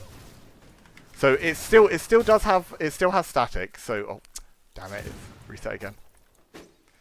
It still has like the static, which is like a ton of damage. So Storm's not bad. But it's had a real like fall from its glory days of like having all the it had really obnoxious kind of stun setups and combos that it's just not capable of anymore. Because if you try to do the same combos as before on Storm, you're just going to make it so you can't do like incaps. It's like the main way that you'd make like full Storm work now. You'd be using crowd controls that don't have diminishing returns, so that's where like Twin Blades comes in as a very, very good weapon. Sadly, Wings of the Fallen, the blood slashes I'm using, that used to also be something that didn't stack diminishing returns at all, but they actually nerfed it by giving it more CC, because it now has an incap. But that also means it stuns Incap DR. And on this patch, Incapacitate, it shares a diminishing return with Stun. so it's in very wide supply, and if you're wasting it on this like absolute mini incap that you can like barely combo into a spear Q, that's not good. So you sort of have to decide beforehand with your builds if you're wanting it to be like a combo build, or if you're just like hitting them for raw damage. Because I mean, with claws for example as well, like if I'm ever hitting an E, I have just griefed my incapacitate diminishing returns. Like that thing's too short to combo to anything. So I'm sort of having to like give up having many of my usual combos with incaps.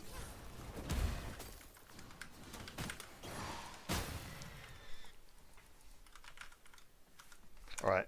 Good fights. No problem.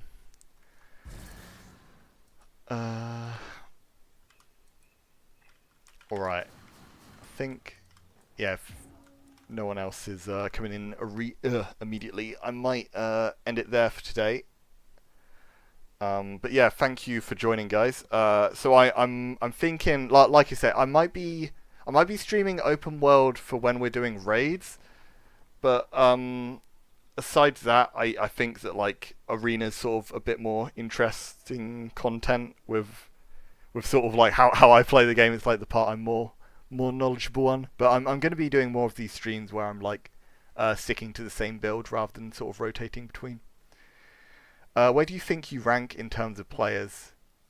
I'm not sure. I think it's sort of hard to tell, like especially just after an update. It's like it sort of makes it better for some people and worse for others. I've not fought like many of the strong players yet on this patch, so it's hard to say. I think if I was like full tryharding, I probably would be playing like this Frost build now because it's something I played a lot before, and it's got a lot better. I don't know. I'd maybe say top 10 EU, but that might be generous. I think that there's like the more you think about it, there's like a lot of good players that sort of just like haven't played in a bit or whatever. It's sort of easy to be biased when you're thinking about it of like who's like recently been playing. But if you think about like the overall competition, if like all the good players were playing at once, then it's a lot harder to rate. Head out.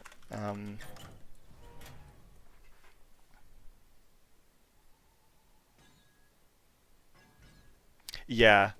Although I think even taking like a long break in this game, I feel like a lot of the skills like stay. Or obviously like the first few duels you'll feel like super rusty. But when I took a break for ages to play Supervive, it's like I came back to here, and after the first day or two I was like, damn, it feels so smooth again. I mean, I also took that time to like swap my muscle memory from whip to mace, and that now on this launch I'm swapping my muscle memory back to whip again. The only awkward thing, I'm swapping between axes and twin blades for this slot at the moment, so I'm sort of adapting to that. But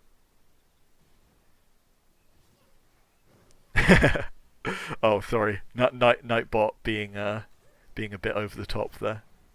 No all caps allowed. Bloodbats look so cool, but they're useless. Why they keep doing that? Bloodbats have a niche. Funnily enough, it's kind of with this sort of spell setup, but you lean even more into spell power with like ult damage, and then you play it with like Blood Beam. Like that is the best way to make it work that I've found. The only trouble is Bloodbats are just outclassed by Frostbats. So there's not much reason to use it when you could just use Frost. TP4. I wanna fight with you, bro. But yeah, and anyways, I'll call it there for today, guys. Okay, last one. So, what would you say is the best tool for Frost Barrier? That's something that people sort of disagree on. If you're playing like a spell build like this, I'd say the one I'm running here, spell power, reduce cooldowns, knockbacks, and the freeze. I'd say if you're running it in a different setup, maybe you take the flat damage over the stacking spell power. But there's argument for a lot of different builds. Dimes, the nice thing about YouTube, whenever you stream on here, it's saved on the channel as like a VOD, so you'd be able to watch it back whenever I do a stream on here. But yeah, I think going forward, like I say, I'm gonna like decide beforehand what sort of build I'll be playing for the stream, and then like lock that in for the whole day. So today I was winning quite a decent amount today because I'm playing a good build.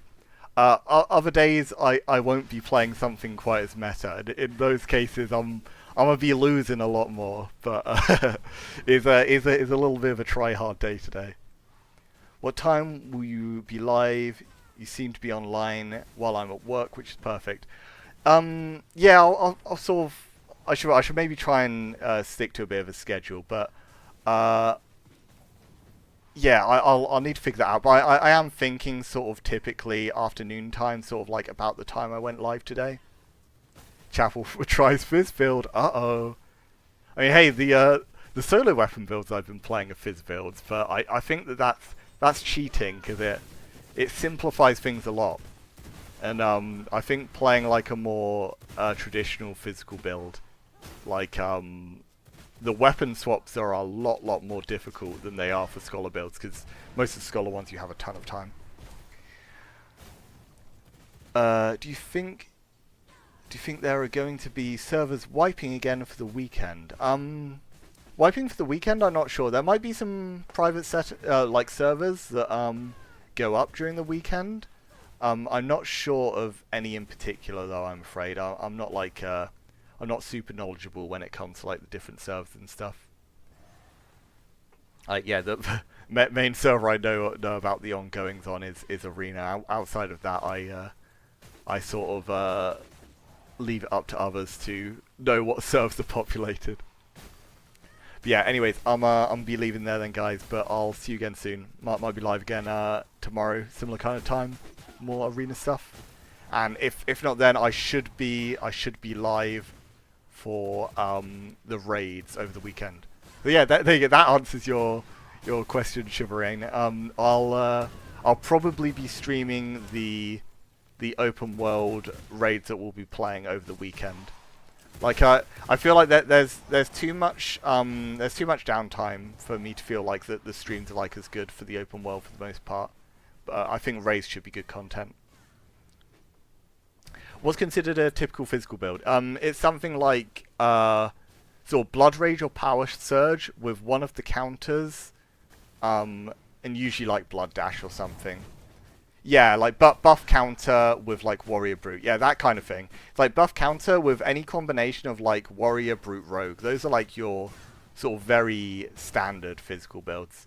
But yeah, they play a very different way to the stuff I'm kind of used to. Solid versions like Brute Rogue or Rogue Brute.